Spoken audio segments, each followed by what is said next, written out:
Okay.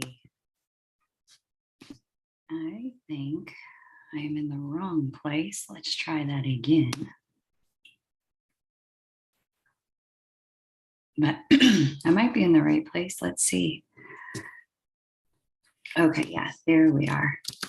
Hello.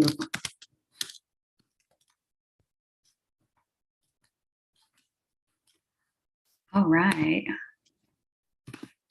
Welcome, everyone. Happy Saturday, people. How are you? How's it going? How's everybody feeling? Can you hear me? Let me know if you can hear me. That's really the most important thing. Hello, Marcia Noreen Weldon. Lovely to have you here. Hey, Kayla Anthony, welcome. Lovely to have you here as well. Kylie, what's up, girl? Kylie XX, what's going on, baby? So good to see you. All right, let me just paste that and pin that. So if anybody would like to get on the list, you certainly can. Would love to read for you.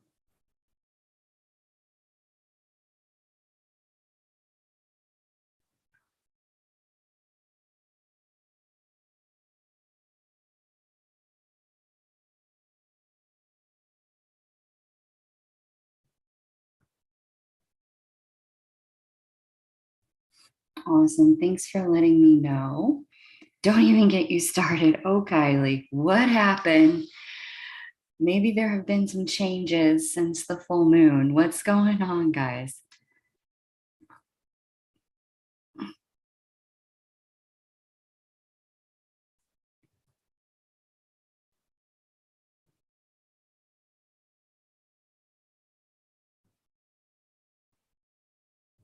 What is going on?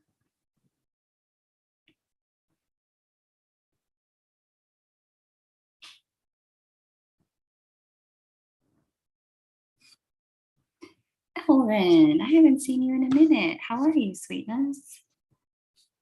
How are you?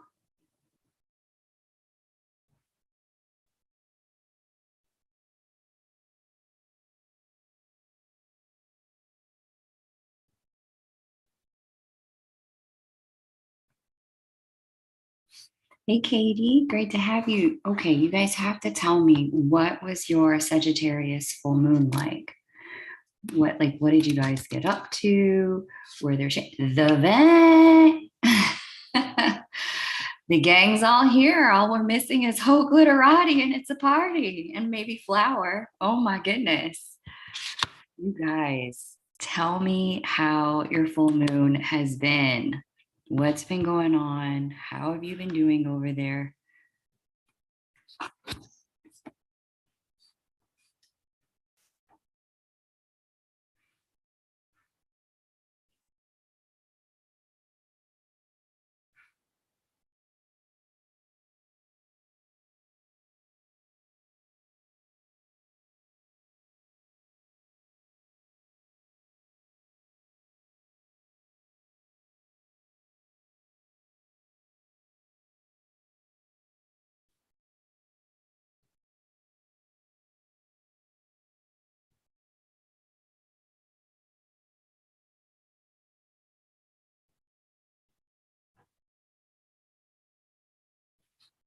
Angela, welcome. It's been an intense week. Kayla,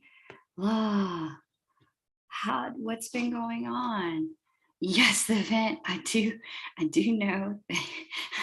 Put it in all caps. Kylie's like, stupid ass moon. But my twin and I are going well. One thing works when the other doesn't. Oh, well, I don't know about that, but what I will say is that for you, my girl, I think this is just a grand realignment for you, honey. I think the event, you are just in the midst of a realignment of epic proportions, probably based on the way you've switched up your vibration, doing all the work you've been doing. And so, I don't know, I think you just kind of I think you just kind of outgrew that job. You outgrew your behaviors with your twin. And so it's just like, okay, we didn't expect you to outgrow it that fast, but on to the next.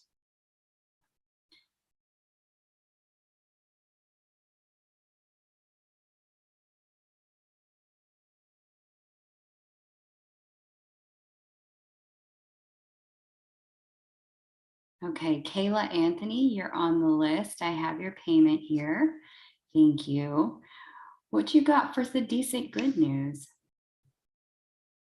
Kayla, go ahead and paste your question and your birth details, and we'll get started.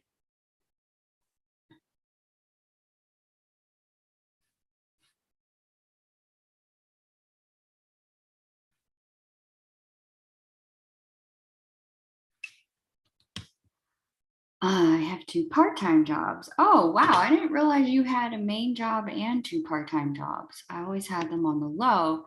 So one of them was like, we love you, come back. So I got to see if they'll pay me more. Yeah, you do. Vivint, I knew you were going to land on your feet, girl. I knew you were going to land on your feet. I told you this. You were going to land on your feet.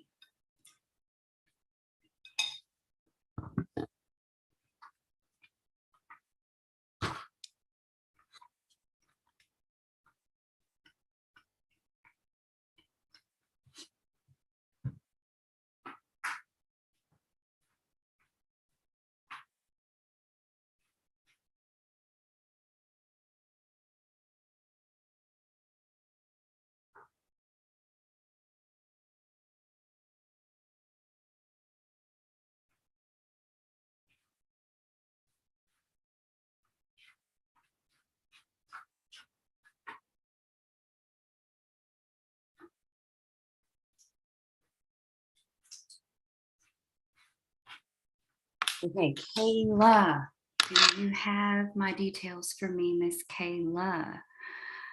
It's been an emotional week, but the smallest things have been triggering big reactions. So I kind of wanted to lay low and hide away from the world. Hey, Red Queen 111. Great to have you. I think you're new here. I don't think I've seen you before, Red Queen. Maybe I have. I was still a legal employee, but had no hours. Aw. Oh, no problem, Kayla. I'm ready for your birth details, Kayla. Let's do this. After I read for Kayla, then I'm going to go ahead and read for Angela. So it's going to be Kayla, then Angela, in that order.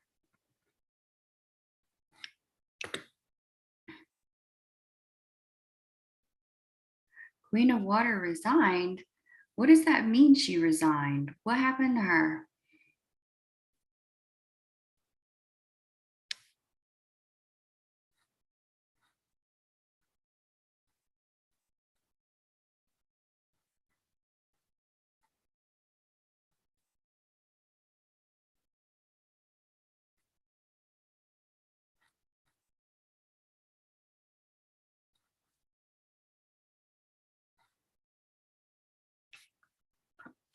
Okay, there we go. Thanks, Kayla. That's what I'm looking for, hon.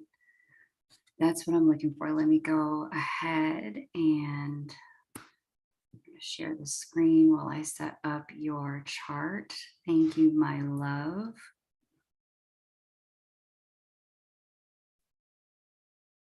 All right, let me know if you guys can see this. Please confirm. All right, 623. Yes, happy birthday, Miss Kayla. Okay, let's see. Well, where were you born? I need to know the birth location, Kayla. 623, 1988, 8:42 a.m. You're just joining, welcome. I am reading for Kayla, then I'm going to read for Angela. And if you decide to make your payment, then it would be your turn next. So just let me know if you'd like to jump on the list.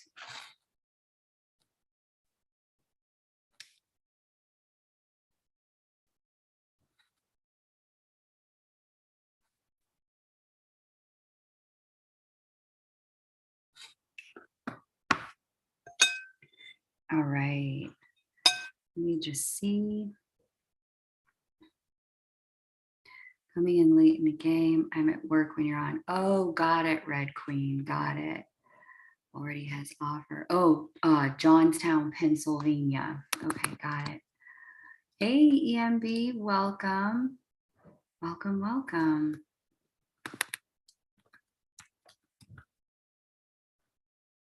Let's see, there are 3 locations, Union, Lebanon, and Cambria, but I imagine they're all next to each other.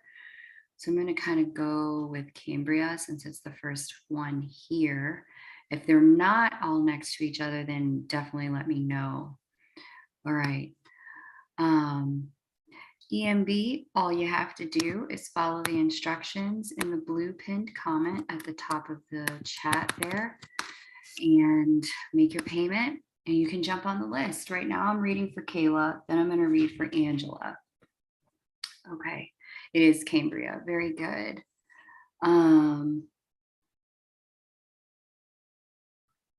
Oh, she resigned from her day job. Queen of Water resigned from her day job and she already has an offer. Good for her.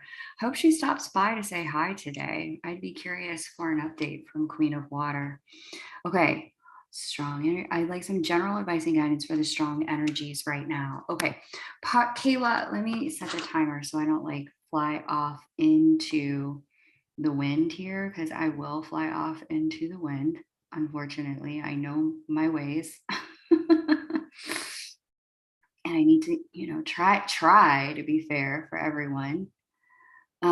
Here's the deal. The reason why it's so intense right now is because you have all of this Gemini energy and some major placements in the mid degrees. You've got Juno, you've got Mercury, you've got Venus. And these are your love energies, Juno and Venus, and Mercury is your communication energy. And they're all sitting here in your house of wish fulfillment. And you just had a full moon directly opposite it on top of your Uranus Saturn conjunction over here in your 5th house. The 11-5 axis here talks about what we can create, what we can manifest, the things that we want to see happen in the world and our ability to make them happen. And so this combo is really telling me that specifically in the area of love, Saturn, Uranus are the rulers of your love house. This full moon has really started to bring to the front some difficult truths, the sequence of events leading up to this full moon, and a bit of a like, okay, given what's happening here, you have to make certain choices about what direction you're going to go. And my suspicion is that some of the choices have been a bit uncomfortable, Kayla. The discomfort you've had with some of these realizations and insights that you've been dealing with are things that are meant to move you along, move you forward, get you to a place of understanding how to create what you want and what's necessary to get what you want. I just think that what's being highlighted and illuminated is that the path is not a path that you necessarily want to take. It's a path that if you had it all your way, you'd do it a different way. So all of that to say, hang in there. When I'm looking for, kind of the what's next in your world, you'll have to let me know how what I just said resonated for you. When I'm looking for the what's next in your world, what I'm seeing here. Okay, so there are some work opportunities that are about to show up. Thank God, because I see things have maybe been a little bit stagnant. Love life remains a bit in the incubator. That doesn't mean it's not growing, but it is in the incubator until next year. This is a time when it looks like you're really focusing in on yourself and who you are, what your potential is and what you're bringing to the table, and how you can create the outcomes you want in life. Why this seems to be all about power. So let me just check the position of Pluto. Oh, okay. So we have Pluto coming up to the 0 degree mark of Aquarius. All right. Okay. Yeah. And this is in direct relationship to your natal divine masculine energy for yourself. And so Essentially, this is a reclamation of your internal divine masculine energy last year, this year, and really forcing you into a place of understanding what you can do and what you can't do, what is in your power and what you need to just release control of. Certainly a lot of surrender energies, certainly a lot of, okay, that's not for me. And then the second thing I'm seeing that's playing a major role here is Chiron opposite your moon. Anytime Chiron is having a conversation with moon like that, oh, hun, it's the energy is always going to be intense because the moon wants to bring up our unresolved stuff for us to deal with. Or sorry, Chiron wants to bring up our unresolved stuff. And when it's talking to moon, the things that are unresolved are the things having to do with our emotions and our needs. And so there's a bit of like a, yeah, this is all about power in a lot of ways for you. What do you have power over? What can you control? And what do you just need to let go of where it's up to someone else? So let's go ahead and do your tarot pull. You requested a tarot pull. EMB, I did get your payment. Thank you so much. I'm going to shuffle now for Kayla. And then we're going to go on to Angela. While I'm shuffling here, Miss Angela, if you could go ahead and paste your question and your birth details. Remember, I need the birth date, time if you have it, and definitely location. Right. Let me pull for Kayla. Kayla's struggling with this energy that's moving through her life right now. What guidance, messages, and advice do you have for Miss Kayla? Guidance, messages, and advice do we have for Kayla? Let's pull forward the best possible information for Kayla to help her understand where she's at and what she needs to do to be able to keep her life moving in a positive direction, aligned with her soul. Okay, there we go. We got it. Okay, Two of Swords upright. The second card is King of Swords, came out with its own clarifier, the Star upright, King of Swords reversed, and then Page of Cups reversed. You know, this is telling me when the King of Swords is reversed and the Two of Swords is reversed, and the Page of Cups in this deck, I'm using the Light Seers Tarot. This combo is telling me that there's been a real lack of clarity about a lot of things for you. A real lack of clarity. Because even in the Page of Cups card in this deck, there's ideation going on. There's like fantasy going on in this particular deck. There's at least, you know, heart space, longing, and desire going on. But with the Two of Swords and this woman blindfolded upright and this Page of Cups in the reverse and the King of Swords in the reverse, this is telling me that there's just so little clarity about what to do and which direction to go. The advice being given is the one by the clarifying card to the King of Swords, and that's the Star upright. And this is telling me, even though things seem a bit unclear right now, this is talking about trusting the process. Bottom of the deck, upholding the entire reading, is the Devil, but it's in reversed. And so this is telling me that you're moving through a period of time of detoxification and shedding of certain things that have really undermined your capacity to operate in your sovereignty, to operate under your own power. And so because you're shedding these things, some of the puppet strings that have controlled you and made things clear before, these things are dissolving and releasing. The ways in which, let me put it this way, it's like you were operating inauthentically before, which is why things were clear, because you were aligning yourself to what other people wanted from you or what you thought you wanted from other people based on culture, society, family, etc. But you've outgrown who you used to be, and you're no longer letting other people dictate to you. And so there's this pause of uncertainty here while you recalibrate and reset yourself to who you really are. And in this process, some things can seem unclear, but the Star card is here saying, do not lose faith, keep hope in the process. I know it's unclear now, but the reason why it's unclear is for very good reason. It's because you're detaching from things that would have caused you to be untrue or inauthentic to yourself. Trust the process. you are coming home to yourself. And once you are home with yourself, you will have the answers that you need. Okay. Kayla, that's true. Not sure what to plan for. Okay, got it. Got it. Hang in there. It is going to be better. I do see better days coming, but you're in a process of release right now. And once you have fully released, then the clarity will come in. So Miss Kayla, thank you for letting me read for you. And now I'm going to read for Angela. Angela, if you'd go ahead and paste your question, that'd be fantastic. And your birth details. How long will Chiron be interacting with your moon? The remainder of this year, you can expect Chiron having. So it's another 6 months.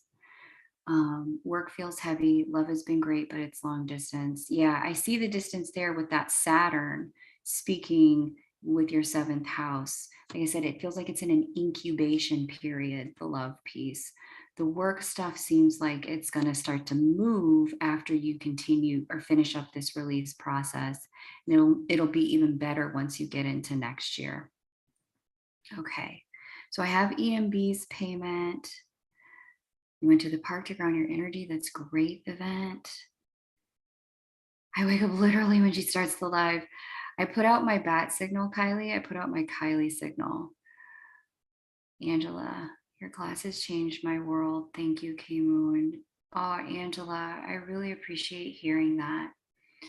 Thank you, thank you, thank you. And the vent, thank you both, you and Kylie. Okay, Angela, let's go ahead and read for you. I really appreciate hearing that. Let's see.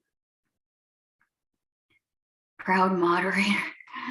I put out my Kylie signal so that Kylie could come on. I mean, I didn't, but okay, so Montana. Sealy Lake. Okay. Oh, hang on. Sealy. Oh, that's why we couldn't find it. Montana, Sealy Lake. Okay. And the November 16th, 16, 1978, or no, 1973. No birth time. November's okay. Got it. Okay, we've been barely speaking, so no sign of union in sight. Question what's going on with Jason. Okay, let me just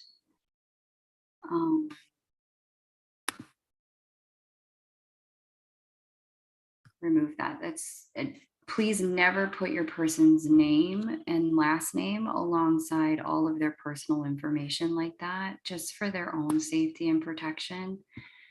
Make sure that I only receive the birth details. I don't need their name to be able to read. Okay, so Sealy Lake, Montana. So I just deleted it, but you want to know like what's going on here. What a one. All right, let's see what's happening, sweets. Oh, okay. He's got the 24-degree Scorpio sun. Okay, so what's happening is a square from Saturn, and he's going to get an opposition this year from Uranus. And he's got a series of eclipses impacting his sun on top of that. What's happening is your person is becoming a different person. Saturn is giving them a good hard grow up transit. And there's a maturity that tends to happen when Saturn squares the sun. We tend to withdraw a little bit, need some time alone. I remember when Saturn squared my sun, and I didn't want to talk to anybody. I just didn't want to deal with anyone. And so that withdrawal period was significant for me because it was a period of time. And I see this whenever Saturn squares anyone's sun. It is a period of time when you go within to find your answers. And in going within to find your answers, there is a lot of questioning, willingness to confront some difficult truths. There's a lot of, trying to figure out what's real for you and what's not. And there's a lot of being honest with yourself about the people around you and who they've been to you, and how you're interacting with them, and whether or not what you're giving is what you're getting.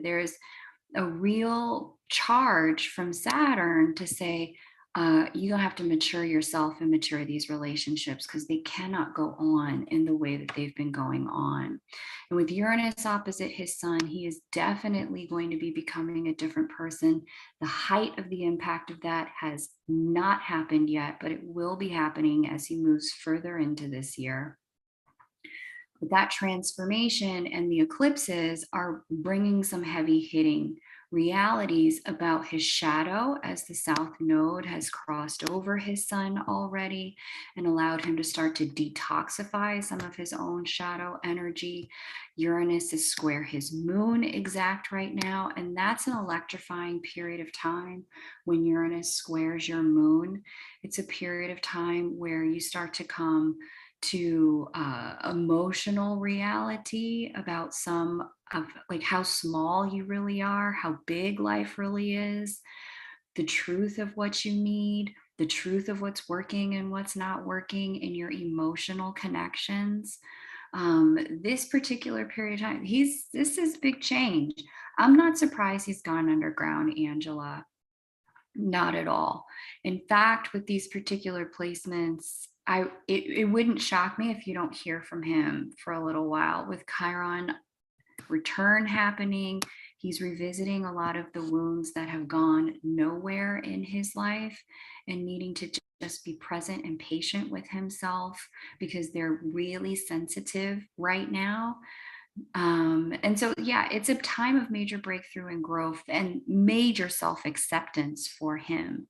And so it's not a time for building. It's not a time for connection. It's not a time for romance in his world. If anything, it's a time for self-love. There are some difficult things going on here. I'm not going to lie. All three of these, Chiron return, Saturn square moon, Saturn square sun, Uranus square moon, all three of these are telling me that they're going to be in effect for the remainder of this year, just so you're aware. I don't think communication will be silent, especially if he emailed you a few weeks ago, but I would not expect movement on the, hey, let's connect front.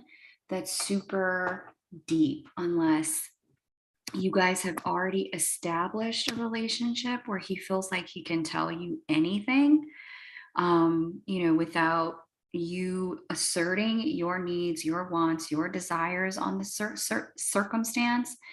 Unless you guys have established that already, it's going to be really hard for him to want to be connected right now because he's very sensitive to what other people are expecting, needing, wanting, demanding, looking for from him at a time like this, because a time like this will bring up discrepancies between what it is he wants to be for himself and what the world has been trying to put on him. And so because of that, if there has been any holdover or expectation energy from the past, Angela, it's going to be really difficult for him to be connected right now.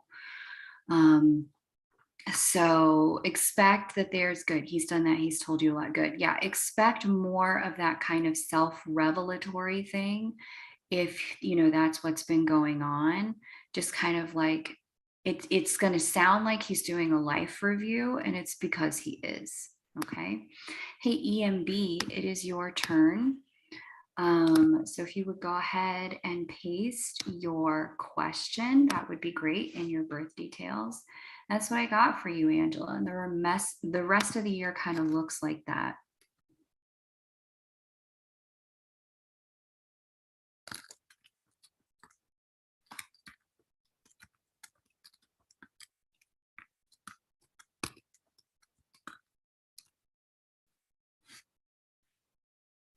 Yeah, you're welcome, Angela. You're welcome.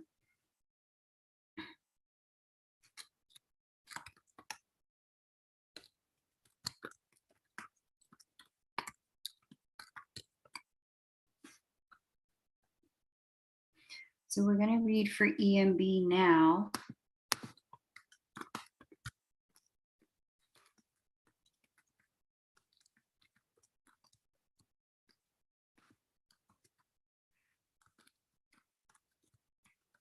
And then we're going to read for Jill.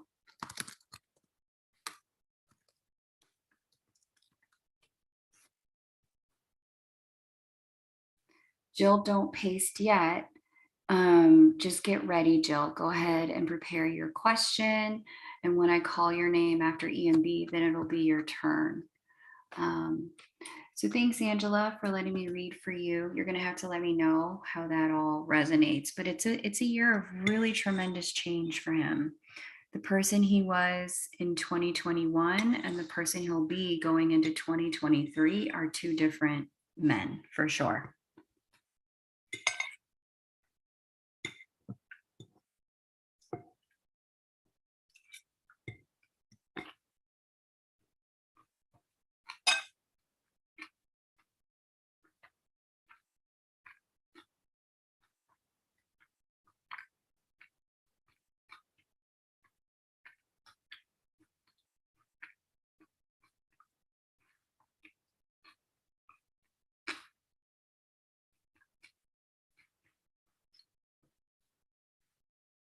I don't know. Where did EMB go? Is EMB still here?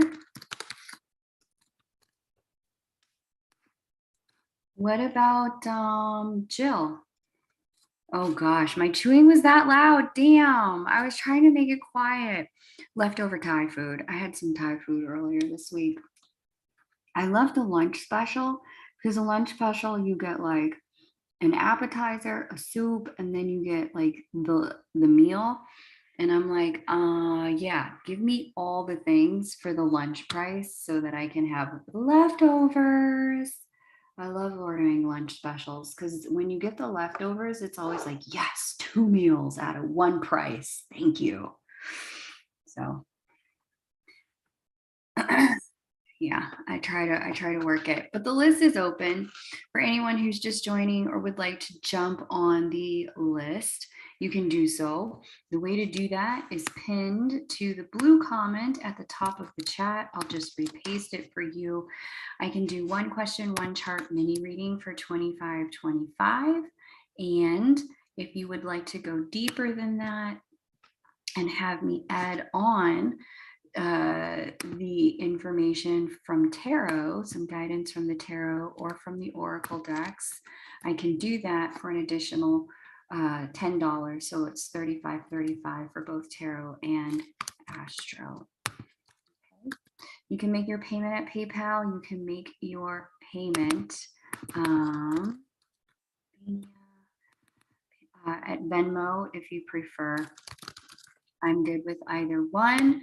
So we're going to read for EMB now. Her birthday or his birthday is January 7, 1987, their birthday. Don't have exact time, but it's after 3 a.m. We'll use a sunrise chart then, because that'll allow me to be the most precise if we don't have an exact birth time. What is happening with my twin flame in this period? He seems nervous, or I don't know. Oh, okay, hang on. Your birthday. You want to know about your twin? Let me pull up their information. Belgium.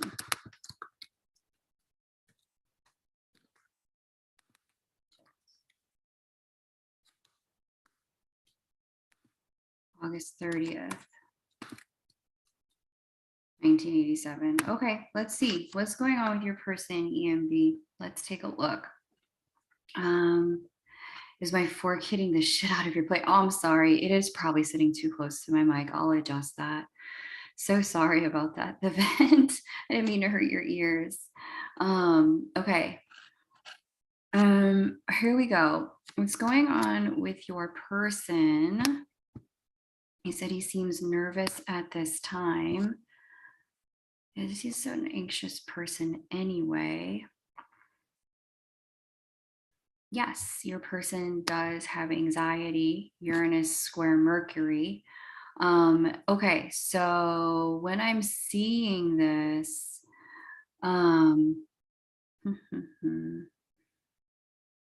Jupiter's brought their fears up. It's moved into the 8th position from their sun. Uranus has been opposite their moon. There's been some activations to the moon through the eclipse cycle. And what is Pluto doing? Yeah, it's Pluto square Jupiter. When you have a chance, I invite you to Google this particular transit. While getting in touch with a lot of his power or their power, at this segment of time with Pluto square Jupiter, I think one of the major things that can be going on as this person is also approaching a Jupiter return is, again, it's a similar theme around self-reflection. Have I done enough? Am I doing enough to get where I want to go in life? What is Neptune doing? Let me just see. Jupiter has going to retrograde back and forth over your person's north node. Your person already struggles with anxiety. I don't know if there is a relationship that your person has been in, but it does look like they're coming up to a review point in that relationship, a review on whether or not that relationship remains viable. And I think if there's changes on the relationship front, that can be a really tricky, it's a difficult conversation to have with oneself. And so I'm seeing some of that. And if it's not an actual technical relationship, there's definitely something going on in their heart and mind about what kind of relationship they're suited for. Do they want partnership? What have they brought to it in the past? Have they been satisfied in romance in the past? Are they up for trying it again or not? That kind of thing going on.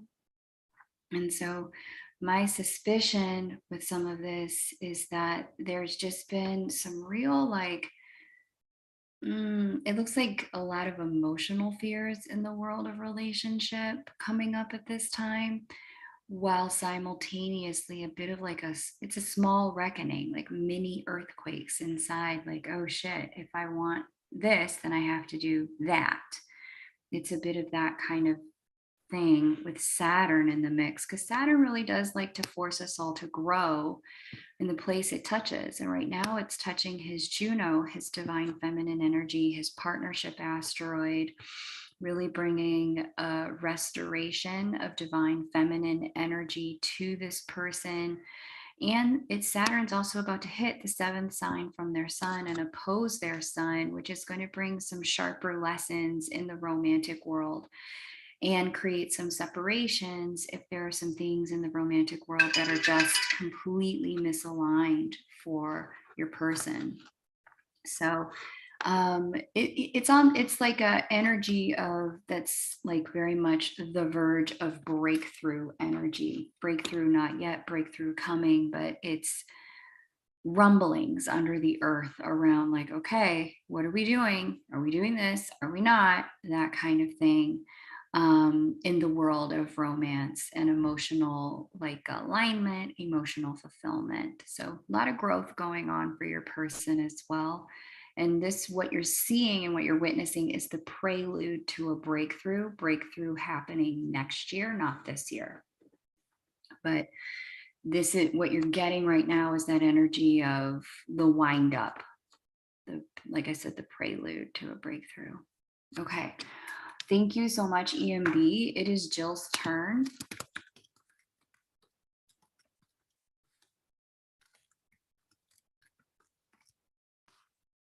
After Jill, we have Katie D. And then if you would like to get on the list, if you're just joining, welcome. It would be your turn. I'm going to read for Jill, and then I'm going to read for Katie D, and then it would be you if you'd like to jump on the list.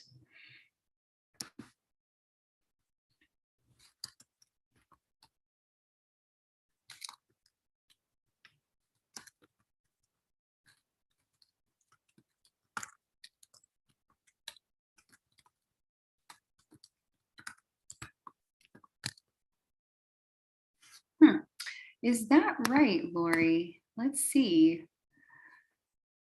Let me try pasting again.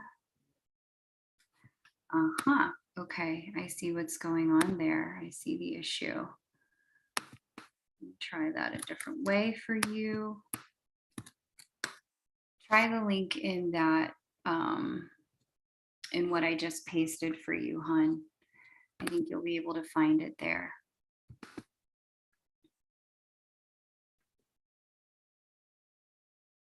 Let me see what's going on in the chat. Hey, Flower, I haven't seen you. I was wondering how you're doing. Very nice. So Kylie's going back to work. Got it. The event has Venus in Virgo. Such a picky Venus. No brunch for the event today, I think. There's a gentleman coming to town, Kylie. Really? Interesting. Good morning, Kat Bond. It's great to see you and great to have you here. Welcome. It is Jill's turn. I hope she's ready. And then Katie, don't go anywhere, because if Jill isn't ready, then it's going to be your turn. So Katie, go ahead and get your question ready. Get your birth details ready for me, because if Jill has been missing, then we're going to go ahead and read for you, Katie. Right now, if you're just joining, it's just Jill and Katie on the list. And then we're going to go ahead and move forward. And it would be your turn.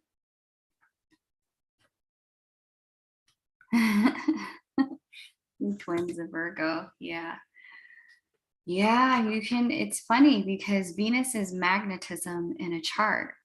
You keep me saying, aw, you're very, very welcome.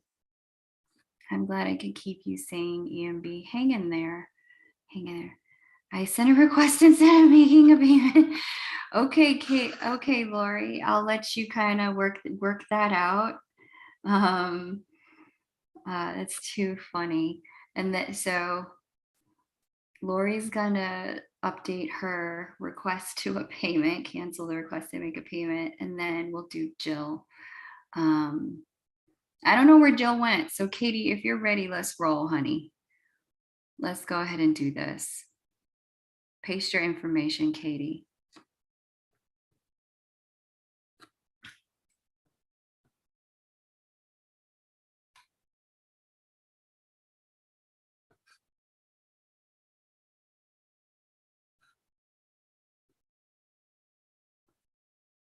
Okay.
Let's see.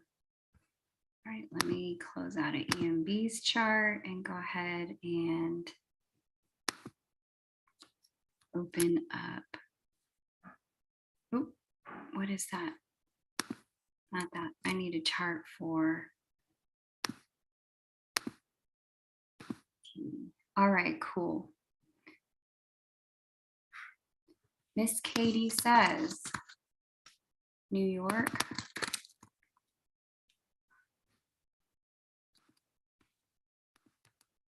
Okay, then. 11, 14, 1989, 8:17 a.m. Okay, there we go. Can we look at my career and where it's heading? Yes, beloved.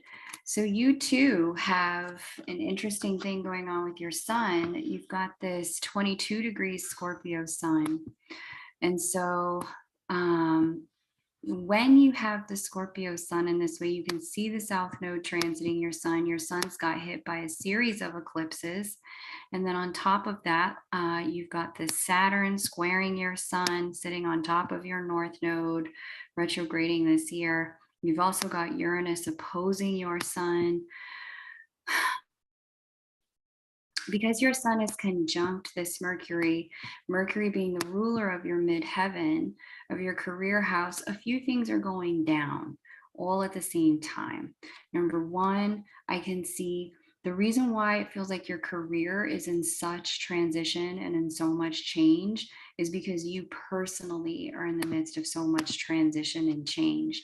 And it's hard to see, like, when you are in a moving car, it's hard to know how fast you're going or that you're going. You can only tell if people are going faster or slower than you.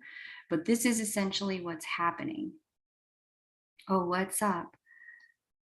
The event, what's the problem? It's 1988. Okay, let me help you. Let me switch that. Edit chart 88. Thanks, kids. Appreciate you, fam. You still have the 22 degree Scorpio sun. It hasn't changed anything. So there's that.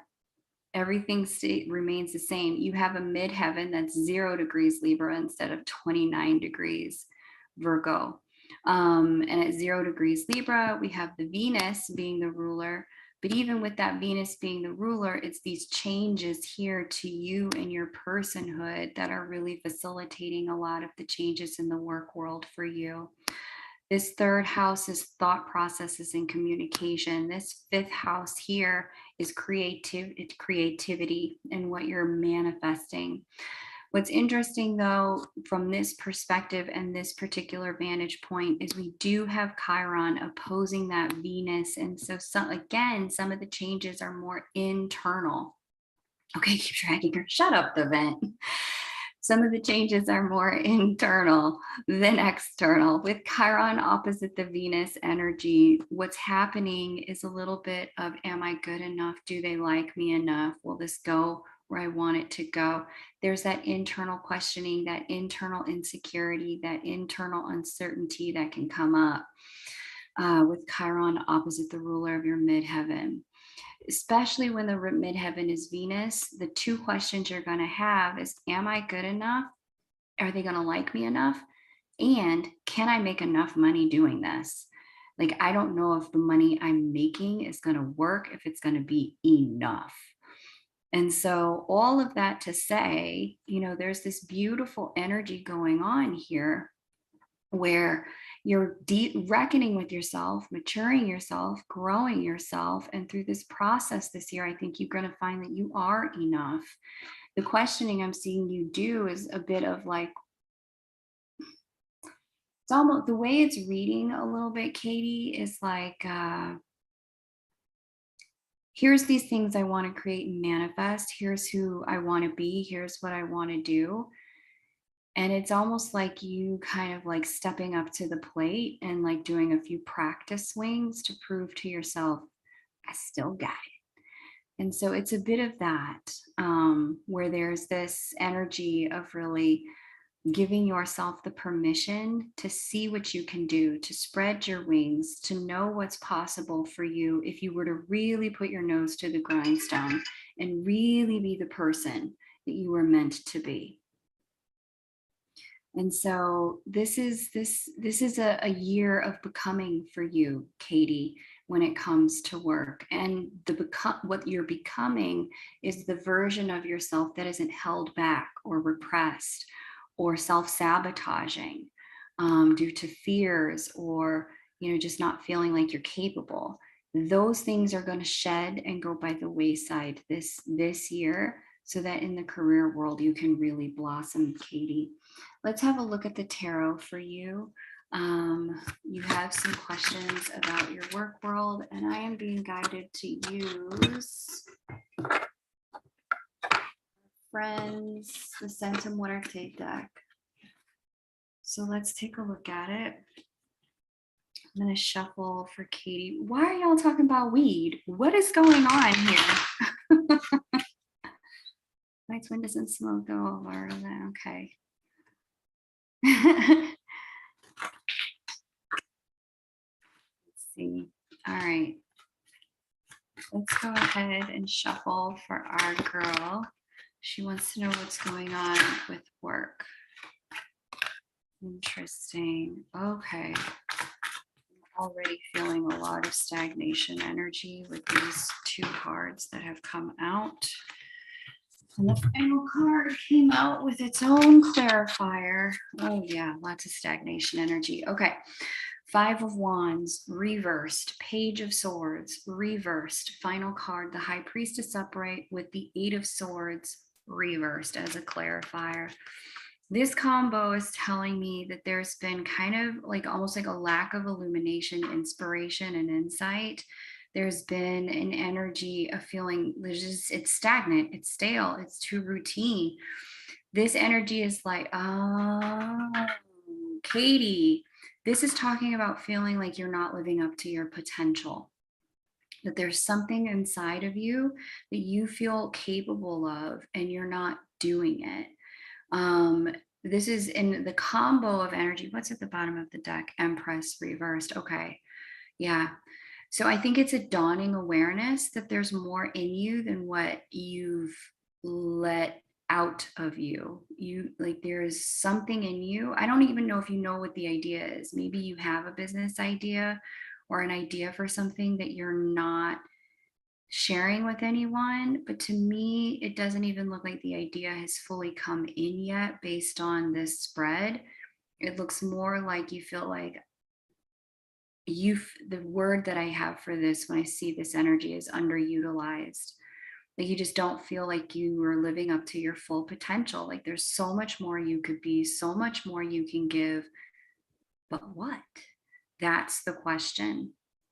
And so let me just see if one more clarifier wants to come out. No, it would have come out with these if there was a, yeah, I'm not getting anything out of the deck, but nothing else is popping out. But this is telling me that if you can kind of hang in there with the process of the looking within that you've been doing, Katie, this is going to come together. Because all of the external facing energy, there's no external facing energy in this deck. The Page of Wands is reversed. The Page of Swords is reversed. Both of those are external facing energies of putting a little bit out there, but because they're reversed and the final card is the High Priestess, this is more about looking in here and examining what's going on inside so that you have the ability to know what to put out there. The 8 of Swords upright is or not upright, but reversed with this High Priestess tells me that there's been a lot of doubt creeping in the process, a lot of questioning. And some of what's been going on is a bit of weeding out ideas that are not it, that are not going to let you live your full potential. But some of this is also saying that you can't let your doubt get in the way of you taking, you know, calculated, synthesized risks around what it is you want to do. So if you've got an idea, this High Priestess is telling me, you know, start doing your research, start looking into it, start thinking through what that could look, how it could manifest. Bottom of the deck, Queen of Swords upright. Yeah, your season is coming, but part of the challenge you're facing right now, and the reason why it feels like a little like strained, has to do with the fact that you're meant to be stepping into expression of greater potential.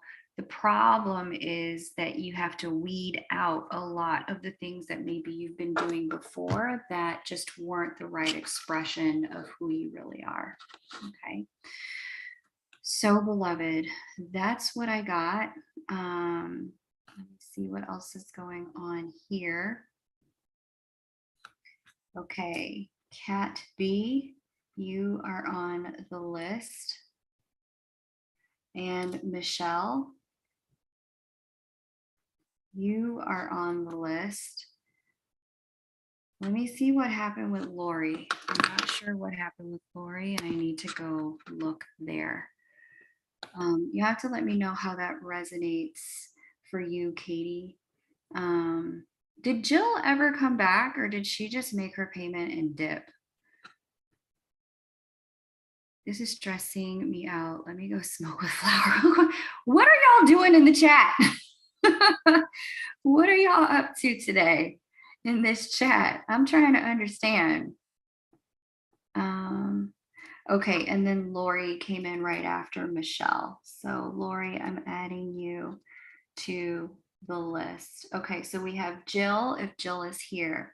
Katie, we just did. Michelle, Lori, and then Kat B. She didn't. Okay, thank you, the vent. She went up the hill with Jack. Man, I hope that trip with Jack was worth it. I really do. Let me see. Okay, so we're gonna go ahead and read for Michelle. Michelle, are you here?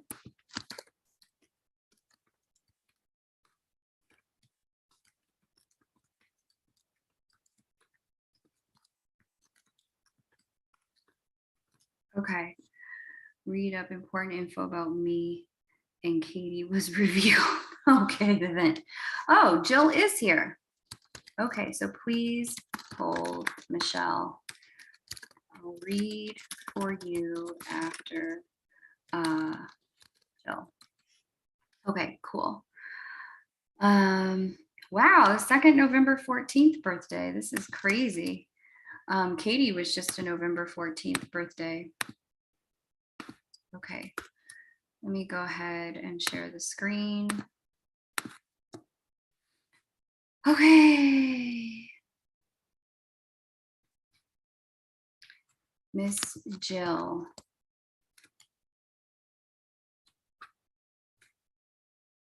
Okay, 1 second. Let me just stop share.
Okay, there we go. I had to send out a message really quick. All right, let me go ahead and read for Jill. Clearly, you guys are still talking about getting high. I don't know how this became the Saturday conversation, but all right, let me see what Miss Jill has to say. Okay, Miss Jill was born in Utah, Salt Lake. Big energy shift. Okay, 7/29, 1967. And we've got 1:44 p.m. Okay. Thank you, Jill. Let me set the timer so I don't fly off into the winds. There we go. All right, so Jill says, big energy shift for me in a positive way regarding my self-worth. I would just like some general advice and guidance for the shifting energies right now. Okay, so self-worth and self-esteem is a second house matter. Your second house is governed by the sign of Sagittarius, ruler being Jupiter. Okay, the problem you're dealing with right now and the shift has to do with the square, the 90-degree angle here from the planet Uranus. When Uranus is square the ruler of the second house, Uranus brings divine intervention. It's like lightning energy, it's electricity energy, it's transformation energy. But not everyone feels so hot when they stick their finger into an electrical outlet. And that's kind of what's going on here with your house of self-worth and self-esteem. It's like a turbocharged kind of energy. But at first, it can make you feel really unstable, super insecure, kind of like, I don't know which, not that you don't know which way is up, but it's a sense of feeling like um, the word that's coming forward is fragile, hypersensitive. It's a very sensitizing energy. And so I'm seeing that. I'm also seeing the way Chiron for a little bit has just recently started to square your natal Mercury there. Mercury is the ruler of your mind and your consciousness and the way you think about things. Chiron in a squaring position is also bringing up a lot of wounding, a lot of triggers. And so this reads to me like you've moved into a period of, yeah, kind of like hypersensitivity, almost like a snake shedding its skin or a snail looking for a new shell. This vibration is like new you, super vulnerable, new you, super exposed. It's that energy of feeling very exposed, Jill. And so, what I would say, looking at this for you, there's two things, two places for support that you can look to. Let me just assess one other thing here. Yeah. Okay. So where you're going to see a lot of support at this time is through the placement of transit Jupiter. Transit Jupiter is in that fifth house of your creativity, creative projects, creative offspring. So if you have an art form that you like to utilize in order to experience completeness, wholeness, self-expression, paint, art, dance, paint, dance, music, act, whatever you do creatively as a way of expressing what you're dealing with, expressing what you're going through, amplifying your creative outlets or like leveraging them at this time is going to go a long way. Second thing I would say in terms of support for you, let's just see. What are the other supportive energies? Majorly supportive energies. What is Saturn doing the most? Okay. The most supportive thing I can say based on what I'm seeing here is that this is the right time to be creative without expectation of where it's going to go. Creative without needing for things to be, a specific way, like creating for the expression of it, not for the sale of the art, but being in a place where you're giving your creative expression to yourself as a gift. So whatever you can do in that arena. And if you have children anywhere in your world, grandchildren or nieces and nephews, this is the perfect time to spend time with children. You're going to find that their energy is something that is especially supportive and useful for you at this time, Jill. That kind of childlike approach from this particular fifth house. Fifth house also represents children. And so I think you'll find yourself feeling really restored and renewed in their presence if you have any around you. Okay, so take some time with them, but hang in there. The final thing I'll say is that this sensitizing energy that has you feeling like, wow, everything's changing. It's a whole new world. I don't know where I fit in it. This energy shifts as we get into the tail end of this year. So I just want to encourage you to really hang in there. because what's happening, as you know, the snake sheds its skin, it does feel a little bit sensitive, but it grows anew. The toughness of the exterior grows. In the meantime, it's okay to take a little time out to be in places that feel more secluded for you, so you feel a bit more protected. Okay. And I mean, it's no wonder. Look at where the world is at. It's an interesting period of time globally. I'm not surprised you feel sensitive, especially in this environment. All right, you are going to need to, my loves, let me know how that resonated for you. All right, Jill, thank you so much for letting me read for you, Miss Jill. Shell, it is your turn. Please come back, Miss Shell.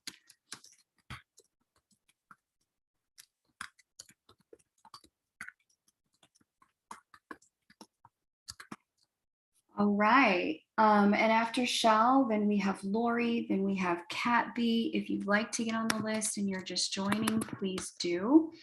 The way to get on the list is pinned to the blue comment at the top of the chat box, but I've just repasted it there for you, so that you can have it easy. Access to it easy. You can make your payment via Venmo, or you can make your payment via PayPal, up to you. $25.25 gets you a 1 question, 1 chart mini reading. If you'd like to add on clarifiers from the tarot or the oracle deck, you can definitely do that for a total of $35.35 for both. Right now, I'm going to read for Shell, then Lori, then Cat B. And if you decide to make your payment now, then it will be your turn. All right, so Miss Shell was born in Toronto.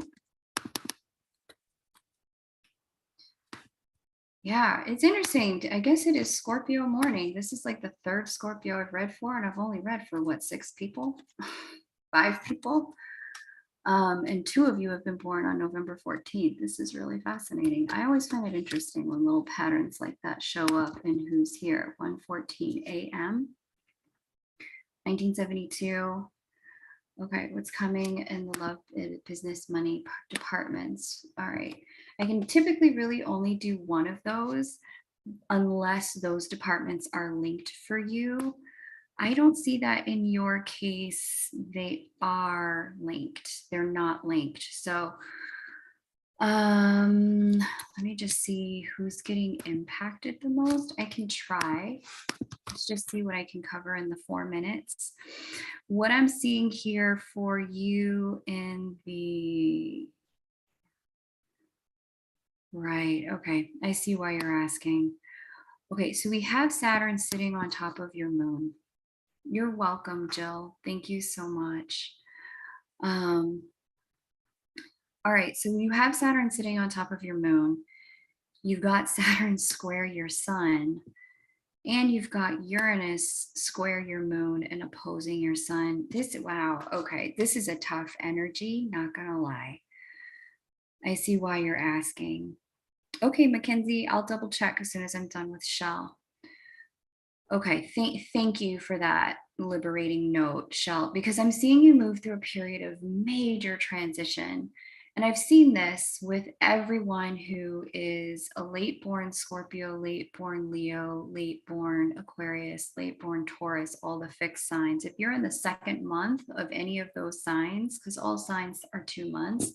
So in the Scorpio case, the November born, this is such a transformational moment in time for you, but it's especially so because of the way Saturn is hitting your moon. Shell, this is a moment of your life where you are really stepping into the person you're meant to be, the person you're becoming, as in terms of what your soul wants from you and of you.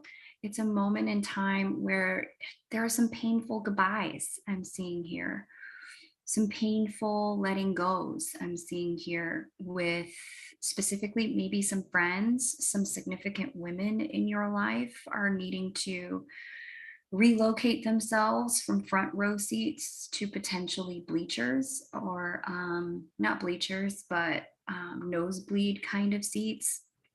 And I'm also seeing here that there's going to be some shifts in the world of your subconscious mind. So I don't know if you've been working with a therapist or a coach to really deal with limiting beliefs, but limiting beliefs are showing up as something that you're releasing at this time so that you can really step into a life that's more aligned, more organic, can be lived in a more full, true, authentic way.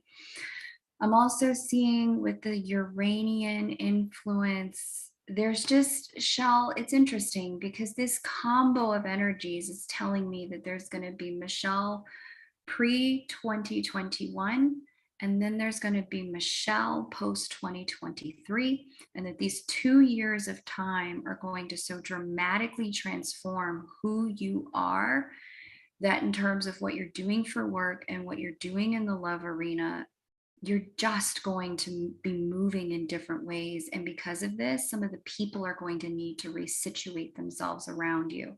I'm seeing your boundaries change. I'm seeing your ideas about yourself change so dramatically that some of the relationships that were dependent on you being the old you, I'm seeing there's some static in some of those relationships as of last year and now this year. And the best advice I have for you is to let go. And that's my business, and I'm working on that. Absolutely. Yeah, good. I'm glad this is resonating.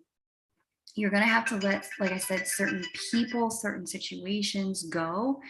And in letting them go, know that it's by divine time. There are new people, new circumstances coming in, but they can only come in once this transformation process is complete, giving you the opportunity to connect and bond in new ways. Your old way of bonding, a lot of that is really dead. And specifically with the Scorpio sun and the Aquarius moon in this way, this is really telling me that you've probably been a bit of an overgiver. And it's the overgiving that is coming to completion. It's the always putting your neck out there only to get your head chopped off. Like some of that is coming to an end for you. And all the opposite is also true, where you've been shut down, withholding, not able to really bond or truly connect, where you have felt more lonely than life has required of you. This is a period of time where you are also learning appropriate exposure of yourself, appropriate vulnerability and sharing, so that you have the ability to truly connect with, like, authentically with the emotional connections that are right for you. And so there's a right sizing, not a downsizing, not an upsizing, but a right sizing of your emotional relationships at this time as you get into a stronger emotional relationship with yourself. Shell, thanks for letting me read for you. You're going to have to let me know how that resonates. It sounds, based on what you've shared here in the chat, that it does. Appreciate that. It is now Lori's turn. Please paste your Q and birth details. Thanks for letting me read for you there. I'm going to read for Lori. Let me just check the payment apps. It looks like I did get a payment in while I was reading for you there, Michelle. So we'll go ahead and add to the list. If you're just joining, welcome. It's a treat to chat with you.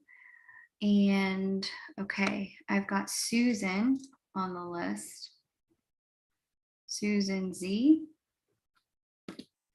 And Michelle, it looks like you did request tarot guidance. So I'm going to go ahead and write a way to speaking to me for you. So I'm going to go ahead and shuffle for Michelle. Thank you, Lori. Shuffling for Michelle. What's Michelle's tarot guidance? What guidance do we have for Michelle? She's going through a major transformational period. What do you want Michelle to know? What would be helpful for Michelle to know, specifically in the world of love and money? What's useful for Michelle to know at this time? It's too many. One final card for Michelle's spread. Oh, there we go. That's what I'm talking about. Okay, so from the Rider-Waite deck, the cards that we have for you, beloved, are the Five of Pentacles upright. We all know that's about kind of being left out in the cold. We've got the Queen of Wands upright being clarified by the Two of Wands reversed. And I think that's probably my favorite energy here. And then the Four of Wands upright, bottom of the deck, the Moon upright. This combo is really talking about, you know, as I'm feeling into this, yeah, this is telling me there's a couple things. Number one, there's some people in your world that you were waiting to act right. Just show up and act normal. Like you were waiting for them to treat you well, waiting for them to recognize your value, waiting for them to understand you or understand what it is you were bringing to the table. And after a period of waiting, I'm seeing you recognized you had to walk away. You had to let go because they weren't getting it. They weren't seeing you for who you were. You had to release certain connections here. And so even though you had to walk away when it wasn't what you wanted to do, this is telling me you got to a point where it was harder to stick around in a circumstance that didn't recognize your value than it was to let go of the hope. Got it, your son's dad. I'm so sorry you had to go through this. What's coming out here as the final energy is this Four of Wands upright, bottom of the deck, the Moon. When I see the Four of Wands upright in this situation and the Queen of Wands upright, I see that there is not just hope for things kind of stabilizing romantically in your future, but a definitive things will stabilize romantically in your future. And it may not come in the way you thought it would. And what's interesting is I'm seeing that there's a divine order and a divine sequence here. Five of Pentacles, walking away. Two of Wands reversed, no longer waiting. That then leads to the third card in the sequence, the Four of Wands upright. You know, it's funny because I was yesterday on YouTube in one of my rabbit holes, and I wondered how I got here. There's this guy, I'll see if I can find his name. He's a coach for men. I think his name is like Jason something, but he was talking about, he had a video coaching men on relationships. And I went through the comments, as I am wont to do, to see what people were saying in the comments. Most of the comments were men.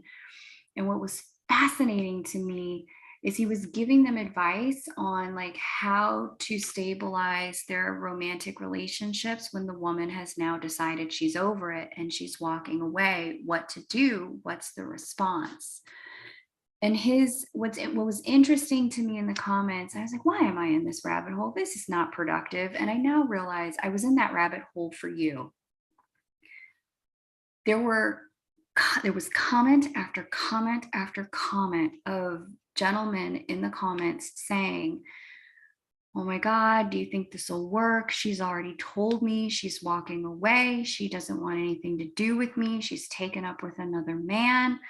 You know, she told me this would happen if I didn't change this or work on that. And I kept ignoring her. I didn't take it seriously. And now I realize I've been selfish.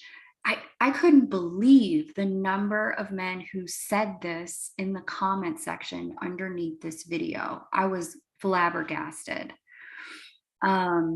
But if I'm being honest, that's the energy of your spread here. It was that this walking away that you have had to do was necessary.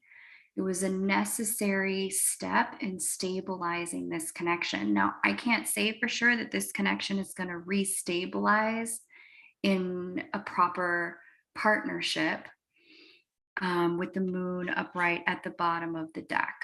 What I can say is that you are moving into a position with this person and people that appropriately, it no longer has you in the circumstance of overgiving and them undergiving, you doing too much, them doing too little. This is getting into the right positioning in that particular relationship, in all relationships. So there's a bit of that going on. Let me see if I can find the name of that coach. What was it?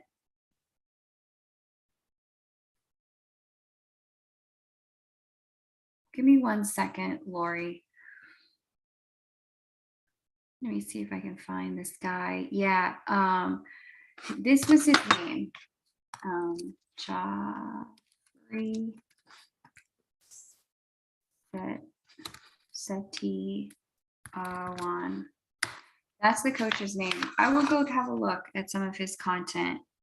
Like I said, he's a coach for men who've been struggling in relationship, and he specifically works with them to kind of, figure out what to do when, they're struggling with women. And for some reason yesterday I was deep in his comments, but it just blew me away. It blew me away. I'd never seen anything like that. So many men in the comments like, I can't believe I lost her. Can I still work this? Will it work for me? I should have listened, blah, blah. Anyway, like I'm saying, what I'm seeing here is you moving into a moment in time where this, whatever happened, had to happen in order for you to be able to get to stabilization in the connection. So, all right, let me look here for Miss Lori. You'll have to let me know how that resonates, Shell. Lori says, okay, I have had no comms with my twin in a long time. Show me his job birthday. Okay, Arizona. Tuba. 7/24/1964. How long is a long time for you? Is it 5 years? Is it 5 weeks? What's it, 5 days? Long time is different for different people, Lori. Okay. Let's go ahead and see Miss Lori. Okay, and Susan wants to add the tarot on for her reading, which is totally fine. Let me set the timer. Don't get too deep in. What is a long time for you, Lori? When I'm looking at your person's chart, so many different things are kind of happening. It's been 3 years. Wow. This is a long time for silence, Lori. Have you not reached out? Like, what's going on that there's so much silence? Because this would be a person who's just like not in your life right now at all then. I am seeing that your person is moving through a transitional period, coming through the tail end of a challenging transit with Saturn transit Moon. This would have been a 5-year, 7.5-year transit of some significant difficulties. Saturn through Sag, Saturn through Cap, Saturn in Aquarius is the final leg of it for them. Again, it's this period of time of emotional kind of really dealing with who you are and what you need, and a lot of shedding as you remove things from your life that just don't speak to who you're becoming anymore. Hey, Jiao, great to have you. He told me to move on. He's in a long-term marriage. Got it. Yeah, that happens with twins. In fact, it's funny, the idea that I had for the Q&A with Kay is going to address some of this, and this is the validation that I needed. If class 1, we're going to deal with that, what to do when you've got the connection and they told you and they have shown you that this is not going to go anywhere for you. What is your next step as somebody who has this level of spiritual connection? So Lori, you'll probably want to sign up for that.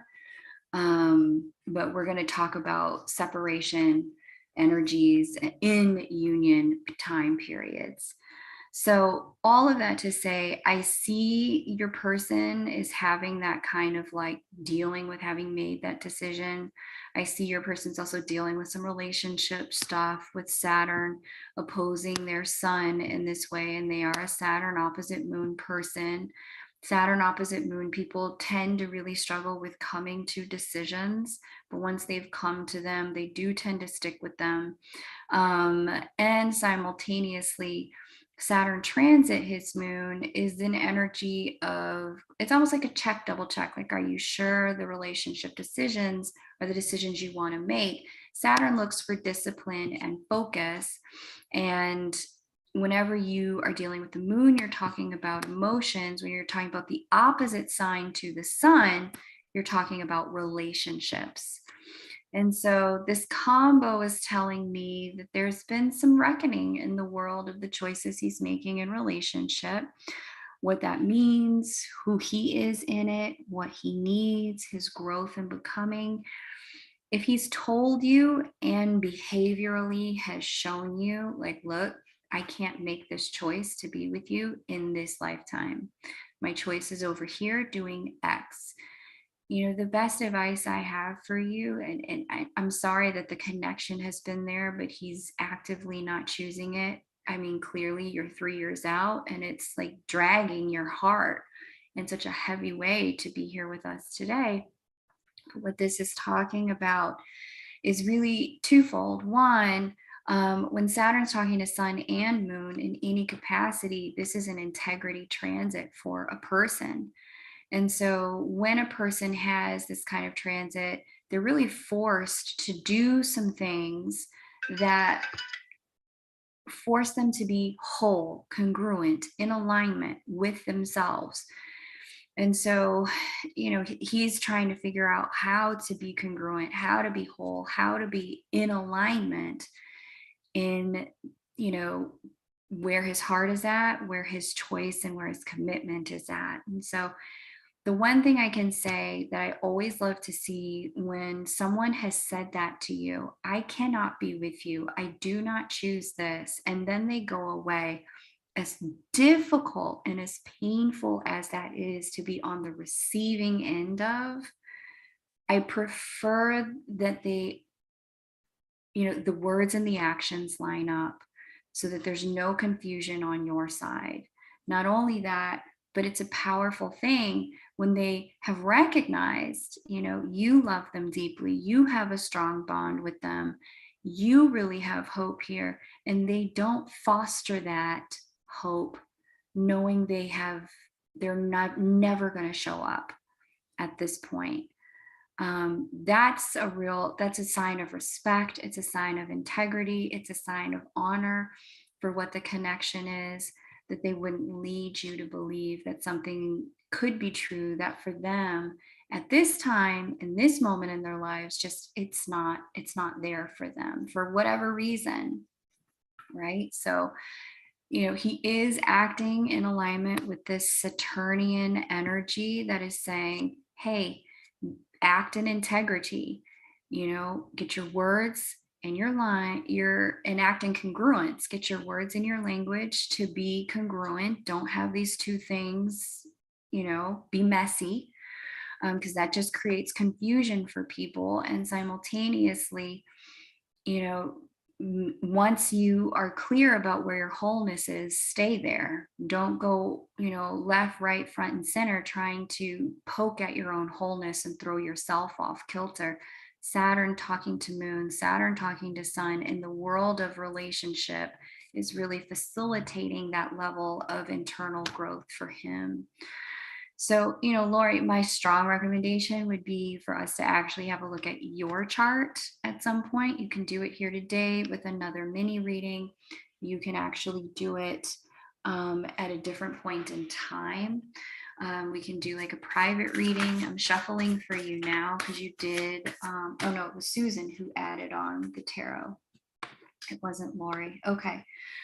So my strong recommendation would be at some point, let's have a look at your chart, your energies, and see what is your growth and learning in this process, because I know this has not been easy You know, if it's been 3 years of silence and this man is on your mind first thing on a Saturday, you know, I know that there's not a day that's gone by for you where, you know, your heart hasn't felt his absence in a powerful way. So when you're ready, let's have a look at your growth process in love and in the connection so that you can understand where your next step is. All right, Lori? All my love to you, sweetheart. All my love.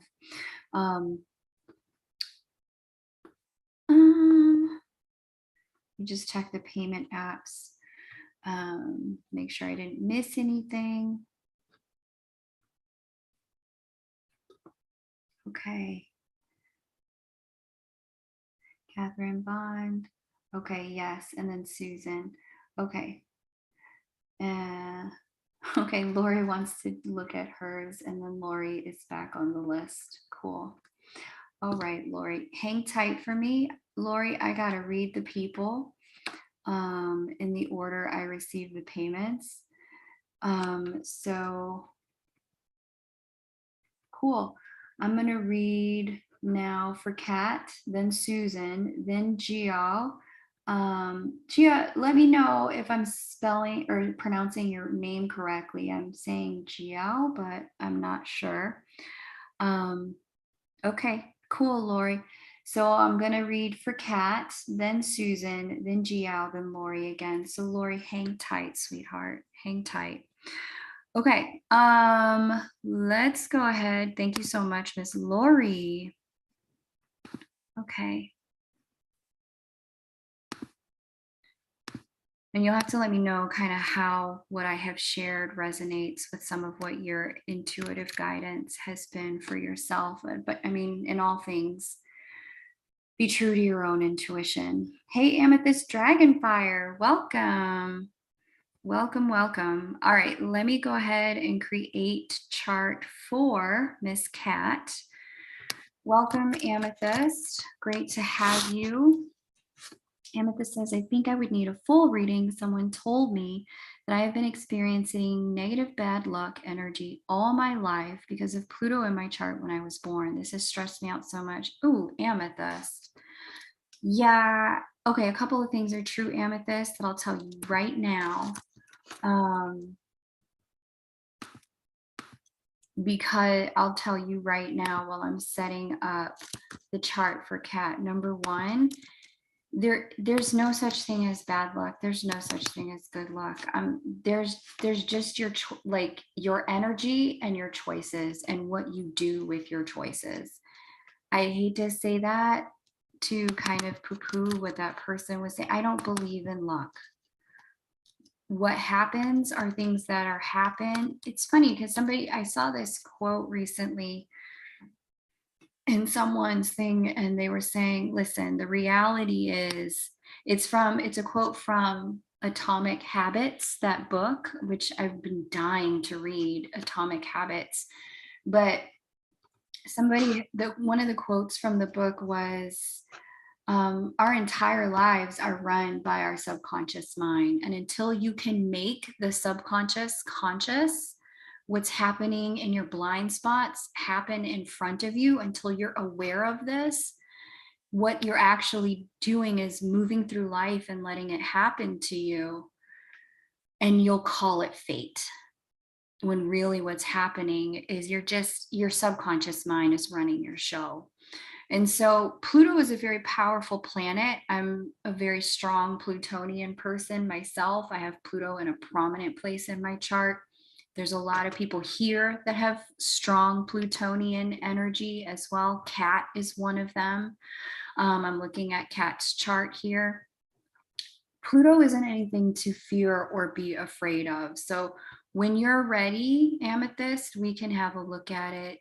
There's actually a 30-minute session in my chart this coming Thursday, or in my calendar this Thursday, Amethyst. If you want to sit for 30 minutes in a personal reading with me, we can unpack this more fully. We can also do a 4-minute mini reading today, just to get you some quick insights. If you're like, if this is really bugging you out this weekend, we can look at it now. But Pluto's nothing to be afraid of. And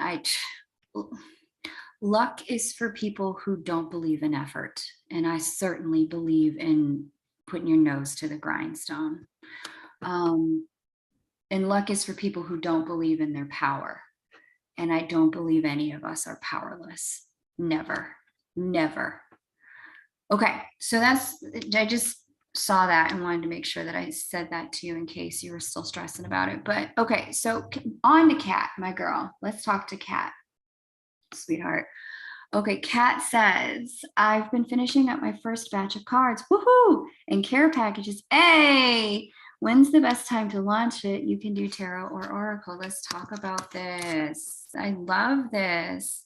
I'm excited. I remember when that idea came through for you, and I remember you finding a lot of inspiration with kind of doing the setup for people around like bereavement and loss and gifts and kind of like how to express, solidarity and sorrow for people. I remember when that came up. Wow. And you've got the nodal return.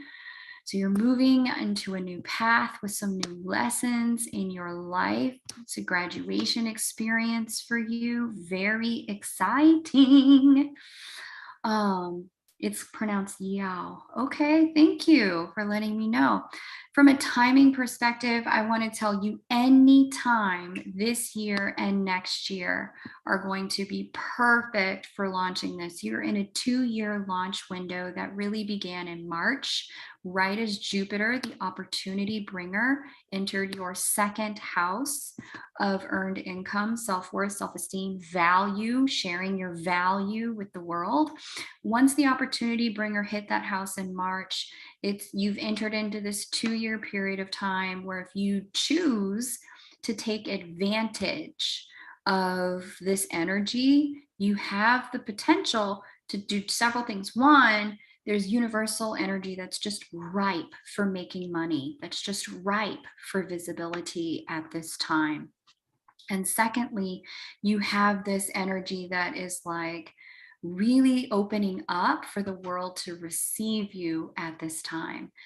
Sometimes timing can be a thing. Now, I don't believe in luck, but I do believe in timing. You can make all the right efforts at the wrong time, and you'll just be banging your head against the wall. You can make no effort at the right time and get no results. Pairing up your own efforts alongside the right weather, because wearing shorts in winter doesn't make it fucking summer, right? Making the right effort at the right time is how you really take advantage of your creatorship in the realm that we live in. And so with Jupiter transiting this second house of, earned income, making harmonious aspects to your career house, Uranus here going back and forth, Uranus, the divine change maker, the divine illuminator, aspecting your career house by opposition in this way is really set to quantum leap you. It's set to catapult you. It is set to accelerate you, but you have to already be in motion. So I'll say, like I said, from March until I would say maybe June, July of 2023, you've got this wonderful window of time. Let me make sure it's 2023, where just about everything you put effort into has double the result. It goes even faster. Yeah, I would say even beyond this, let me get out to all of next year too. Yes, let's get into 2024. Yeah, you've got 2 years from March of this year into March of 2024. You've got this 2-year window of time that is like just double down, be focused, put yourself out there, follow up, follow through, and you'll be able to get results. The event, you are crazy. Back like cooked crack. Oh, girl. Yes, welcome back. I was wondering where you went. All right, Cat B, you can do tarot or oracle. I'm inclined to do a little tarot actually for you. And I'm feeling called to use the Rider-Waite deck, hon. I had to call them Wi-Fi people because fix this. What's wrong with your Wi-Fi, girl? What is wrong? What's going on? Hang tight, Yao. I'm going to come to you. After I read for Kat here, it's going to be Susan's turn, then Yao, and then Lori. Okay, so Susan, I'm going to go ahead and pull the tarot for Miss Kat. Susan, if you could go ahead and please paste your question and your birth details, that would be very helpful so that as soon as I am done with Kat, we can pull up your chart. Okay, Miss Kat, Miss Kat, Miss Kat. Miss Kat would like to launch her new business sector, her new business area. What's the guidance for her? In my blackness shirt because Juneteenth, right? Vivette? Yo, Juneteenth. I need to find a good Juneteenth party today. See what I can do. Yes. Okay. I like seeing these energies. I really do. Okay. So 5 of Swords reversed, Page of Cups upright, 8 of Wands reversed. Okay, so bottom of the deck, Hermit. Okay, so this is telling me this isn't time yet, right now.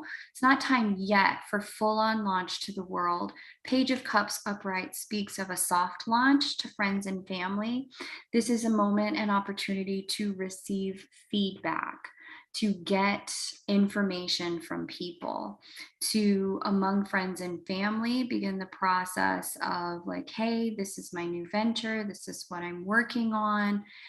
I'd love to know what you think. Please sample it, please try it, give me some insight, give me some ideas. Like, let me know what you think would work, what would be good, and then kind of branching out from there. With the 5 of Swords reversed, this talks about really walking away from fruitless endeavors, things that never really panned out in the first place, letting those things go. No longer like trying to force a square peg into a round hole, but with the 8 of Wands reversed and the Hermit upright at the bottom of the deck, this is letting me know, don't launch a full marketing campaign yet. Try some things, get some feedback with this Page of Cups, make some shifts, make some adjustments, and then go at it again. This is the time to begin your iteration process, your trial and error process. Right now. This is the current energy. And then after you've gotten that feedback, then start the process of, expanding what you're doing. But the interesting energy here for me, Kat, is this 5 of Swords upright. 5 of Swords reversed. The vibe I'm getting from it intuitively as I'm looking at it has everything to do with noticing where you have been putting energy that has been getting no return and letting that go. Not continuing to put efforts into things that have been only given like minimal or pseudo return or haven't really been fulfilling, and beginning the process of starting to gather your focus, gather your effort, gather your energies to really double down in one area so that that area has the capacity to grow. Okay, so that's what I got for you, Miss Kat B. You'll have to let us know what the feedback loop looks like, how people receive the work that you are sharing with them. All right, so thank you so much, Miss Kat. Appreciate you letting me read for you. Now we're going to do Susan, and after Susan, Yao, and then Lori in that order. Okay. And let's just see. And come back to the payment app. If you are just joining, welcome. Great to have you here. I'm Kim Moon. I'm your host, and we do one question, one chart mini readings here. In the one question, one chart mini readings, what we have going on is one astro chart. You can ask me any question about it, and then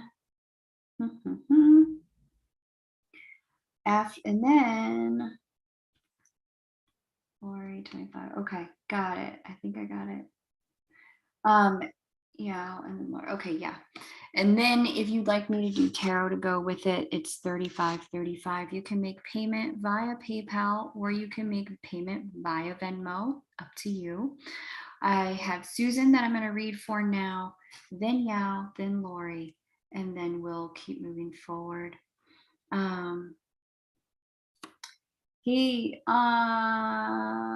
Mackenzie, whoa, you did. Somehow I missed you.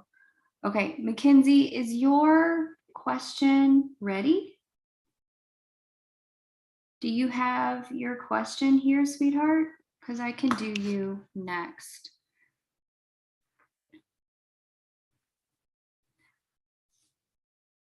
I had the nerve to fire you the day before Juneteenth, so that's symbolism. What are you trying to make this mean, the vent? What are you trying to make this mean? Because you know Juneteenth is the celebration of the liberation of the enslaved Africans. I'm going to go ahead and say this bitch is a godsend because you are off the plantation, mama. I'm going to say thank you. I'm free. I am off the plantation. Bye, bitch. Bye. That's what I would say. So I'm going to need you to go ahead on and walk with your walking papers, get free with your free self. And I mean, if you feel like it, pull a Harriet Tubman, bring some people along with you. Find you a job where you can bring some good people with you, poach some people. But that's just me. I was an enslaved African. Oh, the vent. What I'm gonna do with you? Mackenzie, go ahead and paste your question whenever you're ready, doll. I'll read for you. We're going to do Mackenzie. Then I'm going to hit up Susan. Then we're going to hit Yao and then Lori. Susan, Yao, and Lori, thank you for your patience. I sincerely appreciate it. All right, let's go ahead and do Mackenzie. Let's see. I would like to look at my person's chart. Okay, no problem. Miss Mackenzie says, for what he's going to do about us. Don't forget about us. Now I have Mariah Carey in my head. Born in Mass. All right, we'll just go with Boston. Let's go ahead and see 4th of July coming right up. Happy birthday to your person. Now, I can't know for sure what he's going to do about you and him. I have no idea. But why are you getting warnings, Kylie? You better get off my live stream if you getting warnings and go to work before you in a situation like the vent. Get off my live stream. I would like to look at my person's chart for love. Yes, but I just don't know that I can know for sure what he's going to do about you guys. But I can take a look kind of overall. You guys are in communication? Yes, Mackenzie? You guys are chit-chatting? Y'all are talking with one another? Let me know. Mackenzie, when I'm looking at your person's chart for love energies overall, let's see, Saturn is the ruler of the sign opposite this person's sun, and that Saturn is getting acted on by Neptune. Ooh, okay, so this is telling me right off the bat that this person, when it comes to love, has been completely confused. This has been a period of time in your person's life filled with a lot of Ricky Martin, filled with a lot of uncertainty when it comes to love. Anything Neptune touches can bring a little bit of unclarity or a lot of bit of unclarity. Oh boy, Kylie. Girl, get your money. Get your money. It is Get Your Money Saturday. Get your money. And so what I'm seeing here is Neptune can go either way in the world of the confusion. It can go illusion, it can and deception and lies. It can also go in the direction of just spiritual insight and illumination and creativity. These are the two extremes Neptune operates at. There's very little in between, and there tends to be very little clarity. Neptune talking to Saturn can really erode boundaries and can have a person feeling a lot like yes and no, he lives next door. Yeah. It can also erode a person's boundaries and just have a person just be a little all over the show, to be honest. Neptune doesn't necessarily generate the most clarity. Because Neptune is talking to his boundary maker, and that boundary maker is the ruler of his the seventh sign from his sun. This is telling me that this period of time, let's just see how long this lasts. I would love to be able to tell you before the end of the year this is going to clear up, but I don't even think so. Let's look at January of 2023. Yeah, he's still in this period then. It doesn't mean that there's no communication. It just means that what he's up to and what he wants and his intentions are unclear to him. So it's nigh impossible for him to make those things clear to you. Maybe by, kind of September of next year, so about a year out, things start to get a little bit clearer for him, a little less foggy. But this is really a difficult period of time for him to land in clarity about what he wants in relationship. And part of it is because he's moving into a more spiritualized understanding of love and connection, and trying to figure out, is love duty? Is it obligation? Is it follow through and commitment? Or is love this freedom to be with your heart where your heart leads you? And I think this period of time is helping him come to understand that love is more the latter. It's not duty and obligation. But when Capricorn is the ruler of the sign opposite your sun, when you're a Cancer sun, like he is, all the Cancer energy really wants is that stability, that commitment, that predictability. It wants to feel safe and secure. But what Neptune is teaching your person about love is that love doesn't come with guarantees. It doesn't come with safety and security. It does not come with promises around the future. Love comes with, I love you, I see you, you love me, you see me, we appreciate one another. Let's be free to be ourselves together. And so he's starting to lean into that there are no guarantees when it comes to love, but it's a harder lesson for someone with a Saturn seventh house or seventh from the sun to learn. And I think this is going to take a little bit to understand that he can still dance on love's dance floor, even though there are no guarantees someone won't step on his feet. And so if he's been a little held off, a little bit withdrawn, a little bit, you've been getting some mixed signals from him, because I see with that Neptune position, could be a lot of mixed signals from a person in that energy. I'm going to go ahead and pull your tarot, shuffle for your tarot now, Mackenzie. I'm going to do Mackenzie's tarot. Susan, Vivek, can you help get Susan together, please? Susan Z, and let Susan Z know that it's about to be her turn, and to please paste. I'd really appreciate it. But Mackenzie, back to you, sweetheart. As I'm seeing this energy, I imagine you're probably getting some mixed signals. I imagine you get a little bit of hot and cold from this person. I imagine it feels like one day, they want you, the next day they're in the wind, you can't find them.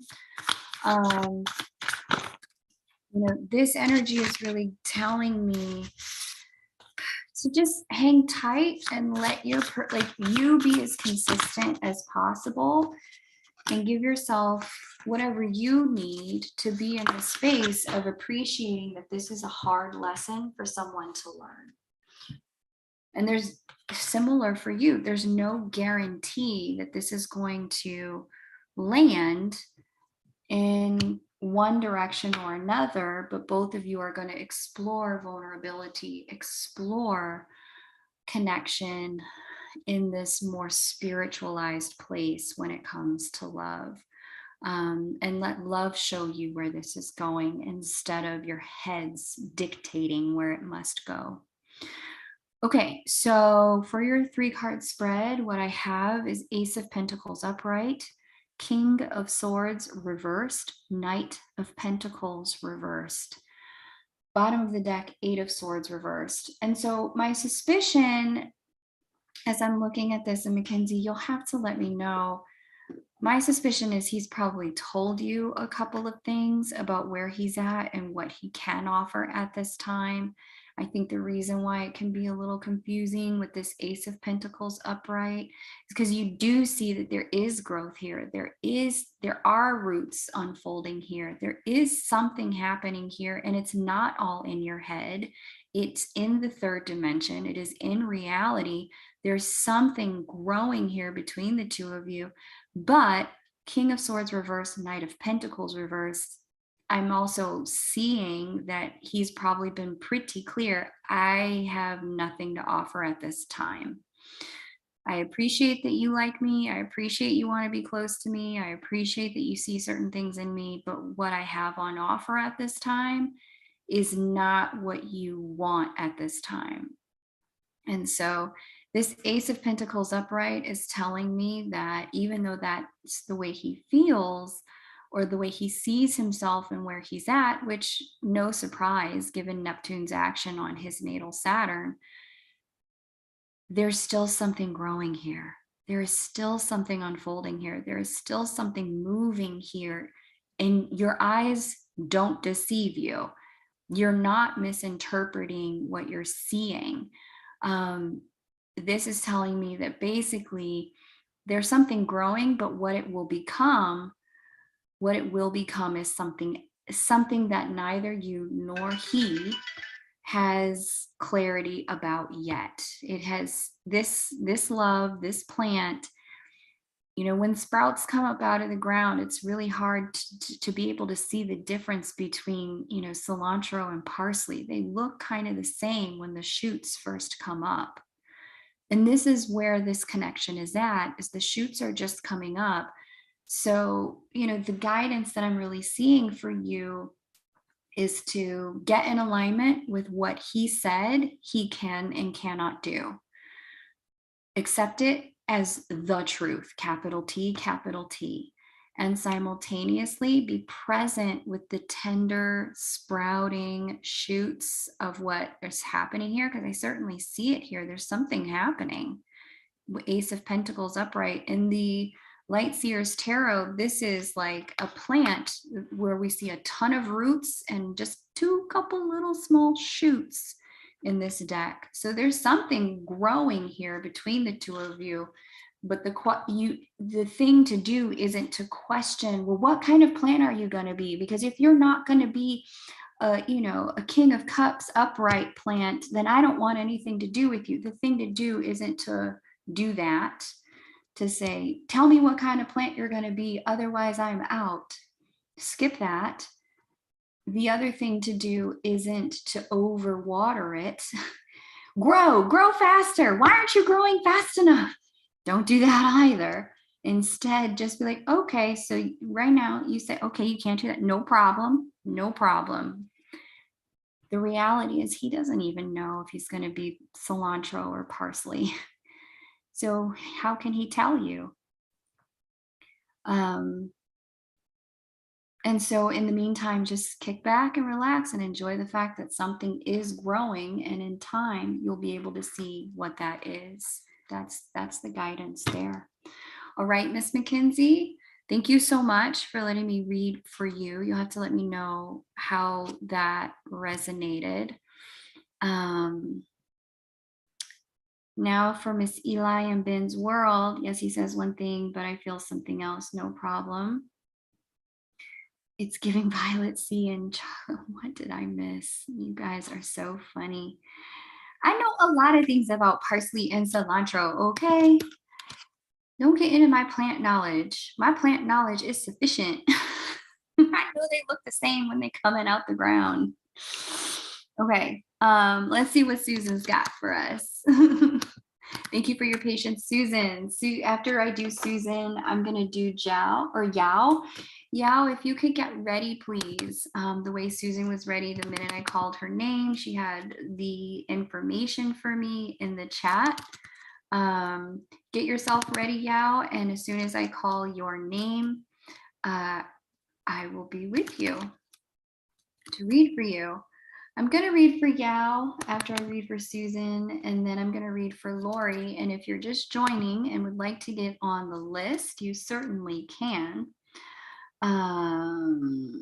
What does this say? 829. Okay. The list is open. The way to jump on the list is in the blue pinned comment at the top of the chat box.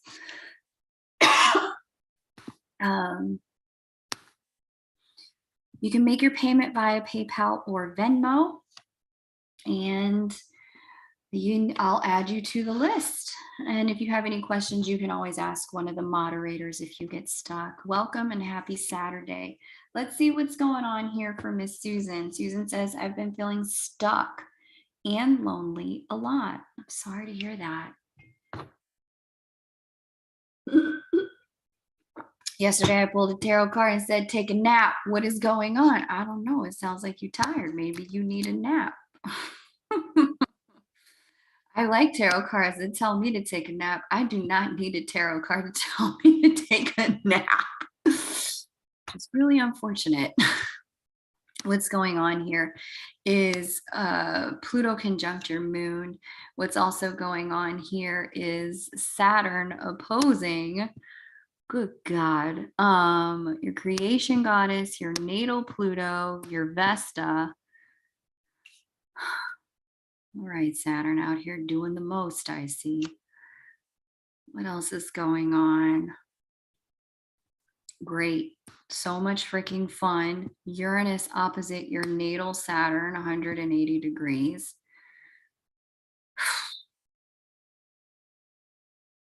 And what is Neptune trying to do? Oh, yeah, because it just wasn't enough with Saturn and Pluto and Uranus. Neptune just wanted to chime in. We've got Saturn opposite your natal Mercury on top of this. And Chiron, why don't you just add on? You're the only outer planet I haven't mentioned. Why don't you just insert yourself here wherever you feel like, okay, yeah, Chiron speaking to your natal divine masculine energy. Here's what's happening, Susan.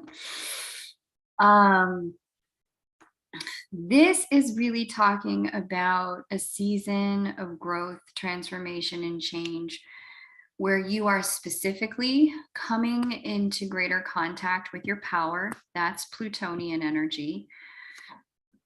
It's a season where it's being demanded of you that you shore up certain things around your self-worth, self-value, and self-esteem.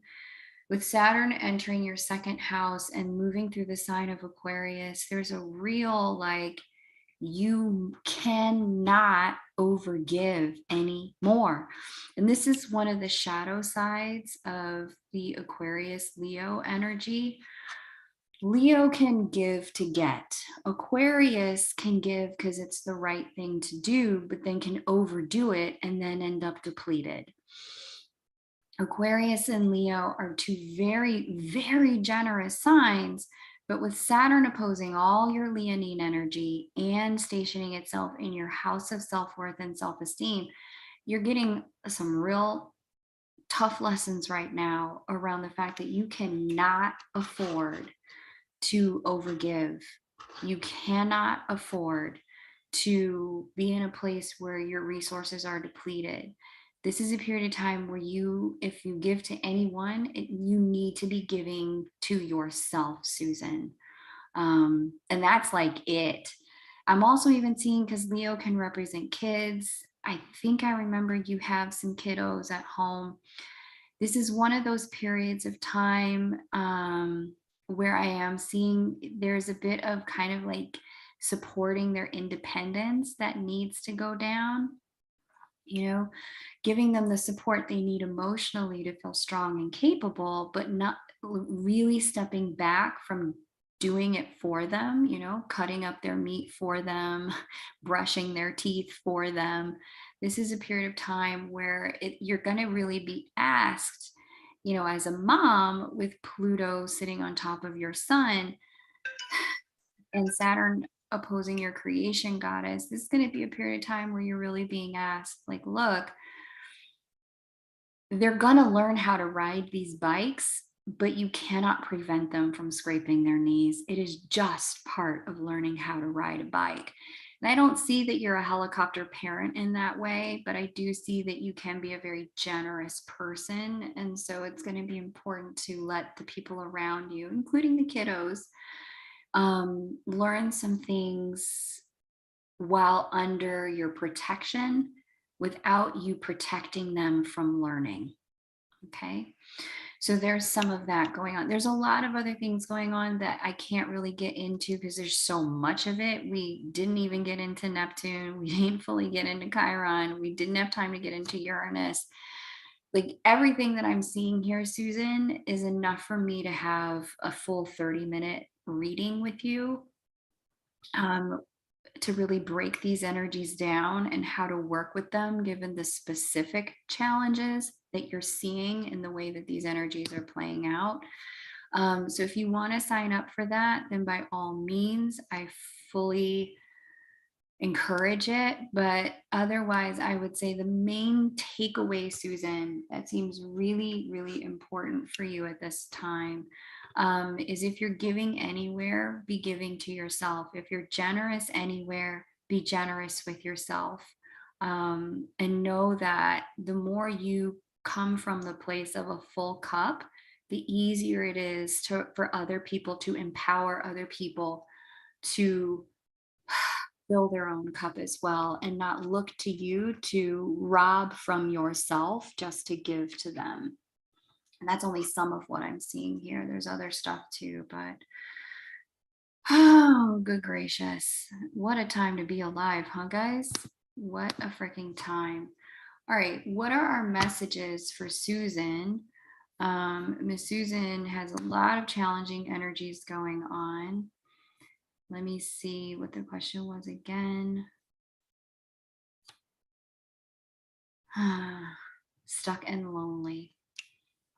Let me get some cards for you. Cards for Miss Susan around stuck and lonely. What's the right deck? Santa Muerte. If nothing comes out, then it's the Lightworker Oracle, because that one was calling to me too. Nope, there it's coming out. Yeah. Okay, it's coming right out. Woo! Came out fast too. Two of Pentacles upright, Devil upright, Fool upright. Wow, major arcana energy, lots of intervention. Bottom of the deck, more major arcana, Judgment upright. Damn. So the Two of Pentacles in the Santa Muerte deck talks about, it's more like a Two of Cups in another deck. It's a mirroring energy of giving and receiving in the Santa Muerte deck. And intimacy. It's a card of intimacy in the third dimension. Devil upright, Fool upright. Damn. Judgment at the bottom of the deck. This is telling me that there's something cyclic. There's a cycle going on here. What is let me just see vibrationally what's coming in.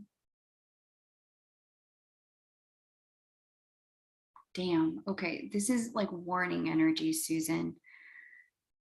I hope I'm reading this right, but the vibe I'm getting as I'm looking at all of these cards is that you are at a crossroads and a choice point.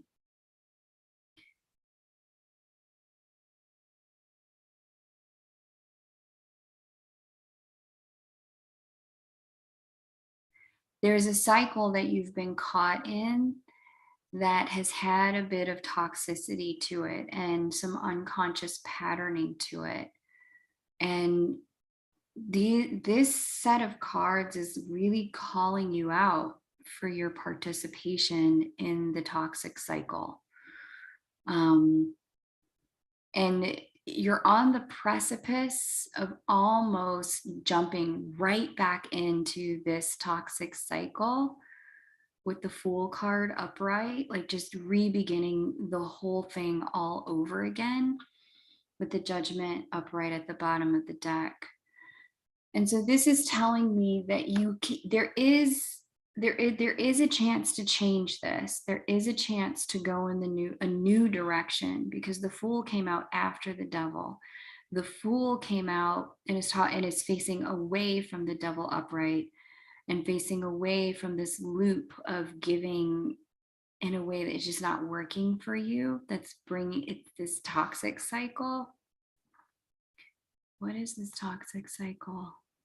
I mean, I think if what we saw in the chart was right, where it was just maybe a little bit of over giving, and I'm even hearing like there's like emotional manipulation around you or coming through you without you even realizing. Like emotions are getting utilized in a way that to get reactions or responses, and it's just not working. It's not healthy. This is telling me that you have the chance to break free from that patterning and not revisit that anymore.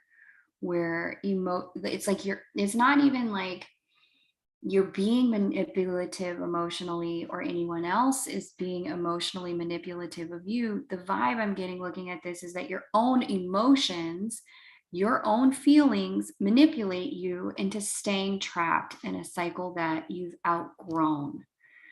And so, when I see all of this combo, there's the universe is kind of stepping in and saying, let's just pick you up and put you on a new path. Let's just take this train off of this track and put it on a whole new track so that she can't repeat this anymore. It's not possible for her to repeat this anymore.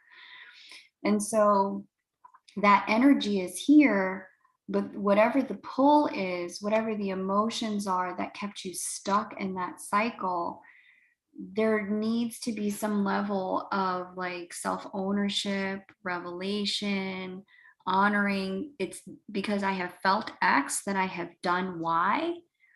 And it's that feeling is what's been manipulating me into doing things that I don't really want to do, that aren't really aligned for me. And I need to deal with that emotion so that I don't find myself back in the same place with the same person doing the same things on a different day, recreating the same cycle with a whole new person, repeating the same pattern in, just in the reverse. Like there's something here about recognizing some patterning and being given the choice to not have to repeat. But it starts with really dealing with whatever the emotions are that are at the root of the toxicity.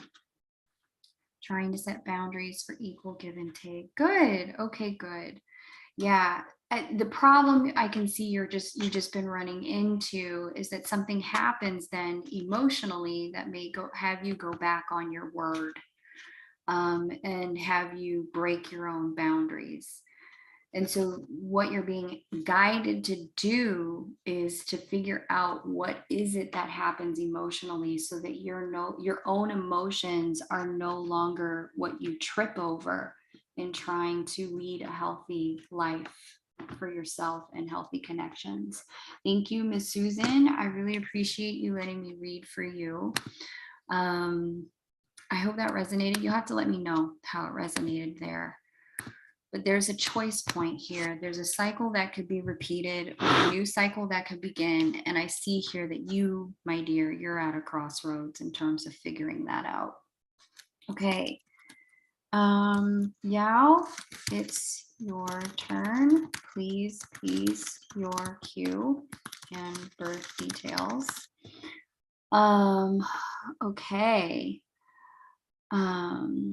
Trying to set boundaries for equal give and take. Rosalina Duvall, welcome. Great to have you here, sweetness. Thanks so much for joining us. Hey, Amethyst Dragonfire.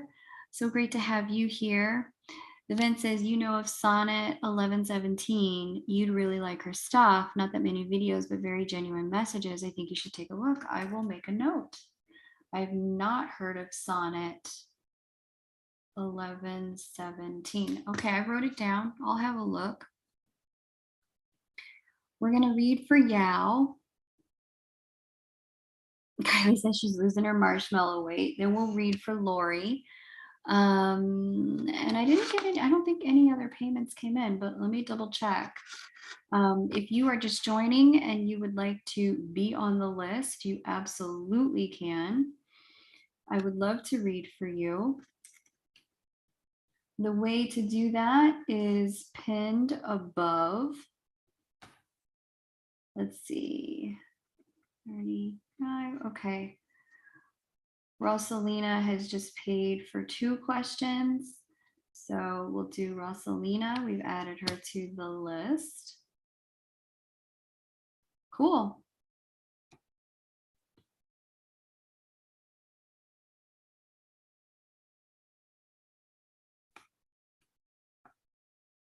Okay. And now we're going to read for Yao, then Lori, then 2 for Rosalina. All right, coming back here to the chat. See what's going on.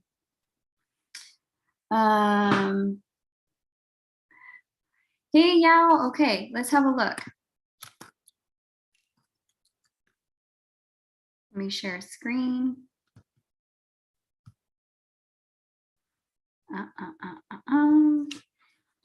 So whom I believe to be my twin flame, we ended things 2 weeks ago. Okay, so that would have been the Gemini full moon. I just want to know what's going on, I guess. Okay, got it. He's from Loma Linda. Okay. California knows how to party. Now that one's going to be stuck in my head. I'm so sorry, the vent, that I got Ricky Martin stuck in your head. My goodness. That song was really in my head when I was like recording that video. I was like, oh no, Ricky, you cannot stay here. This is not your home, homie. You got to move. You cannot be here. Okay, so Yao says,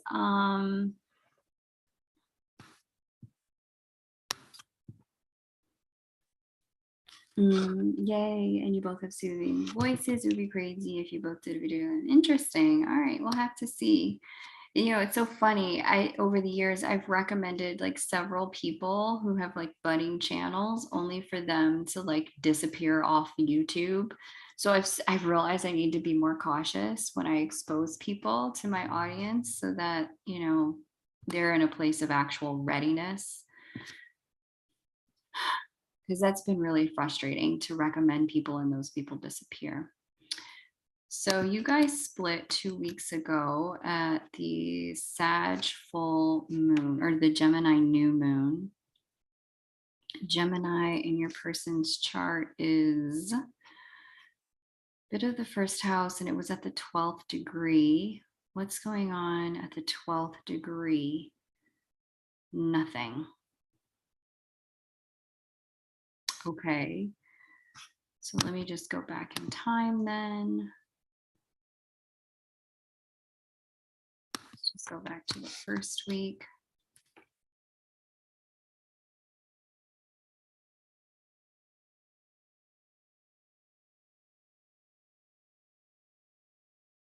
Oh, okay. Yeah, that makes sense. Yeah, you know what's interesting? And what is your person's natal configured placements fixed? Damn. Okay, I was going to say one thing, but I can no longer say that.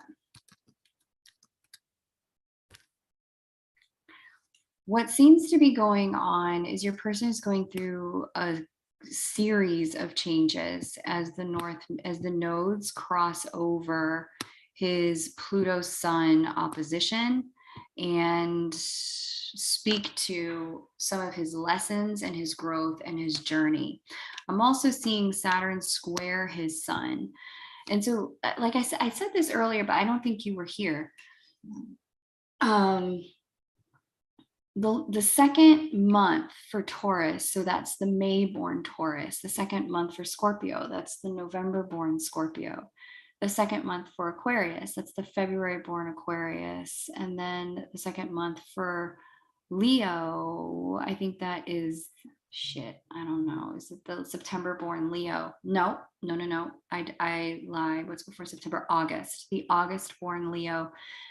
These people are going through a tremendous amount of transformation, growth, and change. And for your person with Saturn in a T-square to his Sun and his Pluto for the remainder of this year, your person is being shoved, pushed, pulled, kicked, poked, prodded into an energy having to do with some serious self-love in Leo energy. This person is needing to is being asked to really focus a bit more on themselves, deal with a bit more of who they are, figure out who they are even, and really start to pay attention to the lessons they're being asked to learn. So, I'm looking at this, and what I'm getting is this vibration of you can run, but you can't hide, because wherever you go, there you are. And so, not to say that he's running from you, I don't think that's it. If there was a breakup that happened in this particular energy, I'm seeing it, two things are true. Number one, it was a long time in coming. Number two, it happened because, and this is probably what your person said, I need space to figure out what I'm doing. And even if they didn't say that, that is what I am seeing, especially with Pluto speaking to this person's moon in the way that it is. This person is in a process of figuring out, like, just precisely who the F they are and what the F they want.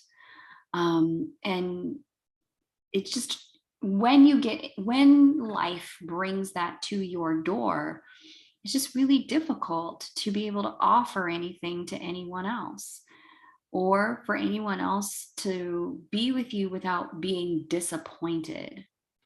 Because what I'm seeing is this person needing to carve out some space, Yao, for hearing themselves, for listening to themselves, carve out some space for understanding precisely who they are, what they want, why they feel the way they feel.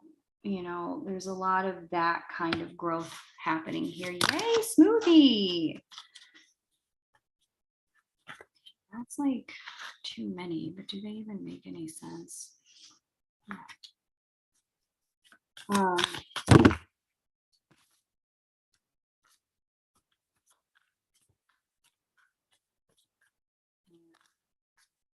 Yeah.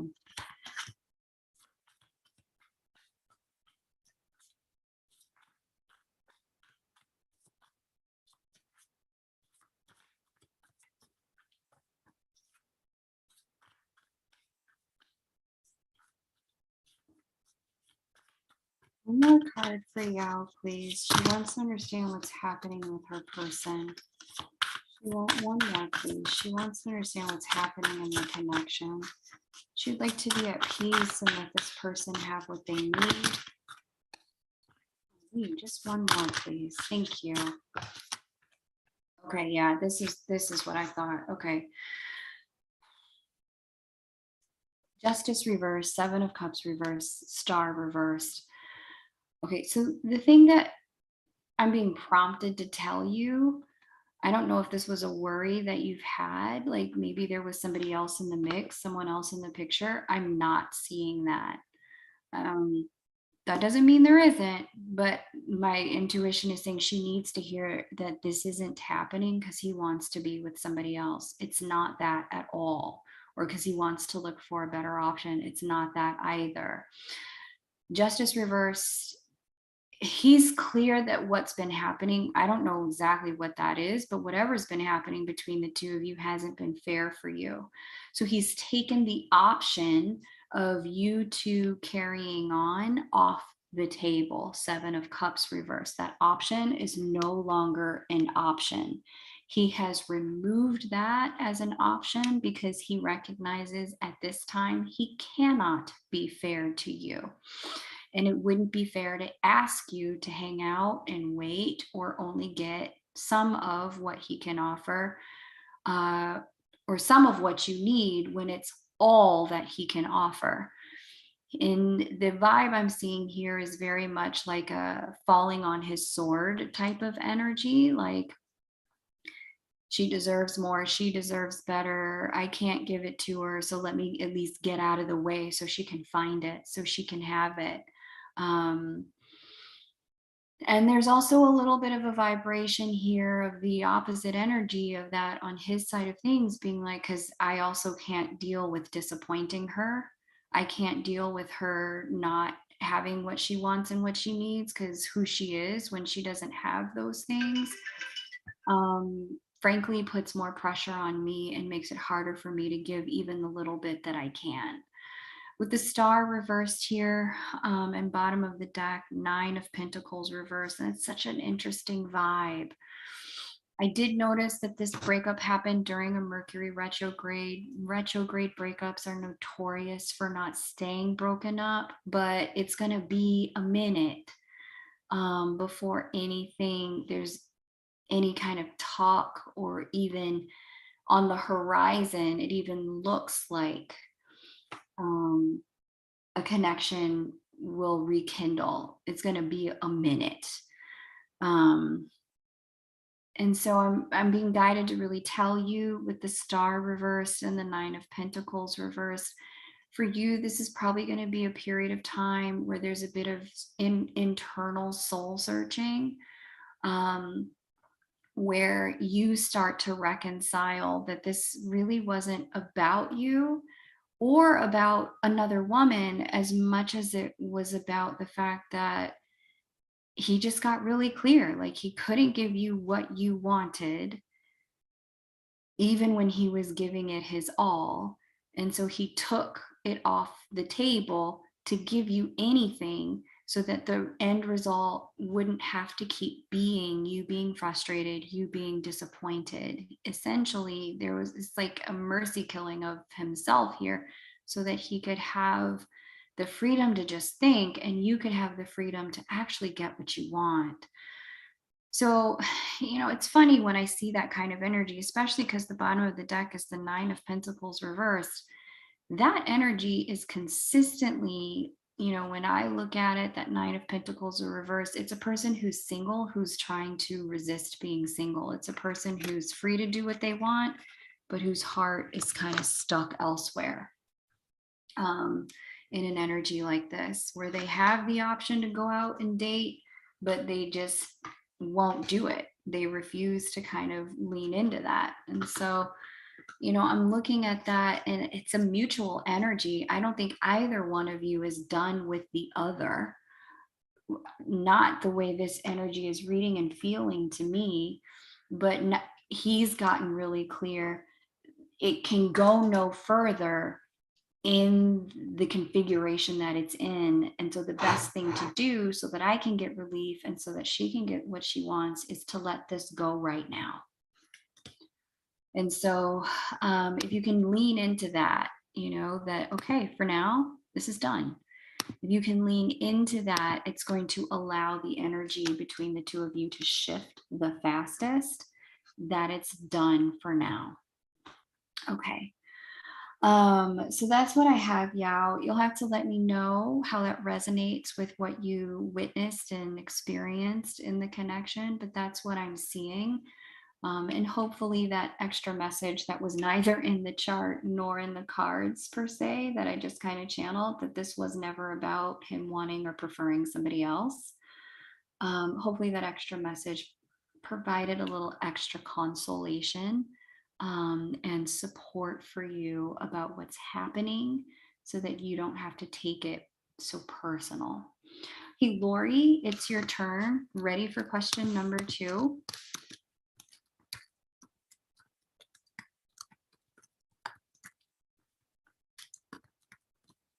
That resonates. Okay. All right. Yeah, I'm happy to hear that, hon. I'm sorry it's been so hard. I really am. 12:32 p.m. here.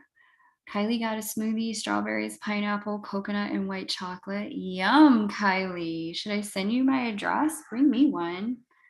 That sounds delish. Oh my gosh. All right, let me reshare the screen.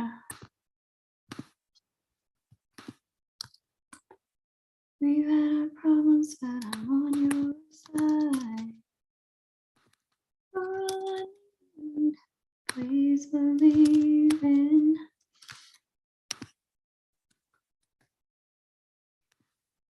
10, 04.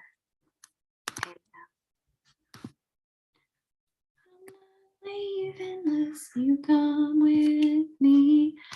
All right, here we go, Lori. Let's see, what's the question? What lessons am I still working through regarding my twin? What energies can I use to heal from the separation with him? I added for the tarot pool. Yes, you did. And I did get that payment. Okay. At least I think I did.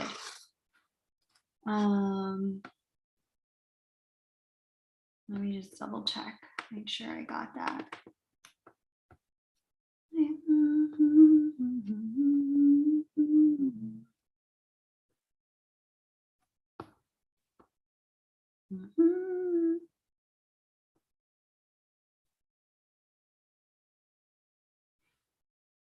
Oh, Lori, I didn't get that. I did your tarot pull with the last one, sweetheart. Actually, let me see all of these. Because I don't have anything for a tarot pull from you, sweetheart. Lori, I just have your first payment, then Michelle, then Catherine's, then Susan's, and I have Yao, and then I have you, Lori, but I don't have anything for the tarot pull, sweetie. So I'm just going to do the chart unless you feel like adding for the tarot pull. Okay, so what I'm seeing here, going back to this, let me restart the timer so we can do the full time. What's the question again? Lessons in your twin journey. Okay, where's your natal divine masculine energy and your natal divine feminine energy? Ooh, okay, so Pluto is fast approaching your Juno, your natal divine feminine energy. This year and next year are going to be a season in which what you're really learning is your power in the circumstance, precisely how much power you have, that you are not powerless in the experience. You're going to be confronting a lot of your fears when it comes to standing fully in your own divine feminine energy. And like I said, everybody has divine feminine and divine masculine energy. We all have it. And in all of us having this energy, in your case, your divine feminine energy sits in Aquarius in the 12th house. This is about really psychically understanding what the world needs and being able to provide it. With Pluto sitting on top of your natal Juno in this way, there's a lot of like stepping into and beginning to more fully understand your psychic prowess, which is significant. You do have a lot of psychic a lot of psychic prowess, a lot of psychic capacity, a lot of psychic energy. You have a lot of that. And this is telling me that this period of time is about you coming into understanding that for yourself. There's a very like Earth Mother, provider, patroness kind of energy to this. There's queen energy to this, where you're kind of a sovereign who looks out for her people in a lot of ways. And so, as I'm seeing all of that, and I'm seeing Pluto square your natal divine masculine energy next year, this is a period of time where you're going to really start to understand what the power of your connection and your divinity is bringing into your life, that there's ways in which you're not a mere mortal, that the love from this connection has activated you, awakened you, aligned you, and created illumination within you that makes you Lori after as opposed to Lori before. I'm sure you've probably heard this as I'm looking into this energy from people. You're different, Lori. You carry yourself different. You sound different. Not the same old Lori. Lori's got a new attitude. There's that vibe here as I'm looking at this energy. And there's a bit of like a, don't mess with Lori that I'm seeing come into your energy field this year and next year with Pluto making the aspects that it's making. Where, it's funny because I had a guy friend of mine tell me this about a week or so ago.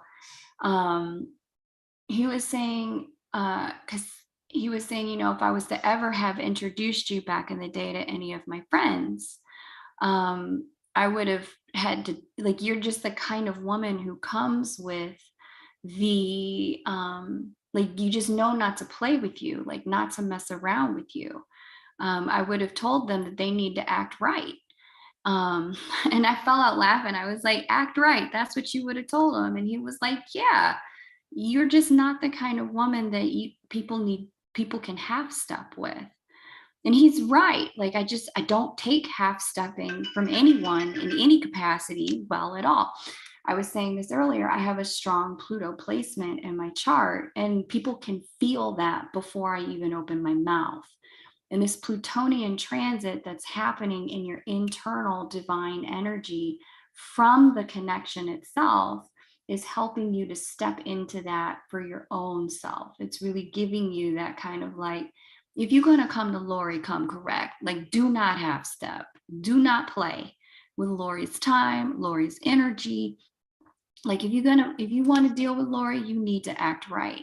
And it's just vibrationally, you're not going to notice it. It's very subtle. It's a change happening in the way you feel to other people, but you're going to start noticing that people deal with you far more respectfully.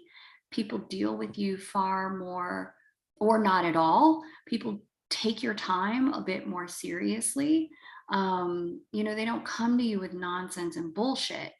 And so, not that you ever got a lot of that anyway. I mean, I see you're a Capricorn sun.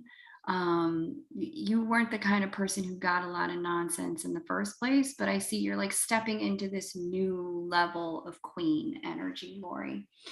And so that's like really exciting to see. I like to see that for you. Yes, the vent. That is why I say that, my super Scorpio friend. You have like 20 freaking Scorpio placements, the vent. Maybe not 20, but you have a lot. More than the average person. And so, yeah, when you have a lot of Plutonian energy, Scorpio energy, people don't mess with you. They know better. It's something in your energy. They know they just can't pull a fast one on you. And Lori, this is what not your person, but the connection itself is bringing to you. Okay, so let me go ahead and I'm shuffling for Lori. Let me see what Lori's question is one more time. Lessons working through regarding the twin. It's all about power and just owning your power. Without apology, I'm seeing here. Oh, yeah.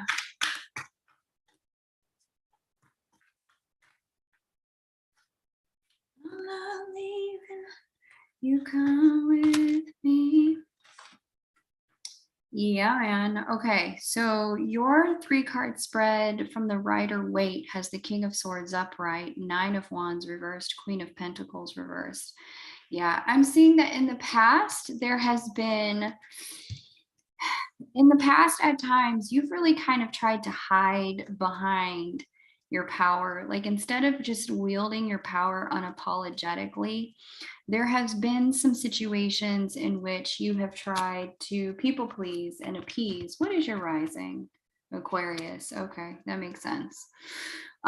You've tried to people please, you've tried to work with people, and unfortunately, you know, sometimes this has been against your better judgment, because I'm seeing here with that 9 of Wands reverse, people have disappointed you and then you've still given them the benefit of the doubt, Lori, unfortunately.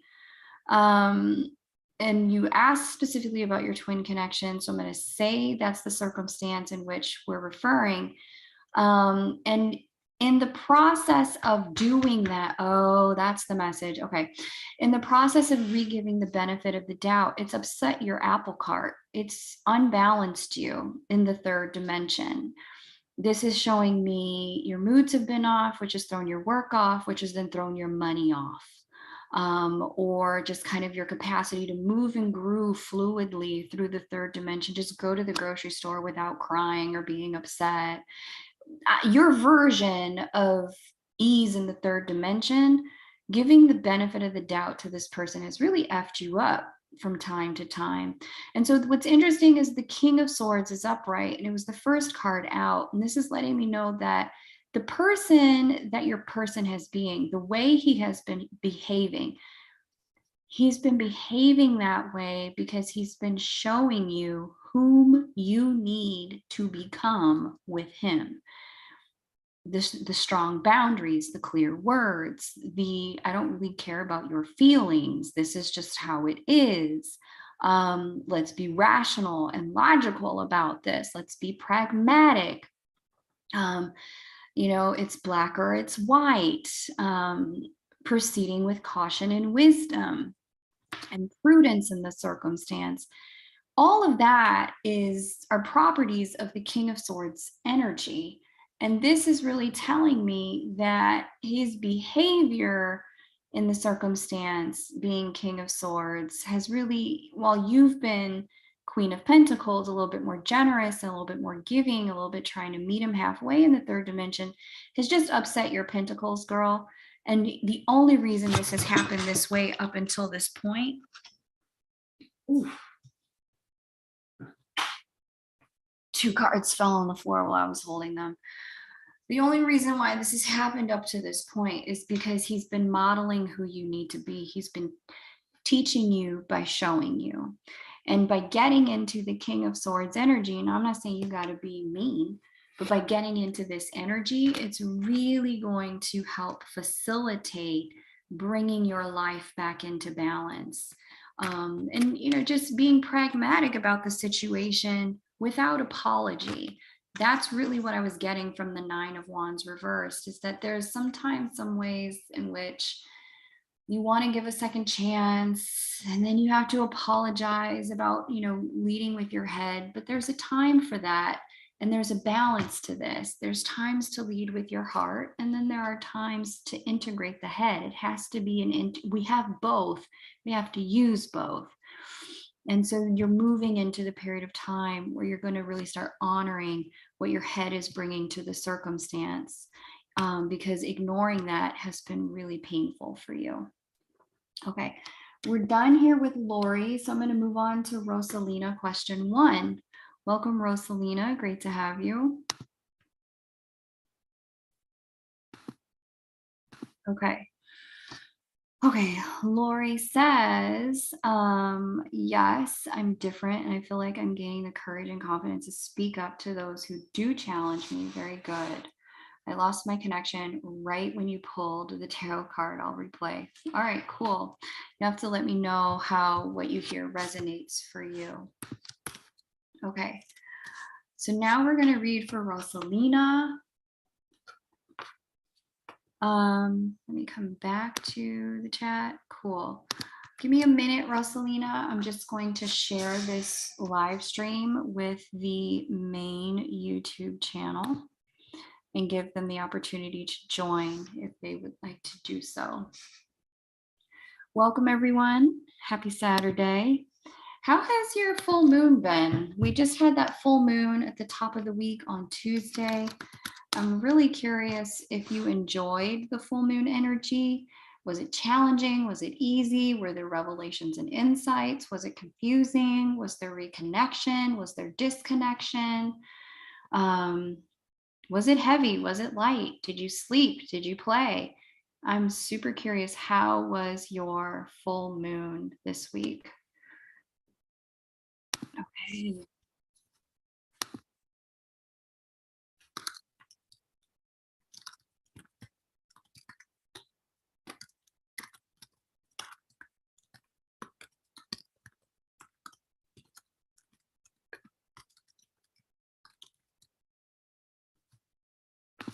Okay, cool. All right, so we have shared that with the main channel. So Kylie was sick all week. Kylie, what kind of sick? And not just sick, but sick. Sweetheart, what happened? I'm really sorry to hear that. That really blows. I hope you're feeling better. I mean, it sounds like you're at work, so I hope you're feeling better. Flower says, I haven't slept in a week, only 5 to 6 hours a night. A lot of people report insomnia with full moons. I have noticed that that's not uncommon to have that experience. Staten Island, New York.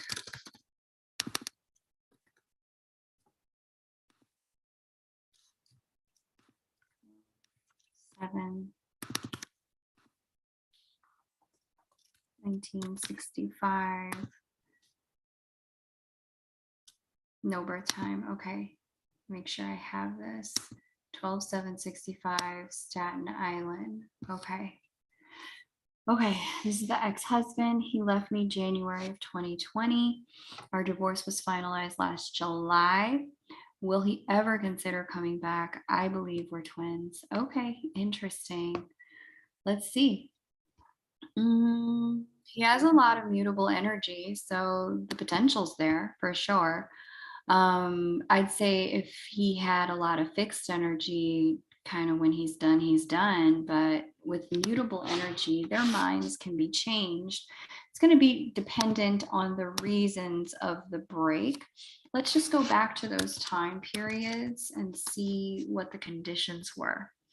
So we had eclipses in Cancer. In Cancer Cap.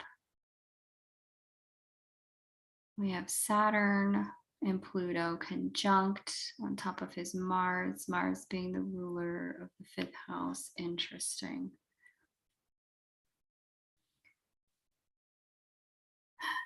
And this is January of 2020. So just before the pandemic hit.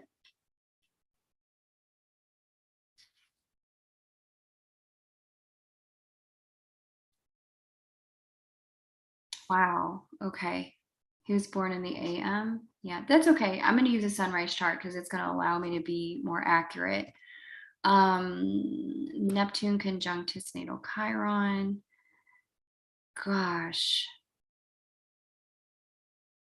Neptune square Sun. Okay.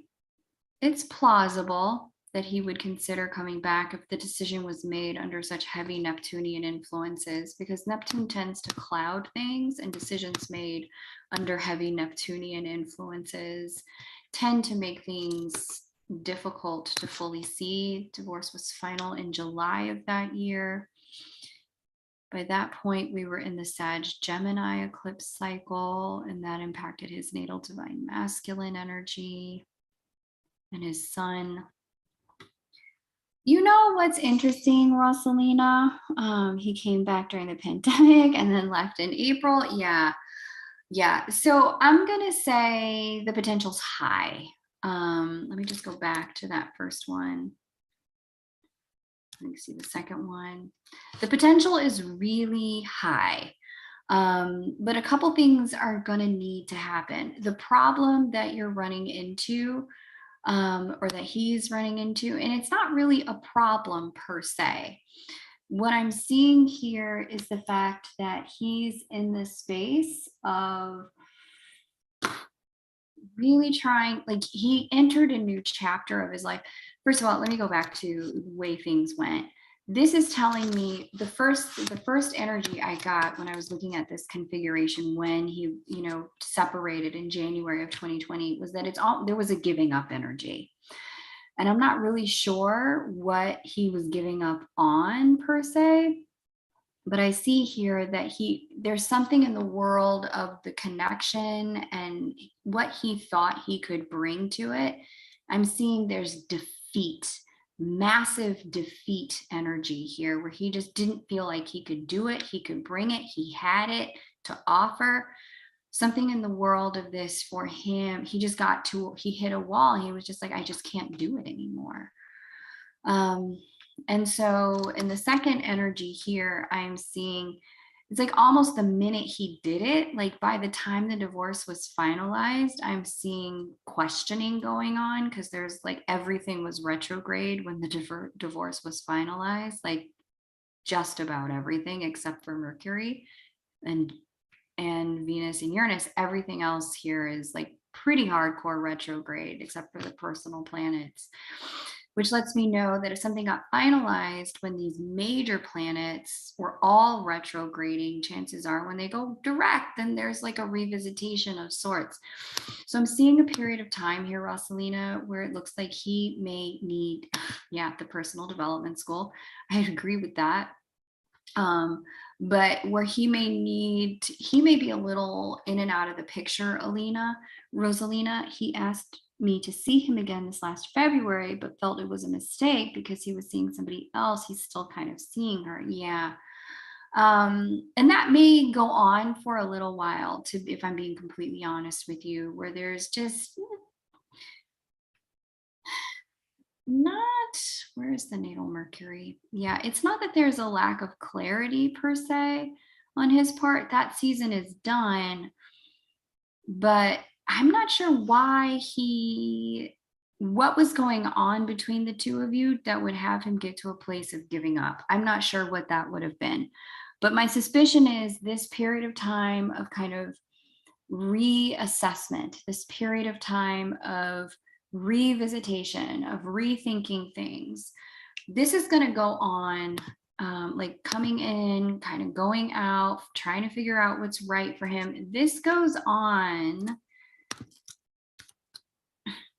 until about this time next year, until his Saturn return fully hits. And I'm not sure where he'll land. I'm looking to see if there's December this year is going to be really important for you guys. You'll have a Mercury retrograde in the sign opposing his sun, or not Mercury, a Mars retrograde. Rosalina, I was going through depression. Got it. Yeah. And so if he felt disempowered, like he couldn't help you, couldn't support you, I do see he would have given up. You guys will probably revisit this again in December during the Mars retrograde. I see that here. In between now and then, Rosalina, whatever you need to do to deal with that depression, I see it's going to be really necessary for you to figure it out. I'd recommend taking a look at some of the books from Daniel Amen. Definitely have a look at Change Your Brain, Change Your Life, but above and beyond that, have a look at his book on ADD. He goes into the different types of brains. I know you said depression. I know you didn't say ADD, but in that book, he talks about some of the neurotransmitters that can really help if you are struggling with depression. And the nutraceuticals, the vitamins, the supplements, the minerals your brain would need in order to really support and facilitate optimized mental health functioning. I'm not sure if you have tried antidepressants or if that even feels right to you. My strong recommendation, given that major giving up energy that catalyzed the divorce to begin with, when I saw that, what was revealed was that he was just at his wit's end. He could not go any further. And so because he could not go any further, it wasn't possible for him to be in the place where he could continue you know, with what he had, with what you had going on. It's like he needed to move in a different way. So Rosalina, I'm going to go ahead and pull your tarot for you for the first question. I'm working on it. I'm going to see a therapist. I've come out of that deep depression. I'm working. Please keep going. Please keep going. Because I don't think he wanted to give up. I just don't think he saw another solution, hon. I just don't think he saw another way to go. And women too, Kylie. Some women too really need help with their ADD. I didn't even know there were 7 types of ADD until, you know, I started looking into Dr. Daniel Amen's work. But okay, talk to me.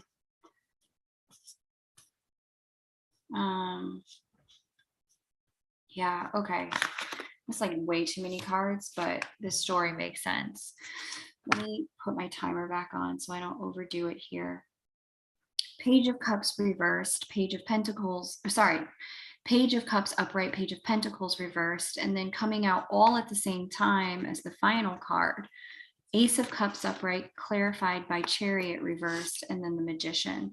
This is telling me this is definitely not a friendship, that this will never settle into just friends energy with the Page of Pentacles reversed, that there's hope here, there's aspiration here. Both parties in this circumstance have it in their heart. I wonder if things could be different. Both parties, not just you, but also him. The orientation you need to hold with this, and I know this is going to be hard to do because if you're just coming out of a major depression, one of the things that'll really help is continuity, security, predictability to stabilize you.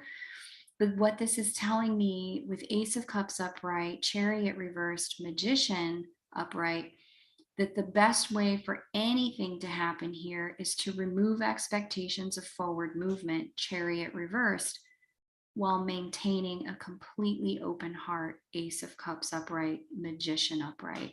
If you can maintain an open heart without expectation, Magician upright, magic happens in this connection. But it's really going to require you being present with the what is. And the what is that he hit a wall in terms of what he can do. And now you two are not together. You love him, you're fond of him, he loves you, he's fond of you, but this isn't moving forward right now. And as long as you can be in that place of, I'm open to being with the love in the way the love wants to manifest. If you can stand in that place, that is the best place for magic to happen between the two of you. My heart is open to whatever wants to manifest between us. That's what I got, baby girl, for your first question. Not that you're a baby, but I call everybody baby girl. My love, sweetheart. I hope you don't mind the diminutive. But yeah, that's how that reads. So Grace, I'm going to need you to hold for one moment, doll, because I have Rosalina's second question. She paid back to back for 2 questions. So I'm going to read do Rosalina's second question, and then I'm going to read for you. So hang tight, Grace. Okay. I was going through depression. I've let him go. We aren't talking. We have children together and grandchildren. Yeah. Oh, the grandbabies. Let's have your second question there. After I do the second question, then I'll read for Grace. No problem, Grace. Thank you for understanding. And then if you would like it to be your turn, it can certainly be your turn next. I am offering the one question, one chart mini reading today for $25.25 USD, payment made through PayPal or Venmo. And if you would like to add tarot or oracle clarifiers and illuminators onto that, the total is $35.35 USD. And I'm going to read a question for Rosalina, then I'm going to read for Grace, and then it would be your turn if you decide to jump on the list. Awesome. All right, so Rosalina, let's get your next question.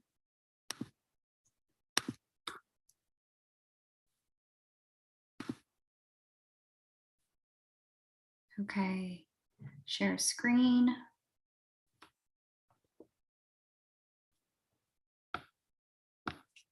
All right, so Rosalina was born in Westbury, Connecticut.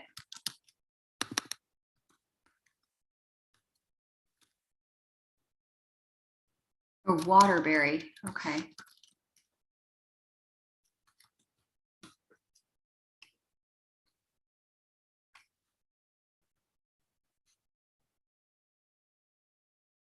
All right. And then we have 10, 28, 1965, 5:55 p.m. 5:55 p.m. And we want to do a Placidus chart. Okay.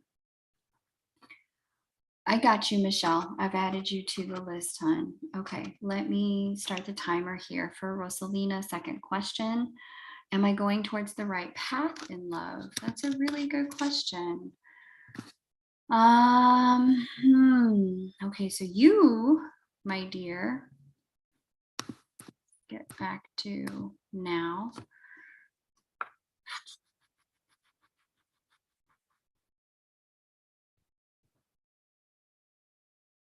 Okay, so you are a October born Scorpio. It is, like I said, it is just Scorpio morning around here.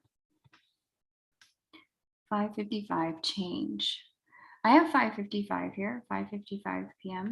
I have that here. Okay, so let's just see what's being asked of you.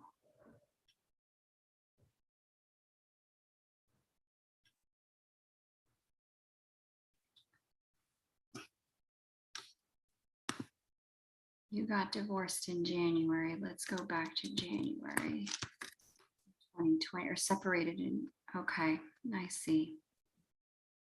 I see, I see. And then the divorce was final in July. Let's see.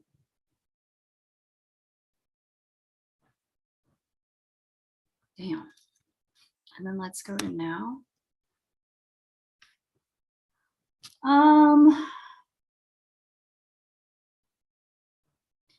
The answer to that question is yes, and. What I'm seeing here, when you guys separated, this is telling me that you guys separated at a time where it was like really kind of meant to, that was scheduled.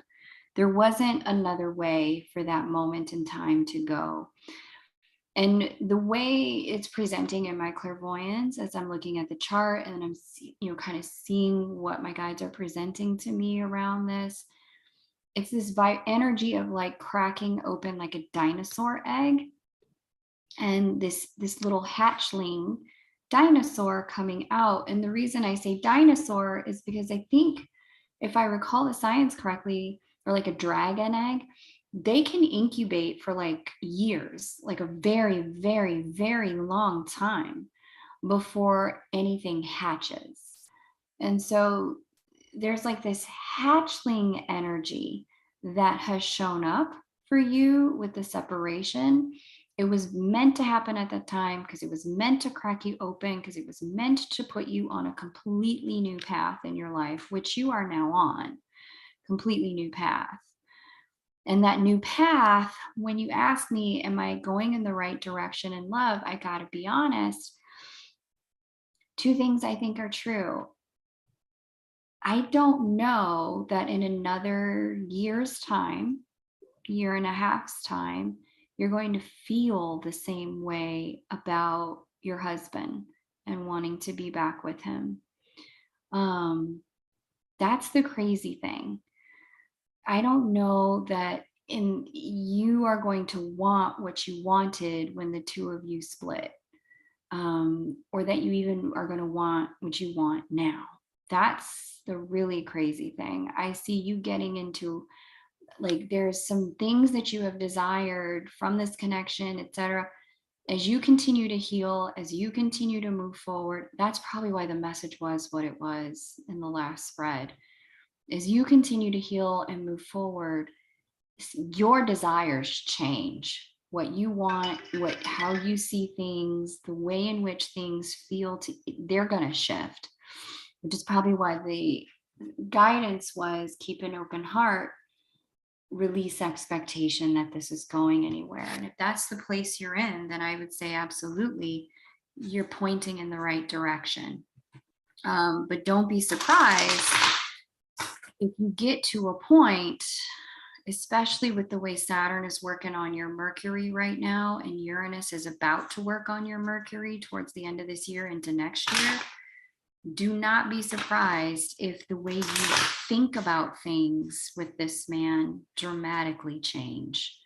I know right now it's probably like, yeah, right, K Moon. I would never feel different about him. Yeah, right. I don't believe you. I could never not want him. I've always wanted him. I've just had things to do with me. God damn. Here we are, new spread. I've shuffled. Same card coming out. Okay.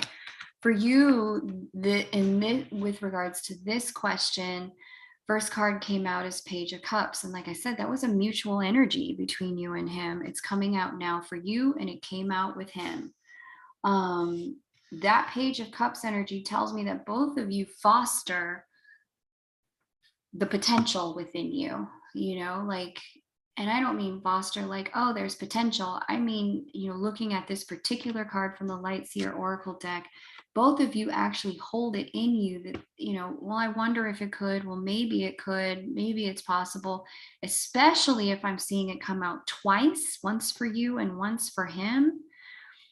When you have a minute, I want you to Google the Page of Cups in the Light Seer Tarot deck. I don't have a way to share it with you here on Zoom, but that Page of Cups energy from this particular deck really talks about holding high hopes in the heart for something to come forward. Second card in the spread, 9 of Wands upright. Final card in the spread, 6 of Cups reversed. Bottom of the deck, 6 of Wands upright. You know what's crazy? This is giving me, okay, there's some undealt with stuff that is in the process of getting dealt with now through the therapy about the way the relationship was. And what you're moving through is the nostalgic energy around the good times. Once things end, it's the nature of the human brain. There's been research done about this, about the way we tend to remember the things that were good and erase or minimize or gloss over so that we can minimize the impact of the things that were really hard or really difficult or painful. But 6 of Cups reverse is telling me those painful memories that are part of what created some of the depression for you in the first place are needing some of your attention now. They're getting dealt with now. And his absence is what was needed for you to get into integrity and congruency with yourself now. 6 of Wands upright is telling me that whatever you end up with on the other side, after you've integrated what didn't work for you and come to a place of clarity about it, whether you two come back together or you two decide to, be happy co-grandparents together and do, family gatherings and events together. Whichever way it goes, you're going to be very happy with the outcome. You're going to feel very good about where things end up. But this excavation that you're in the middle of, I don't know if there was like a withholding. This is telling me that there may have been some withholding for you that may have facilitated the depression, some ways in which there were things you were tolerating in the connection that didn't work for you. And so it led to being depressed because you couldn't really figure out how to shift them. Now you're starting to get into the place of shifting yourself to such a degree where it's possible for you to be on the other side of the depression, see with clear eyes what the relationship was and what the relationship wasn't, and be in a much more stronger place should this come back together. And because I'm really seeing that Page of Cups energy here for both of you, I mean, I shuffled and it came out twice. I think because both of you foster that, this is just a period of needing to deal with the things that weren't aligned within yourself before having the opportunity to come back to figure out, okay, so are we doing this or are we not? Okay. This resonates. Oh, Rosalina, I'm happy to hear it. Thank you for letting me know. I'm glad I could give you messages that validated your intuition and experience today. All right, let's move forward. Rosalina, if you want to have a deeper look at things, I strongly recommend a private twin flame reading with me. I think 30 minutes is all we'd probably need, but I can kind of hear the history that led up to what you just have been going through and help you understand how to work with what the planets are doing for you so that you'd be able to transition into what's next with a lot more confidence. Okay.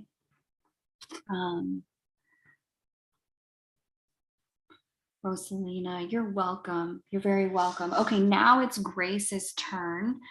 Amethyst Dragonfire, thanks for participating in the chat. I'm unable to read every comment, but it's so nice to have you here. Thanks for hanging out with us. Let's go ahead and get into Grace. I don't know how I know about dinosaur eggs, okay? Just trust that I know about dinosaur eggs, the vent. Where is Grace? Here we go. 7:30, 1983, Grace says, 7 a.m. Arkansas. Smith. Okay, no birth time. Do you have a birth time, Grace? What is your question? Let me go ahead and set the timer. My lease renewal option comes in early August. Am I on a path to stay where I'm at if the rate is the same or small increase? Okay, like less than $100. That's a good question. Where do you live, Grace? Like what city do you live in and what is your 7 a.m.? Thank you. Okay. What city are you living in? Let's see what goes on in August for you. 1. It's an interesting time because we got changes. Okay, so Jupiter, I'm going to say yeah. I'm going to say I don't see a relo here for you. You're in the Dallas Metroplex. Okay. I don't see relocation energy here for you at all, to be honest with you. Maybe with Jupiter retrograding over your moon at that time, but not really. Let me see. Where is Mars? Where is Pluto?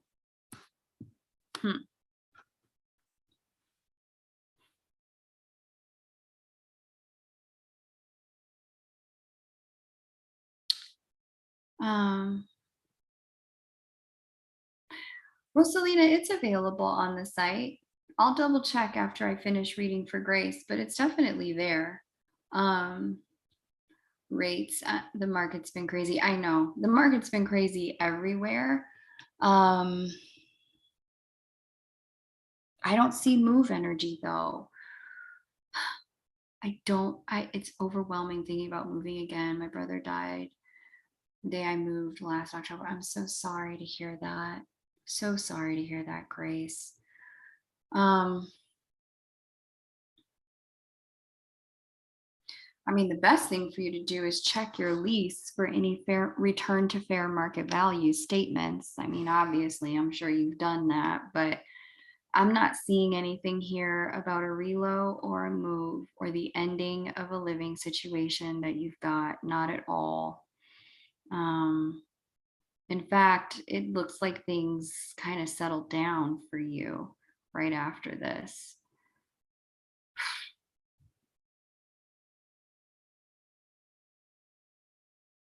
I'm just checking one other thing to see maybe I'm missing something. Yeah, I don't see them pulling any stunts on you. Like you know how you hear those stories about how people's rent is getting raised $300, $500, $600, $800, $1,000. I'm not seeing that here. I'm double checking to make sure. Okay. Okay, so there's one last thing. Okay, so it's Pluto square Pluto. Here's what I would recommend based on what I'm seeing here. There could be something like that, but because it's Pluto square Pluto, the Plutonian energy here from that 6th house of things that have power over you, Pluto being the ruler of your 4th house of home, I think there's room for negotiation because your natal Pluto sits in the sign of contracts and negotiations. So if something were to come up, and it's possible in the current market weather, if something were to come up, I do think you have leverage for negotiation here around this. And it does look like you have the opportunity for this to work out really, really, really well for you. In fact, it looks like you get into a space, if for some reason, let's just say if for some reason, you know, K-Moon's just totally off, completely wrong, and you end up needing to move or relocate, I don't see that being the end of the world because I am actually seeing you move into a season as we get Jupiter into Taurus at this middle of next year. I see you moving into a season where you do start to feel extremely at home in the world physically, meaning safety in your home front. So it would be like relocating to a place like that. You know what I would also say, Grace? I also can see here. Let me go ahead and shuffle for you, hon. The other thing that I'm seeing here is if you were to approach them and tell them, look, I already know I want to renew for another year. Can we just lock in the rent that I have? And you're proactive about it. Like, let's say instead of waiting for August, you approach them now in June and say, I already know I want to renew. I'd like to lock in a new rate or the same rate. I understand, you know, markets are what they are. I'm open for paying another $100 a month. If you can approach them and just let them know up front, like I can afford up to another $100 a month.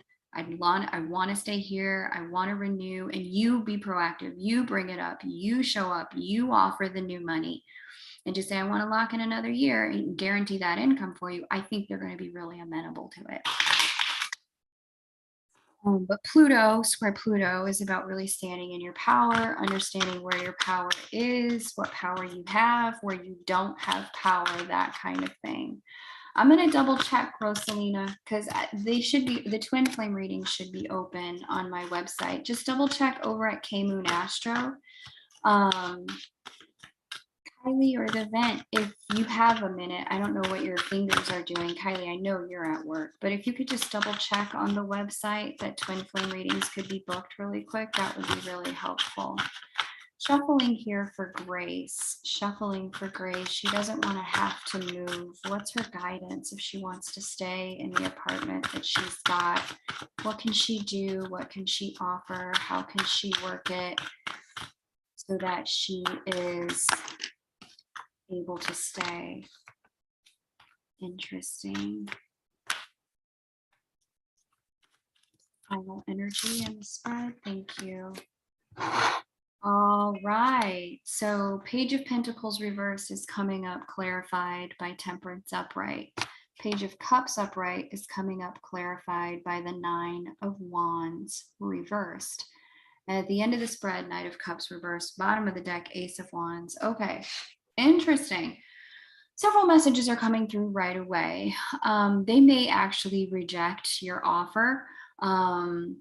There is the Temperance and then the Nine of Wands, like whatever your rental company is, they're showing up in this spread as wanting to figure out how to balance their books, wanting to figure out how to recuperate from their own pandemic losses. Because even though, and I hate this, like the buck is passed to the end consumer, which is you, but it's the banks who would need to be willing to take the hit so that the landlords can give you a break. If the banks aren't giving the landlords a break, then the landlords cannot give you a break. And that's the way this goes. So this is really telling me that they're trying to figure out how to balance out, the fact that people can't afford certain things, and simultaneously, what they can afford, they don't want to price people completely out of the spaces, because then they just end up with more vacancies and the same damn problems. And simultaneously, they are clear, Page of Pentacles, they cannot take small money. They actually need to rebuild the books. Page of Cups upright, Nine of Wands reversed, and the final piece of the deck, Knight of Cups reversed. This is telling me that, being proactive and making the offer may work, but you got to really take your emotions out of it and understand that this is business. That if you have to relocate or if you have to move, this is not because the universe is trying to emotionally punish you or dredge up what happened with your brother. This is just, business trying to deal with business issues and you needing to find your place in that. There's some business lessons for you to learn in this with that Temperance upright. Around this as well, Temperance upright and the Nine of Wands reverse are telling me that financially there's some things for you to learn about, like making sure you're paying attention to fine print, when something is offered, like really understanding what the offer is, not getting emotionally attached to anything. And simultaneously, there's still something you can do here just to see if you can get your way, but it's really going to take you being a bit more logical about it and understanding that the final decision just isn't in your control, and that if you are asked to move, the hand of divine intervention is on this circumstance with a major arcana card here. Bottom of the deck is the Ace of Wands. If you are in fact, Grace, asked to relocate, it's because there is something better for you, something much better than that location. And that location was meant to be temporary in order to be a landing pad or a transitional space. I'm specifically hearing that if you are asked to move, it's because the energy of having lost your brother would hang over that space and be a part of that space. And it's just, you would just need something different energy going into the next space and setting you up for the next thing. If in fact you're asked to move, it would be for energetic reasons more than anything, just to set you up energetically in a different way. From a divine perspective, even though, in the third dimension, we certainly see and understand, that business has stuff going on. They got stuff they got to figure out. They're beholden to the banks, which makes you beholden to them. So I wish it was other than that, but that is the case.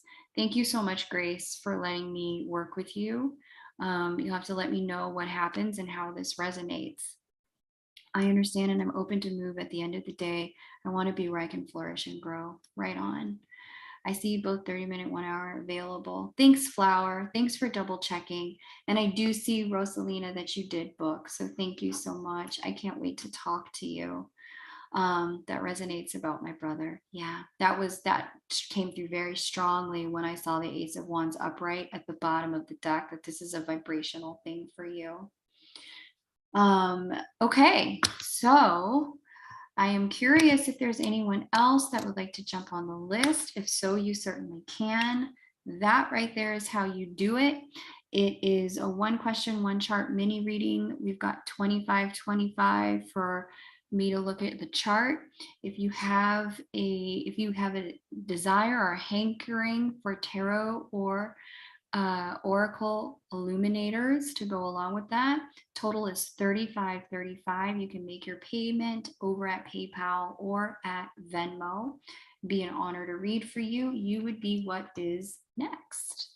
Amazing. Let me grab some water. I'm going to be right back.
What kind of logistics event?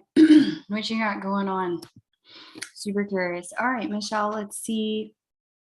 Okay, she says, person was born December 12th, 1975, Toronto. What's he going through? What's coming up for him? He's the father of our son. Okay, cool. Well, hopefully you guys are in communication.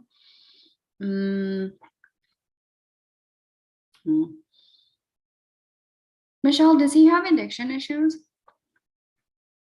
I'm curious if that's a thing.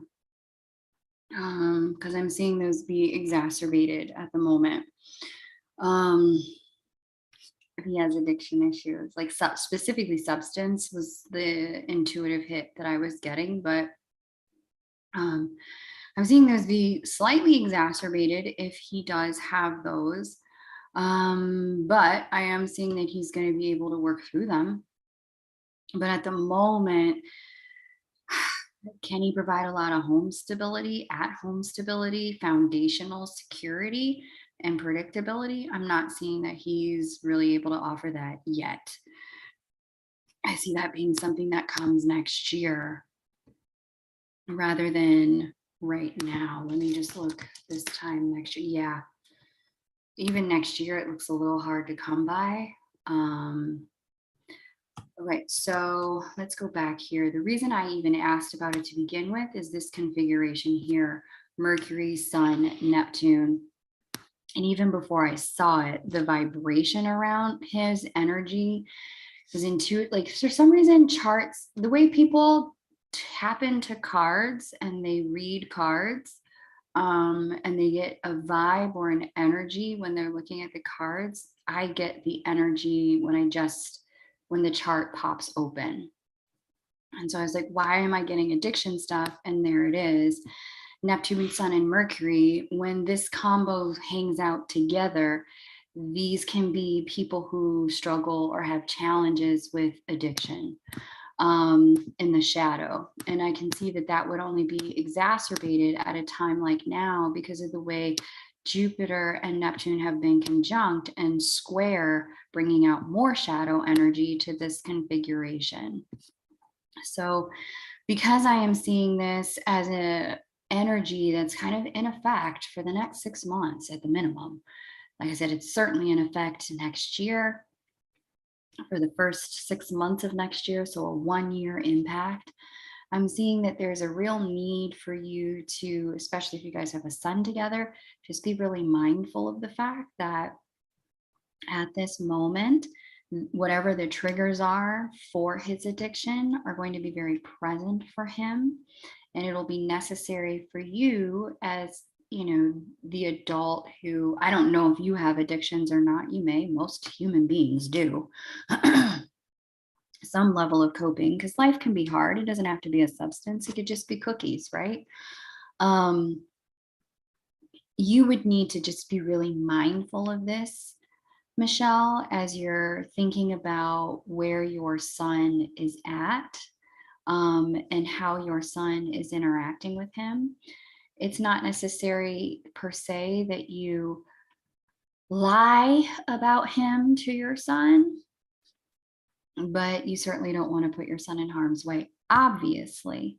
Like I said, whatever the triggers are for him around his addiction and whatever the addiction is or whatever it's to, behavioral or substance, it is really going to be necessary to just not write him off, but just know that he's struggling right now and that you may need to really step in and be kind of more of the sole parent while he figures some ish out. Because I'm really seeing there's some ish to figure out right now, big time, Michelle. There is some ish to figure out, and it's not going to be easy for him. This is probably one of the more challenging periods of his life.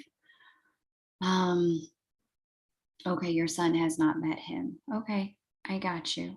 And just know that this segment, he'll come through it. There will be another side, and he'll come out of it, but it's going to take some time.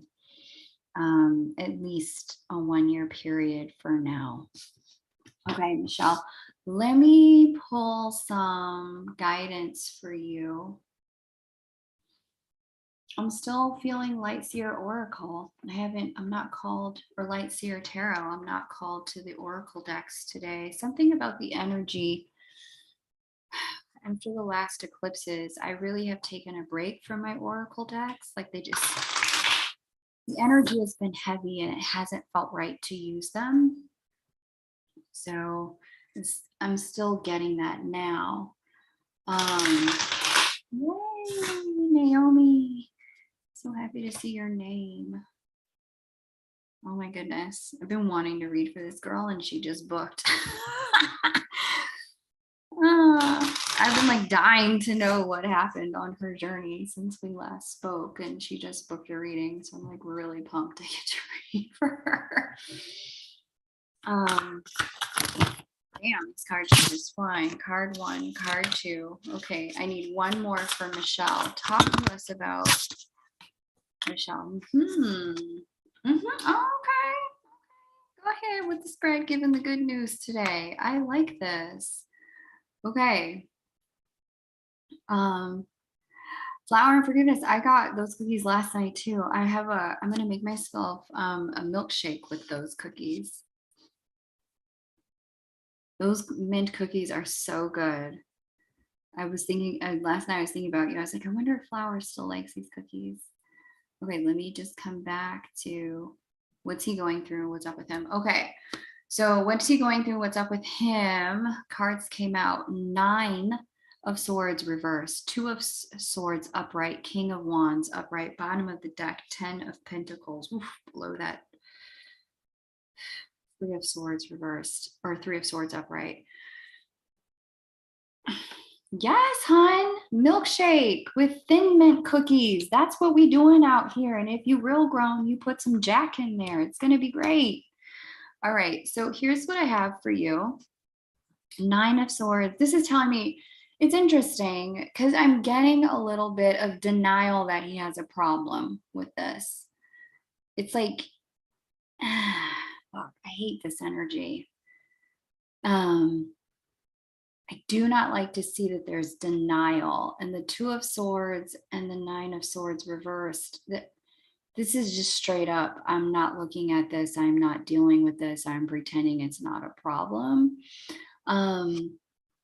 And so, Michelle, you may have seen this from him, where there's this kind of like, you just get this vibrant where it's just, he's just not, I hate to say this, but it's like he's hiding this from himself, pretending like everything's okay.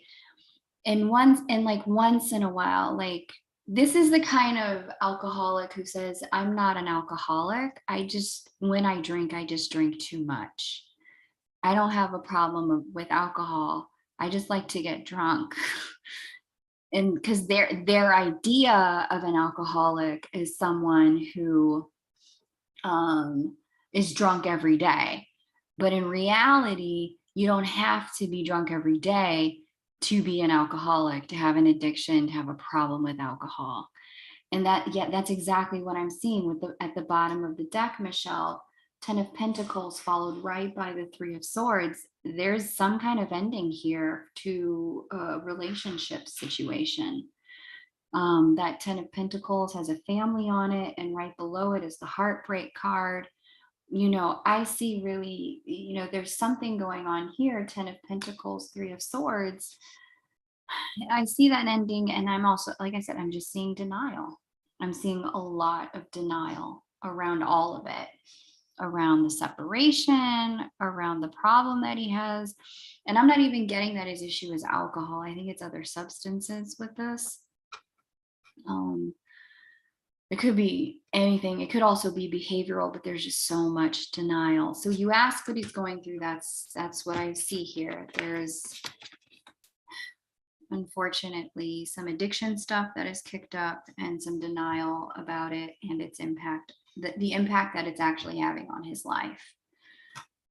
He's not facing it, not right now anyway. That's what I got, doll. I wish I had better news today. I sincerely do. You have your cookies with the coffee. Yeah, these cookies are great to have with coffee.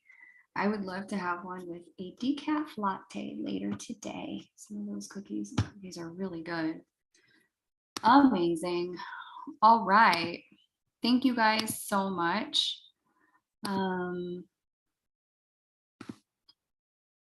Let's see. Don't save. Okay. The list is still open. If you'd like to dive in to get, feel free. You'd be next. So I just pasted how you get on the list there in the chat. $25.25 to PayPal, or $35.35. $25.25 if you just want me to look at the chart. If you want me to add on some tarot or some astro illuminators, or oracle illuminators, it's $35.35 USD to either PayPal or Venmo.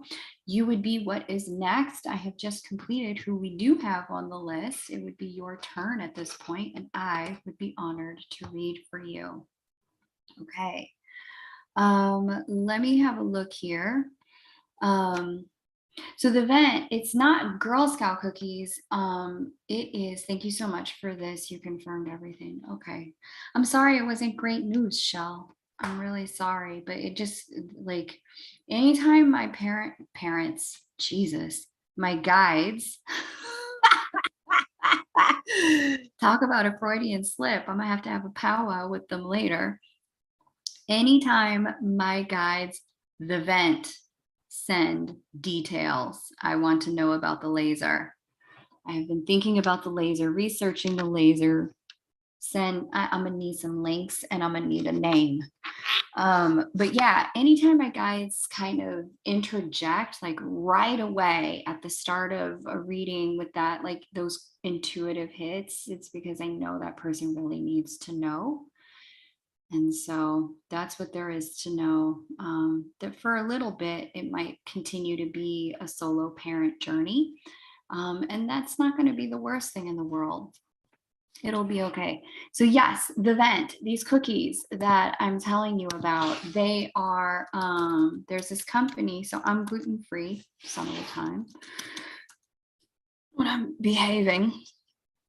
There's this company that makes gluten-free Thin Mints, like the Girl Scout cookies, and they call them just Goody Girl mint cookies. There they are, right here. And I love these cookies. They are so good. I picked some up last night to make a milkshake with. So I'm going to make a milkshake with these cookies a little later as a little summer cool off treat. But yeah, fudge dip chocolate mint cookies. And when I tell you they taste exactly like the Girl Scout Thin Mints, they taste exactly like there is no difference. You would not be able to tell the difference. They are so good. So yeah, milkshakes later.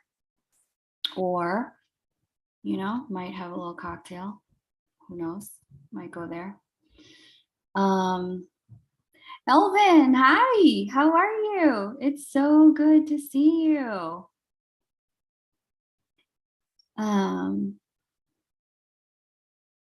Two places for doo-doo. Okay.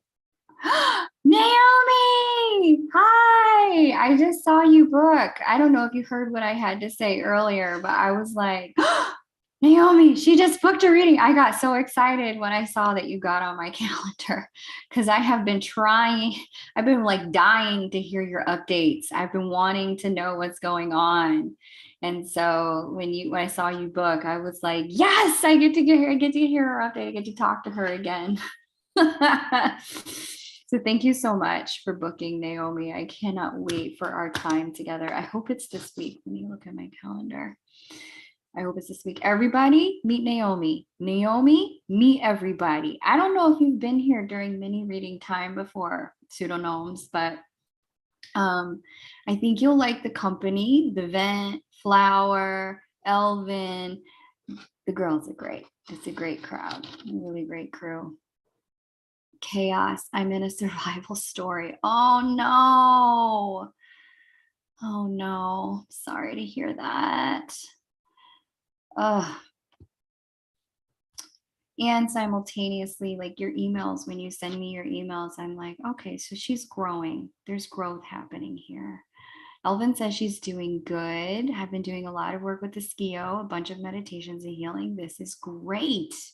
I got your last update, Elvin. Thank you for sending. I was like, oh, okay, this will be interesting to see what happens. You'll have to keep me posted. It's my first tune in. Yes. Yes, it is your first tune in. I think you'll like the crew. The crew is fascinating. What's your story, sis? I tell Kay all of my business in here.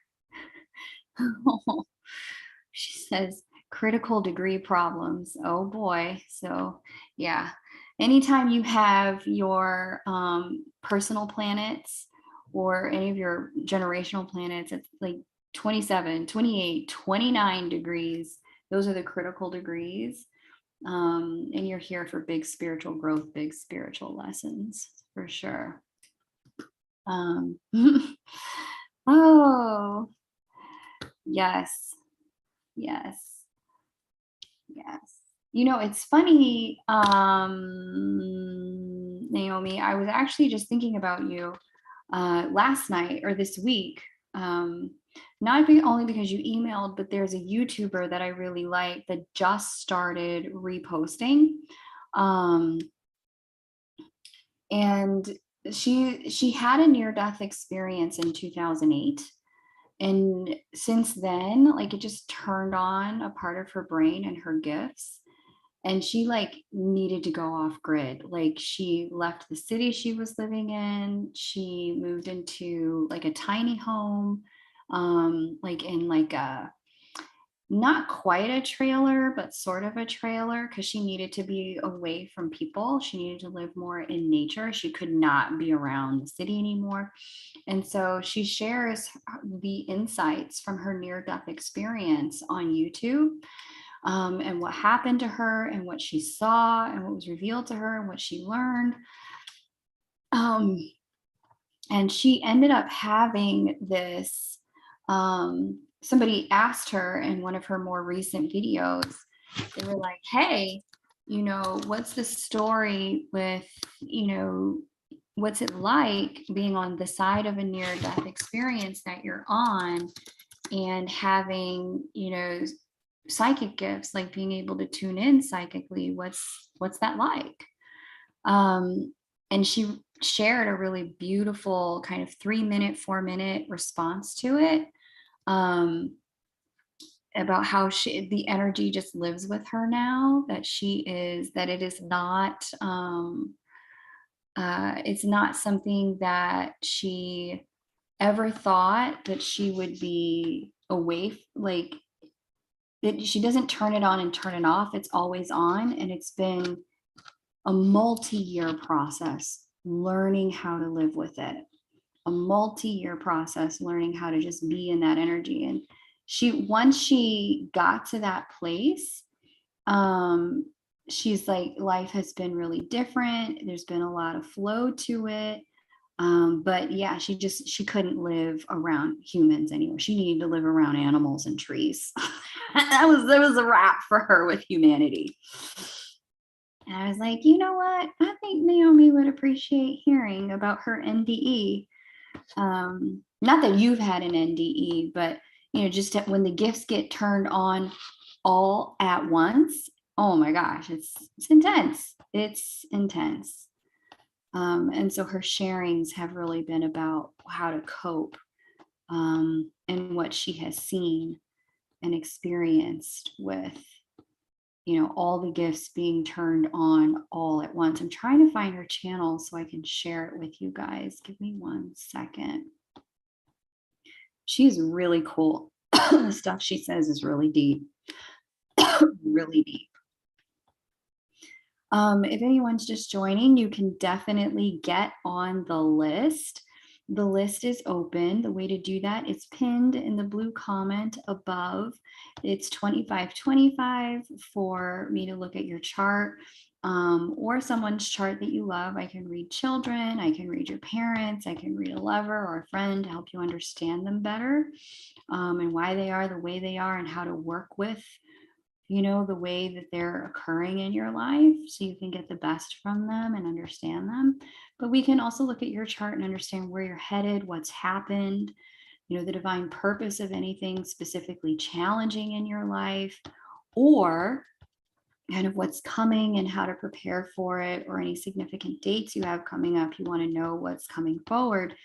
We can look at that as well. All right. So let me find this woman. I think I reached out to her. Let me look at my inbox really quick. I think she emailed me a couple days ago, because I was like, dude, I want to read with you. You seem like you have the gifts. You are tapped into something. And she's tapped in a way that she cannot turn it off. And I was like, that's who I need to read with, somebody who can't turn it off, for whom it is just this way. Let me see, where is she? Let me see my starred emails. Kelly, that's her name. Yes. Nurture your soul. Let me find Miss Nurture Your Soul.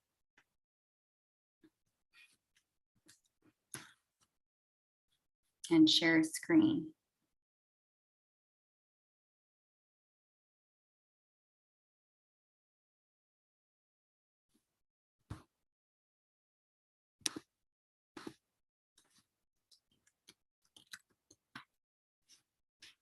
There she is. That's her, Kelly. Oh my gosh, she's such a cool human being. Like if I could be friends with it, I'd be like, let's be friends, Kelly, but I don't want to crowd her. Yeah, so she tried to take herself off the planet by committing suicide and she was sent back. And so her channel talks about kind of what life has been like since then. Okay, so let's just see what these videos say.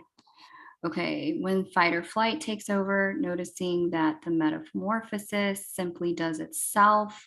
Life as a psychic medium intuitive. That's the video I was talking about, post near-death experience. She just posted that one 2 days ago. So yeah, check her out, you guys. She's legit. She's legit. The only way to contact her is like to go on her Facebook, and then you have to dig through the post to figure out what the email is. Like, she doesn't have, it's not clean or easy to contact her. Not yet anyway, but I'm sure she'll get there. She has a website, but there's not like a way on the website to book a session. You have to like email. I don't know. I'm sure she'll figure that out, but her posts are like deep. And Naomi, when I was looking at this, I was like, oh, I think that might be where Naomi's headed. And this kind of like living with all the gifts all on, all at the same time in the always now. Like, fuck, man, this shit's intense. But she's figured it out, and I think she'd be a phenomenal guide for you. Hey, Kylie, how much longer do you have? We can hang out for a little bit. I'm not really sure how much longer I'll be on. If nobody decides to jump in for a reading, I may actually pop off. But Event says, my twins' dad, pseudonym says, yeah, I had a few NDEs. There you go. There you go. My twins dad told me he dreamt about his wife and his wife dreamt about him. They've been married for 40 years. I love that. I love that. Hey, Danny D. La D. It's great to have you. Welcome. Hello to the beautiful city of Perth. Yeah, Naomi says, yep, I'm the same. I'm hypersensitive now. And so she talks about it as it's just not even hypersensitive. It's the, maybe the world doesn't have the same, gifts that you have. They're not in the same place. That you have more of the always on. The NDE. Oh yeah, because Father's Day is tomorrow and my father is blind. Oh boy, the vent. You might have to unblock him. Had to study walk-in awakenings. Thank you all. Definitely want. Yeah, definitely check it out, Naomi. Elvin says, "Kay, when we say twins affect the people around them?" Yes, I do know. I swear when my twin and I are together, it's like we alter the fabric of like time and space. We could literally just be talking about something, and in the next 30 minutes, it manifests right in front of our eyes. I will never forget this day. We were walking down the street, just, chilling. We'd had a coffee. I had a tea. We we're just hanging out. And he turns to me and he says, "When was the last time you've ever seen a celebrity?" Like just, walking down the street. And I was like, "A celebrity?" He was like, "Yeah." I was like, "Oh, I don't know, ages ago," within 30 freaking minutes. We're walking down the street and a celebrity is posted up outside the shop, taking pictures with a group of kids. And it was the wildest thing we'd ever seen. And like things like that happen around us all the time, where our energy just sort of, I don't know, it alters space time. And things just sort of start to kind of happen around us. Like we talk about it or we think about it, and then things just start to occur. It's a wild experience. My mom suffered with depression her whole adult life. She is in full blown therapy now. Good for your mom, Kay. Oh man, Alvin, I'm happy to hear that. Woohoo. I am so happy to hear that. Congrats to your mom. Yeah. Yeah. And that's the kind of thing that can happen too, when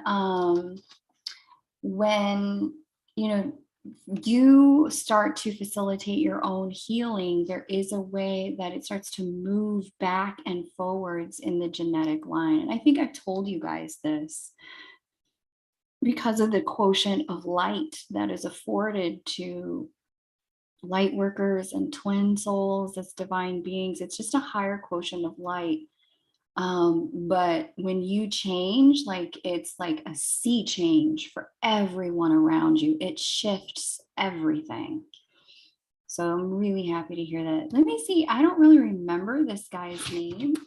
My twin remembers him, like recognized him right away. I've seen him and stuff, but I don't really know who he is.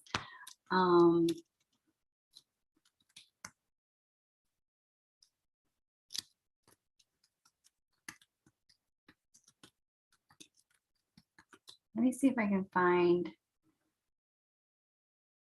this guy.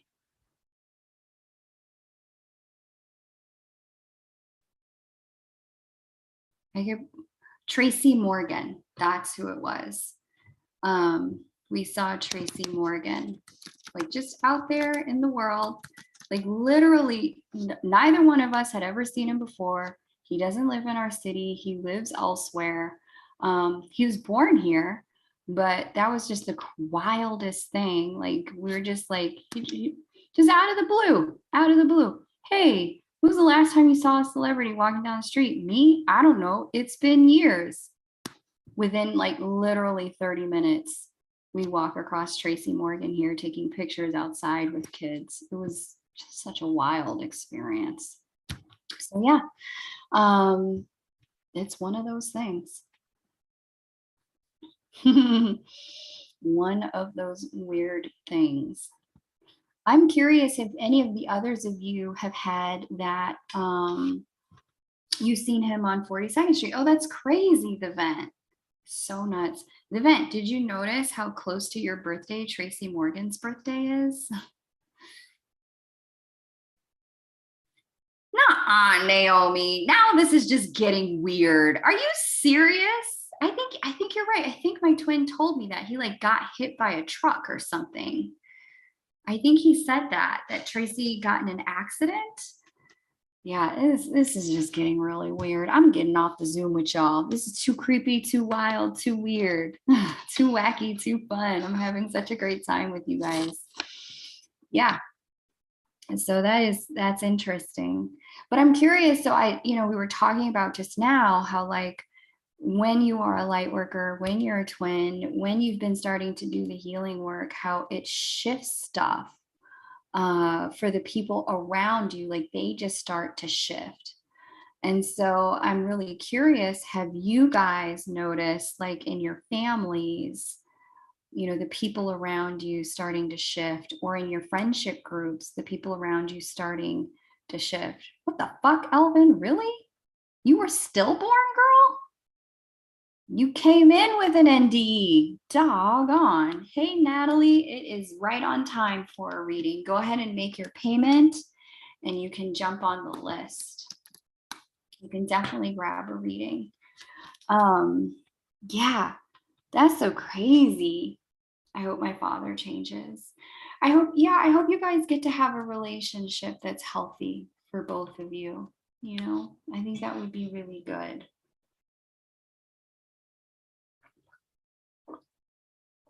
Before he leaves the earth, before you leave the earth, if you guys can find a way to have a healthy relationship with one another, I think that would probably leave you at peace and allow you it would keep you from needing to have the appointment with him in a future lifetime again, needing to redo this stuff. My siblings are all like indigos and crystal children and shit. So yeah, no heartbeat, almost declared gone. Dad was told he had a daughter but lost it. Holy cow. Elvin, what happened? 15 minutes? You were gone for 15 minutes? Dog, girl. Wow. He needed to leave my mom alone and stop being Okay, this chat is now officially all over the show. Too funny. Yeah. No, Tracy Morgan was born near your birthday. The event is so crazy.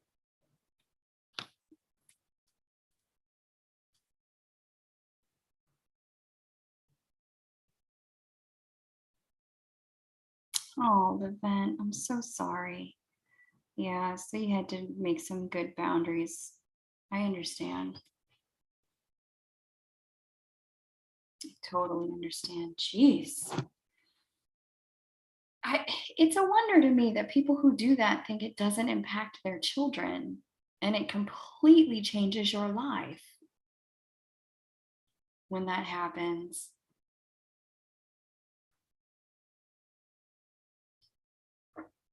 Completely changes your life when you experience that as a child.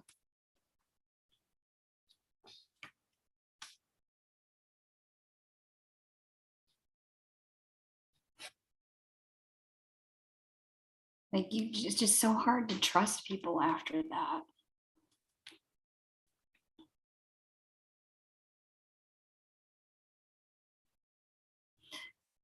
Who Diddy and Turner were like what? They had near-death experiences.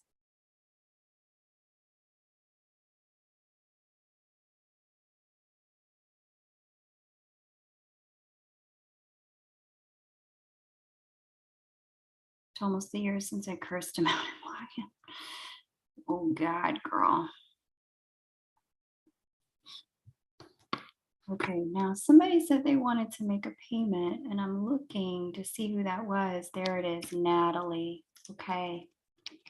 Miss Natalie is on the list.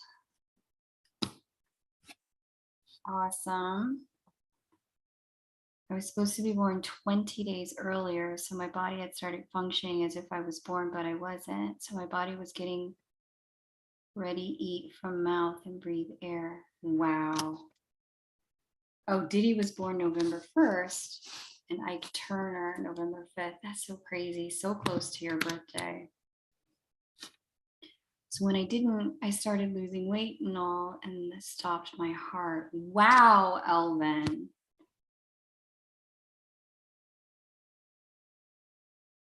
That's so crazy.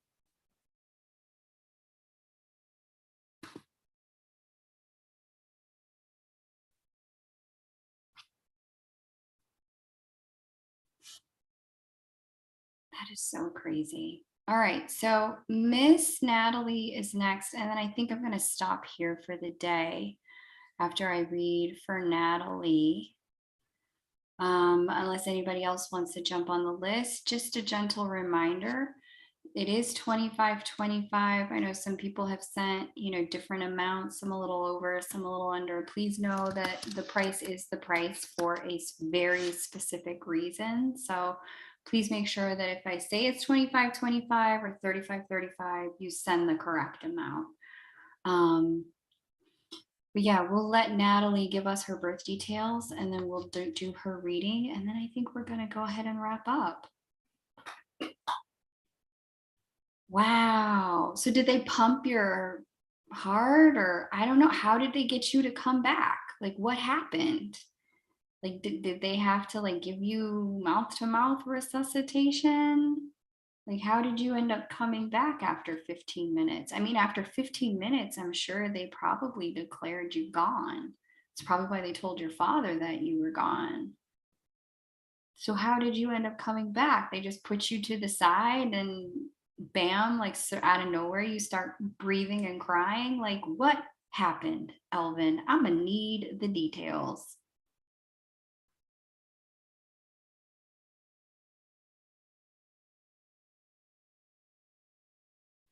All right, Miss Natalie, let's get it on. Okay, Miss Natalie was born in Australia in Brisbane. And she was born December 17th, 1972, 5:47 p.m. Okay. They had to put tubes in. Oh my gosh, Elvin, that's traumatizing. Very traumatizing. Okay, now let's turn this timer on. Let me see what our girl's question is. Miss Natalie, what is your question, beloved?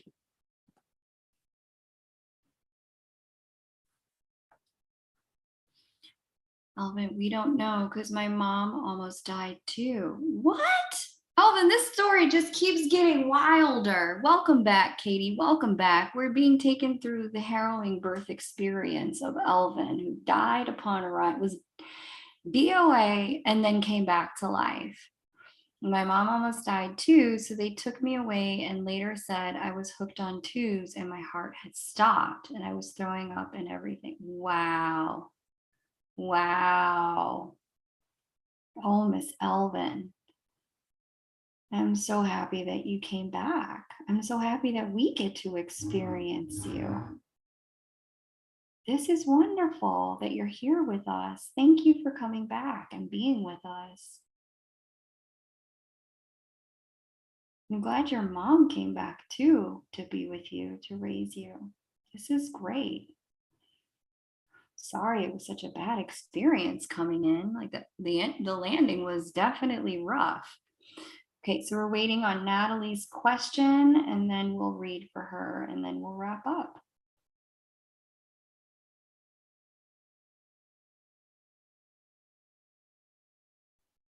Well, I'm not exactly sure of the question about work. I can't pinpoint what path to take. All right, we can just kind of do general work stuff, Natalie, if you want. I can look at general work things.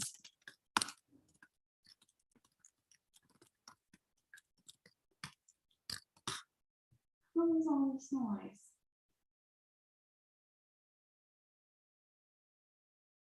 Some crazy noises going on outside my window there. All right.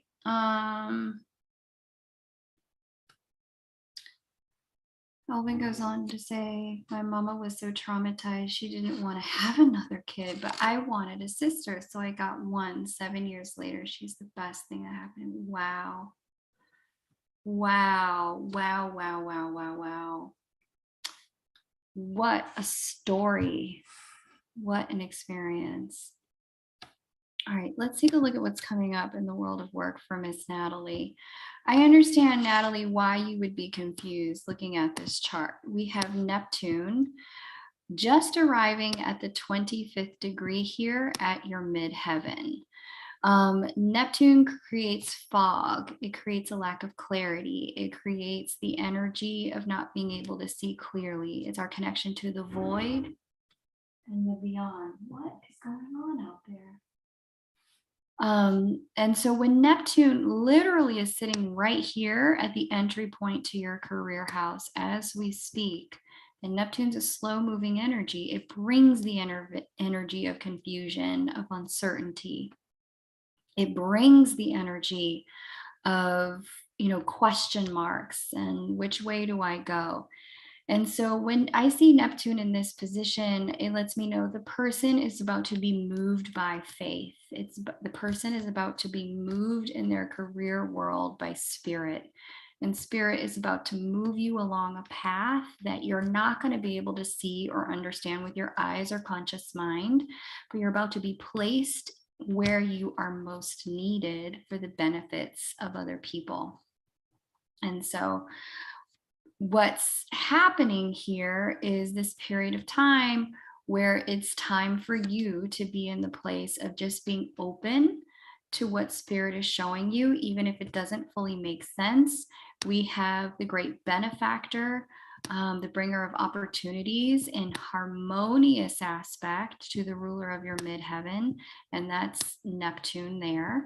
That Neptune governing Pisces, Neptune in its home sign by transit, Jupiter speaking to natal Neptune. There's just a lot of Neptune here. It's like too much Neptune for my liking. Y'all know how I feel about Neptune. But what this is telling me is that this is a period of time where there's a bit of blind faith that's going to be needed. This chart is reading to me like someone who's artistic and creative. And so because of the way the world is really shape-shifting in terms of what it is preparing itself to be for humans, it's difficult for humans to know where they need to be on the earth. And as I'm looking at this for you and witnessing this for you, what I'm seeing is how at the moment, all that's really being asked of you and all that's truly needed is for you to just have some patience and some faith with where things might be headed from here.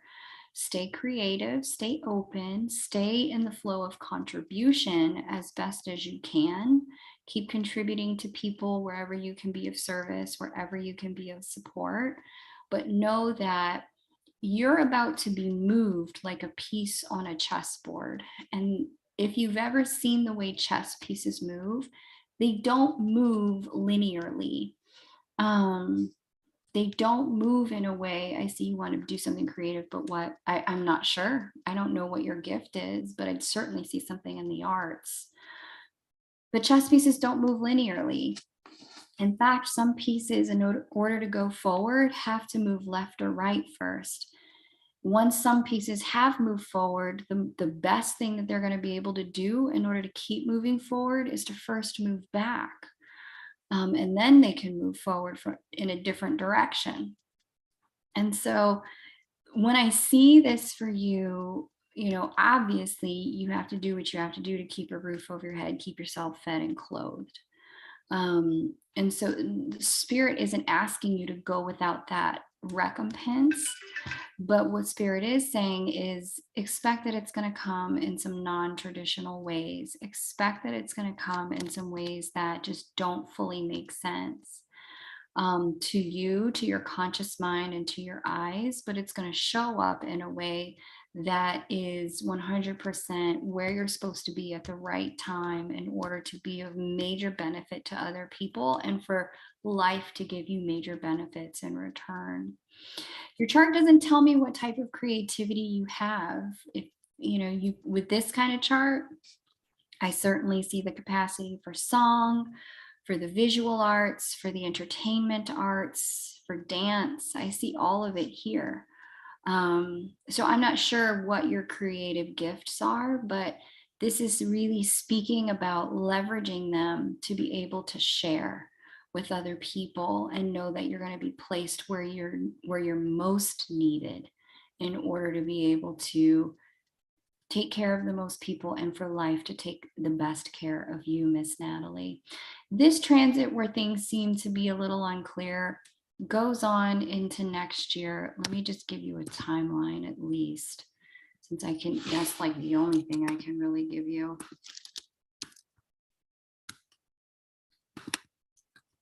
Actually, let's get out to the beginning of 2024. Damn.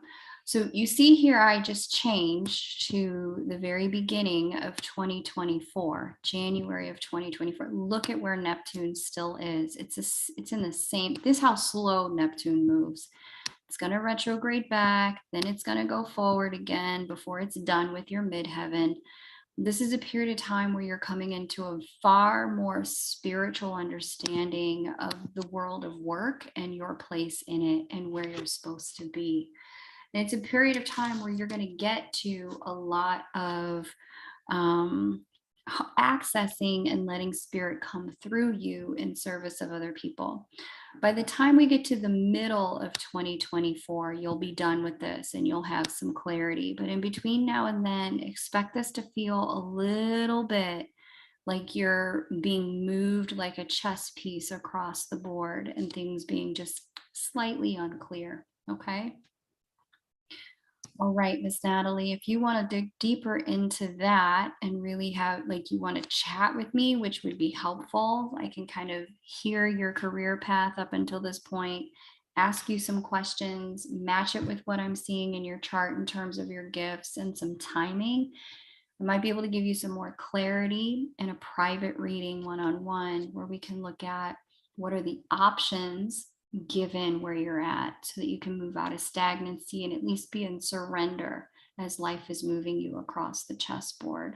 Okay. Readings are over at kmoonastro.com. And I believe I have one 30-minute left this week, unless Naomi just took that one. Nope, I have one 30-minute left this week on Thursday, although it might be a very late night for you if you're still in Australia. It is definitely here and available, okay? So if you want to take that, it's all yours, babes. Okay, that all sounds frustrating, but awesome. It is. Neptunian transits are exactly that, Natalie, that you just picked the perfect two words to describe what it's like to have Neptune on the move in a prominent place in your chart. It is frustrating and it is awesome. Like the kind of things that can occur during a Neptune transit are magic and simultaneously maddening, completely maddening. You just can't get this kind of magic with any other transit, and simultaneously it's hard to justify that it's worth it until you really get to the other side. Whew, yeah, I've been dealing with some heavy Neptune stuff for the last several years, and there's so many times where, you know, child me is very much like, let me ball this planet up and throw it in the garbage. I hate this planet. So hang in there. It's not going to be easy, but it will certainly be worth it. Kylie says, Kay, wait. I am waiting, Kylie. I am waiting. Hope, Love, and Sunshine says, hi, Kay Moon. Hi. Do you have time for one more? I do. Go ahead and make your payment. Seems like my spirit guides are changing my life path or telling me what my true life path is, and it's not what I thought. Let me see what's going on in your chart, Hope, Love, and Sunshine. Go ahead and make your payment, and we'll have a look. Natalie says, this has been so helpful. Thank you. You're welcome, Natalie. Like I said, if we sat down for like a full 30 minutes and I could hear a little bit more of your story, I could help you really pair the planetary energy with some choices where you might feel a little bit more agency while you're going through this. Because one of the themes when Neptune rolls through a prominent place in your chart or has a prominent conversation with a personal planet, one of the themes you may experience is a sense of powerlessness, feeling like you're subject to the tides and the winds of change. And that can be a really difficult place to be when life is, you know, the bank does not care. The landlord, the mortgage people, they do not care about the tides. They care about getting their stuff on time. And so if you're really struggling with certain areas while needing to maintain this flexibility, we can have a look at that in a private reading. Okay, so Hope, Love, and Sunshine is going to make payment. Kylie, are you wanting to get on the list? Let me know what's your question. Just throw your question in the chat, Kylie. Let me see what your question is. Throw that question in the chat, girl.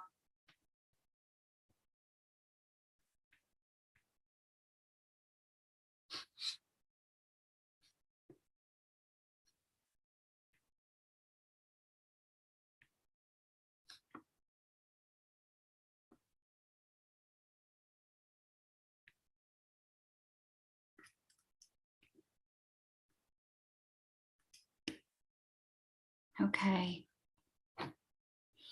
Awesome. All right. So Amy, I got it.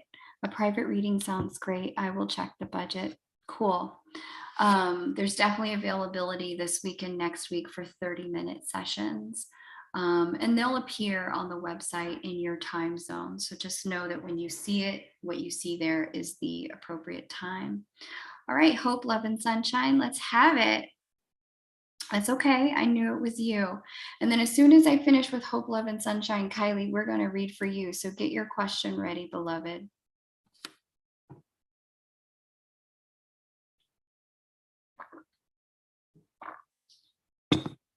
Although I know Kylie's at work. Trying to sneak.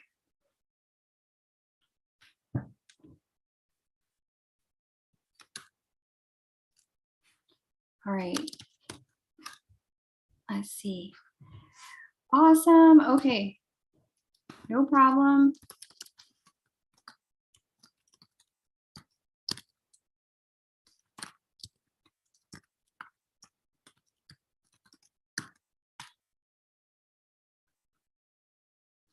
Okay, let's see. Born in Lebanon in Beirut.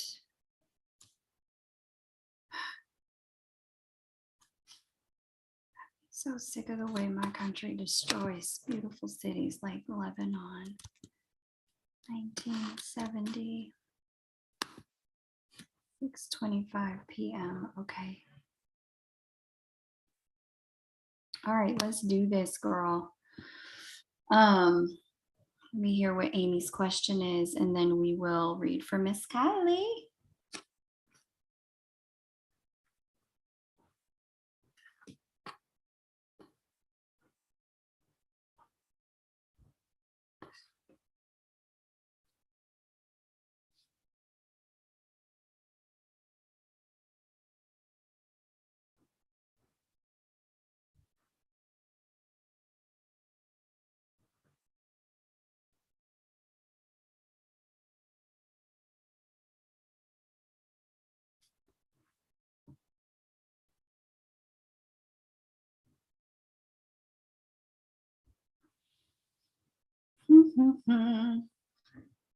Oh, we have somebody new who's on the list.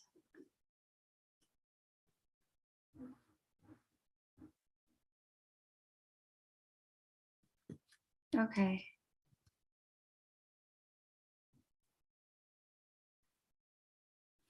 Kylie, are you Angels by Co? Is that you, Kylie? That's somebody else. Okay, so Hope Love and Sunshine says this change really played a mind fuck with me. I thought I was supposed to be a healer. They said that's a past life thing, not this life. Really? Is that what they said? Your guide said that to you. Who said that to you? Who's the they that said that? And what is your question? Did they give you more guidance, the they that said that I can validate for you?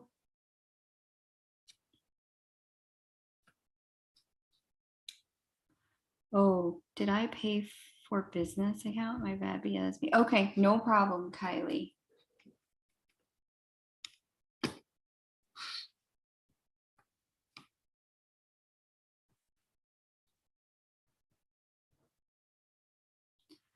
This life, I am supposed to be creating working earth and other stuff. They want my energy to go to the general public in bigger amounts.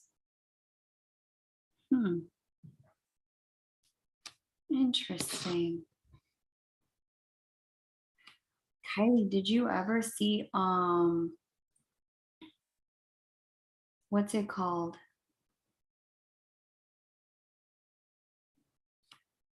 The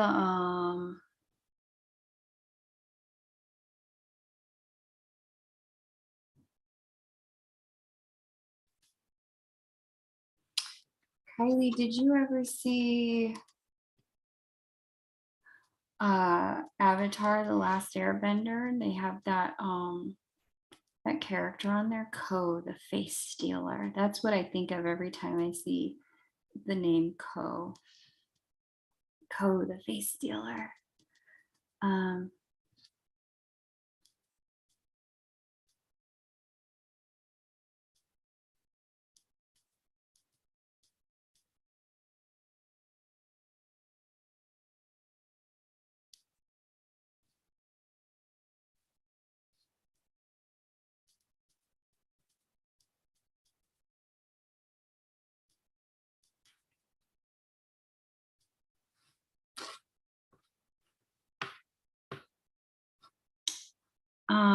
Someone that channeled my guides and is very good for the most part.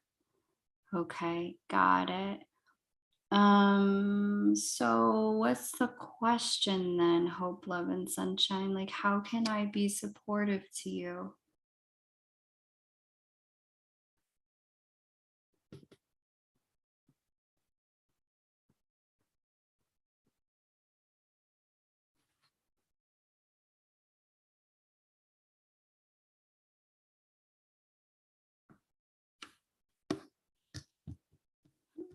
So my creations would have my energy, and my creations would be displayed in public areas for the general public to get the most of it. Amy, I need you to ask the question, girl, so we can move on. What is the question?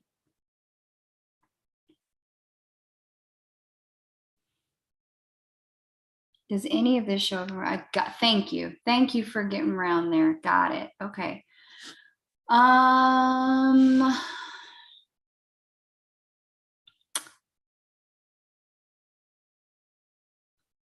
Where is your sun?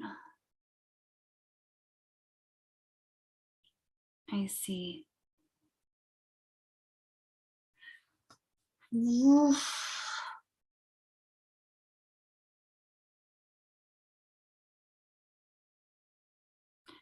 All right, I'm not going to comment on what another reader had to say to you about your life path. Life paths are so personal that I never put myself in the position of telling someone, do this, don't do that. This is what you should do. This is what you shouldn't do. This is what's wrong for you. This is what's right for you.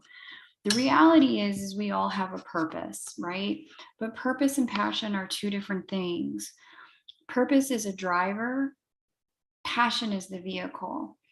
No matter which vehicle you've got, you're always going to be doing your purpose, because what's needed in this realm is what gets born.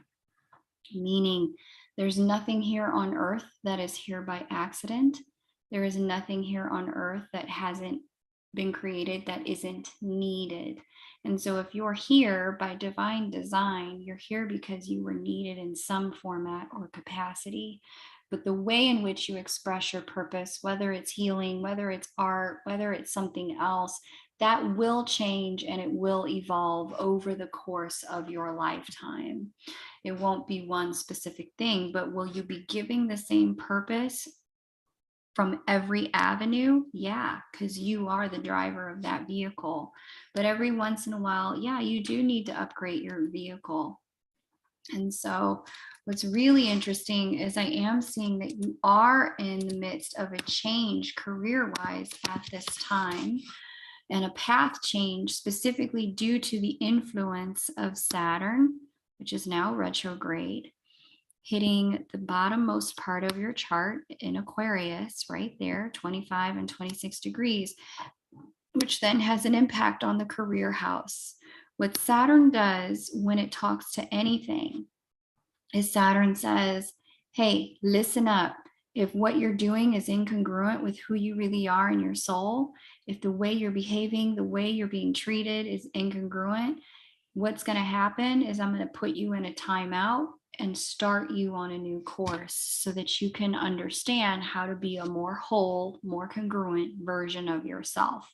When Saturn hits the southernmost point of the chart in this way, there can be big changes in the world of career and the world of status. And I'm certainly seeing that showing up for you. That Saturn is also impacting your sun. And your sun is the ruler of Leo. Leo is the sign at the top of your chart here. And so this Saturn is asking you to take stock. Are you doing things that are truly aligned with who you are? Do you feel aligned? Do you feel congruent? The questions you need to ask yourself during a period like this is, are there parts of me that feel left out? Is there a part of me that doesn't feel aligned, that doesn't feel congruent? Is there something here from around this in me where I don't feel like I can be all of myself or fully included? Is there untapped potential?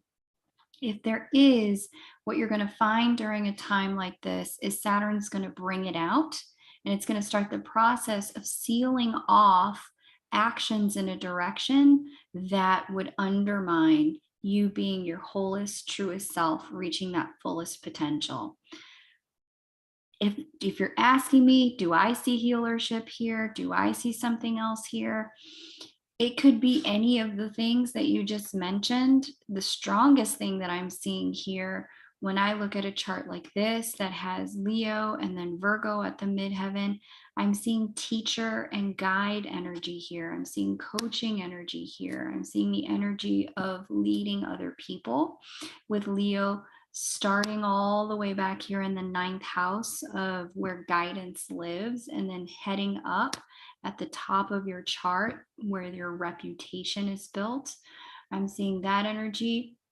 Leo is a creative life force energy. It is in many ways about the arts. It is in many ways about using your creativity. Leonine energy is also very much about self-love. But look where the sun sits. The sun, the ruler of that Leo, sits there in the 7th house of committed partnership. So what I'm seeing is whatever you do, it is going to actually be brought, success is brought to bear when you're collaborating with others.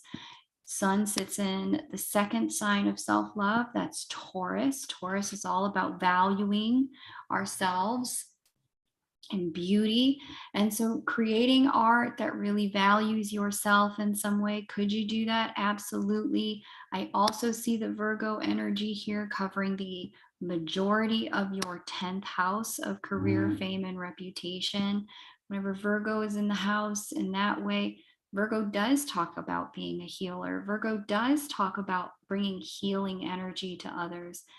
Is it something that was done in a past life for you? Yeah.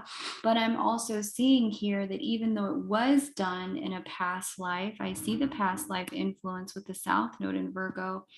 It is also at the highest point in your chart. In other words, meaning that past life was meant to be a part of the way you achieve success in this lifetime.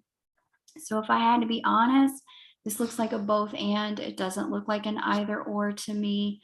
And so, I always say to people, you got to be careful when you hire someone to interpret for your guides, because their capacity to interpret it has to come through their filter and their worldview and their judgments and their perceptions. And there's no one going to be better at interpreting that for you than you. So, like I said, I see a both and here. I don't see an either or. I don't see you're off track. I do see here that you are moving through a period of change, and that change is going to ask you to incorporate more of who you really are in your career. But who that is isn't for someone else to dictate. That is for you to dictate. I have some context clues. Yes, I see art. Yes, I see health and wellness stuff here, healership stuff. Yes, I see partnership and collaboration stuff. But in terms of the way that manifests, in terms of what you do, that's going to be up to you, which kind of vehicle you use to drive your purpose in the world, Amy. All right, let's get into it with Miss Kylie. Kylie, I'm going to pull up your chart. You type in your question. You have to let me know how that resonates, Amy. But always be really mindful when you ask somebody else to have a look at something for you, or interpret your dream, or interpret what your guides are saying, or interpret what from a mediumship perspective, what a lost loved one is saying. It's so important to really honor your own intuition about these things and not be in a place where you're outsourcing it completely, because you can get blown off track by putting yourself in a circumstance where somebody else's guidance weighs more than your own guidance about your situation. That's my read on it. But again, you have to really put that in your own intuition pipe and smoke it and see how it smokes before you decide, is this accurate? Is this true? Is this right for me? Weren't you born at 8 something in the morning, Kylie? What was the time for your birth? I am wondering, is it part of ascension symptoms or if I'm just having a health issue? Thank you. Okay, we'll look at health stuff. What time in the morning were you born, Miss K?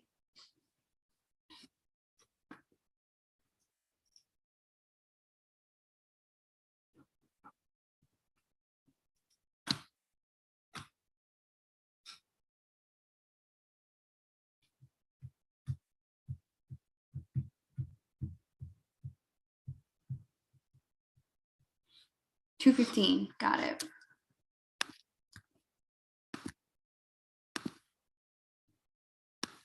All right. So here we go for Miss Kylie. All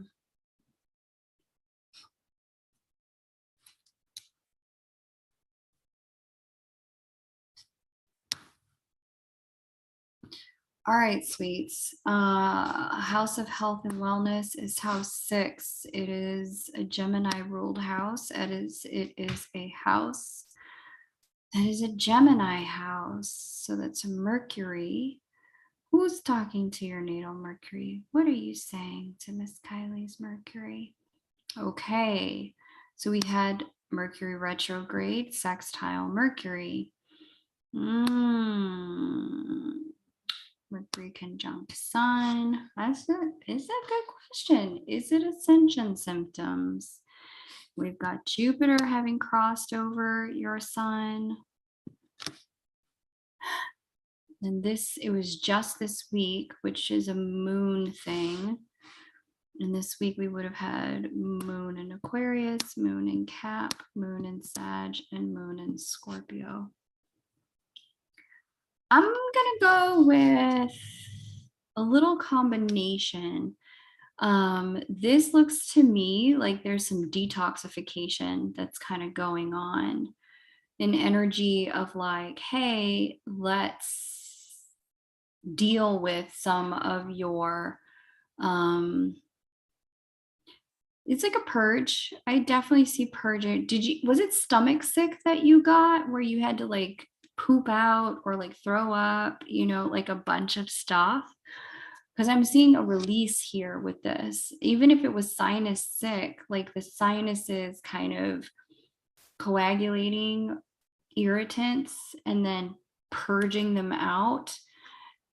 This to me, there's purge energy happening here. And that's an important thing.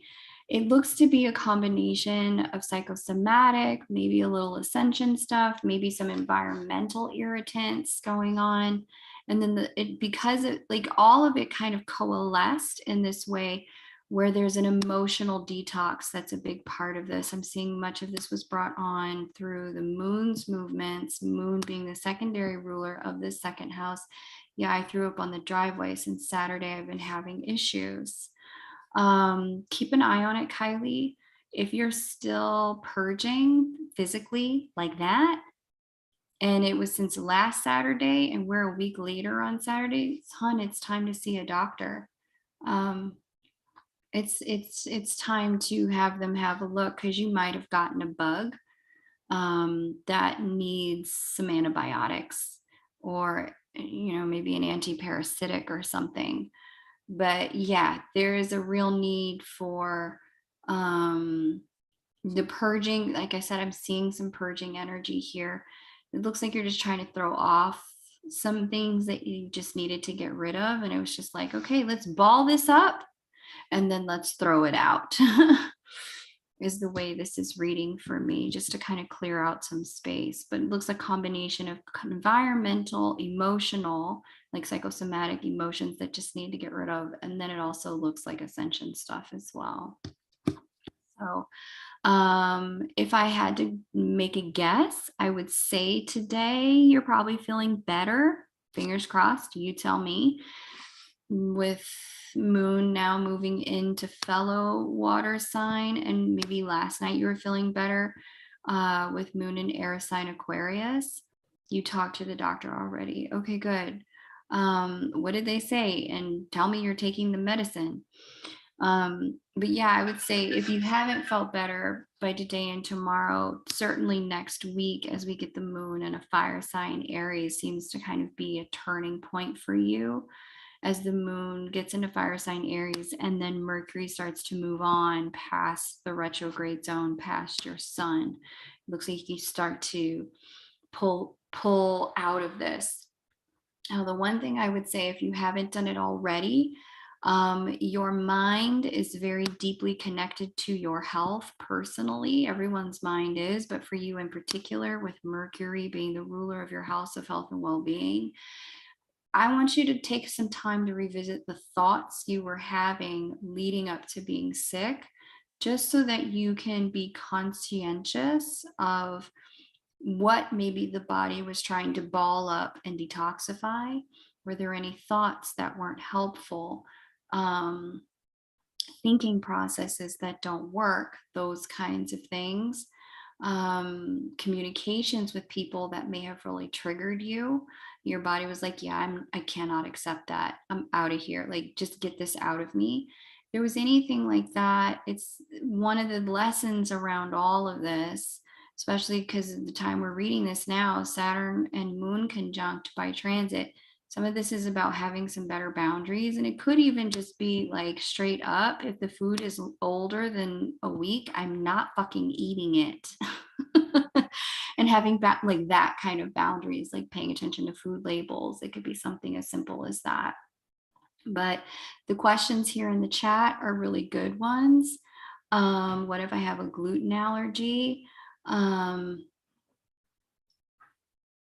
You could have a gluten allergy. I like, keep in touch with the doctor. If you're seriously not feeling better and it's a week later, don't let them minimize your symptoms. Go back or get a second opinion from somebody else.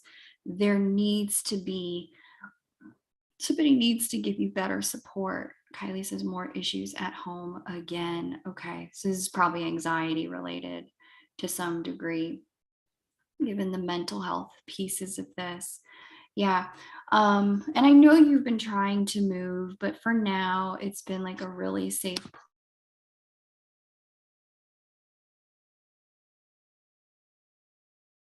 here. Let me go out here. Let me go January. Fuck. Let me go February. Okay. Let me go back to January. All right. So we only go back to the 14th degree. So within this year, Kylie, between now and December, I do see things really stabilizing for you around what you're doing for a home situation. But what I'm hearing and what I just saw in the chart, there's a real need for certain boundaries to kind of figure out what you can make work from a boundary perspective when it comes to your, because you cannot have what's going on at home impacting your mental health, not to this degree where you're becoming physically ill. So I don't know if you need to make energetic boundaries or conversational boundaries, like, hey, look, you know, these are things we're just not going to talk about because we're just not going to see eye to eye. You know, something like that might be useful. But definitely, like I said, stay in touch with your doctor, because it does seem like the vulnerability was created through the emotional state you were in. But that vulnerability may have lent itself to some kind of bug or something else entering your system that just does not work for you. In that sense, it might be time to really start to pay attention to that sensitivity in certain ways. And like the vent said, it could be gluten. I don't know. It could be something you're allergic to that you've been eating all your life, and now it just does not work for you. And it's time to just cut that, right? Miss Kylie, keep us posted and get well soon, beloved. I don't like hearing about you being sick. Hope, Love, and Sunshine says, you have to let me know how that resonates, Kylie. Hope, Love, and your reading does resonate and gave me what I need. So much information was given to me by that particular medium, and it blew my mind out. And I have been processing, releasing, going through what feels like another dark night of the soul. Lots of resistance and fear in me that I need to let go of and start my new life path. Okay. Yeah, I mean, I certainly see the change there, Hope, Love, and Sunshine. But what I'll tell you, sweetie, is that it has nothing, it's really, really necessary for you to assess for yourself. Am I off track? Does this feel wrong? Because if it doesn't feel wrong for you, it's probably not true, hun. Like I said, I was very much seeing in your chart both and energy Does your healership ability come from a past life? Yes. But does that make it wrong to use in this life? Not in the position it was in your chart. No. In the position it was in your chart, it was like it was supposed to be being used in this life. Does that mean that you're not supposed to be doing something else? No, but there could be some combination that really fosters and facilitates wholeness and congruence for you in this lifetime. Okay. If it was in a different position, I'd say, okay, yeah, I agree. There's something else for you in this lifetime, but it was in the position of meant to be utilized in this lifetime. So I just can't say that I fully agree with that reading. And given that particular advice, you'll never hear me say, trust me more than you trust your own intuition and guidance system, because I know better than you about what your guides are telling you. That's just not the way this works. You came in with a guidance system and you can hear it better than any of us can. If anything, any reader tells you should always be validation for that system, not undermining of that system. So you're going to have to really sit with it for yourself before you change your whole life and throw it away just because someone's a good reader. That doesn't mean they know you. That doesn't mean they know your soul contracts, your life past. I mean, is the woman God? If she's God, then hey, listen, I can't argue with that. But if that's not who she is, I'm gonna need you to not take what she said as gospel. Okay. And not what I say is gospel either. You cannot take any of it as gospel. We all have a lens that we come to the work with that we cannot get rid of, because we can't get rid of our human experience and our human body as if it does not exist. It is not possible. Okay. All of this happened a few days after the Scorpio lunar eclipse. Good times indeed. I totally understand what you're saying, and I agree. I love the combo of healing and creativity. Sit with that, and you talk to your guides. You ask for signs and validation. You ask for clarification from them directly. Yeah? Let them show you the path. Natalie says, just a suggestion, I'm dealing with boundaries and protection. I've been diffusing tea tree essential oil and it's really helping me. Very nice, Natalie. Thanks for sharing that. Very nice. All right, so I think we're going to wrap here unless anyone else deeply wants to get on the list. We are going to call it for today. If someone else wants to get on the list, all you would need to do is make a payment. The payment information is pinned above inside of the blue comment at the top, pinned to the top of the chat. But I've also pasted it down there below. It's $25.25 USD for me to just look at your chart. If you'd like me to add on tarot or oracle illuminators for you, then it's $35.35 USD. Payments can be made over at PayPal or Venmo. If you would like to jump on the list, you can do that. Otherwise, I think we're going to wrap it up. We're going to call it a day.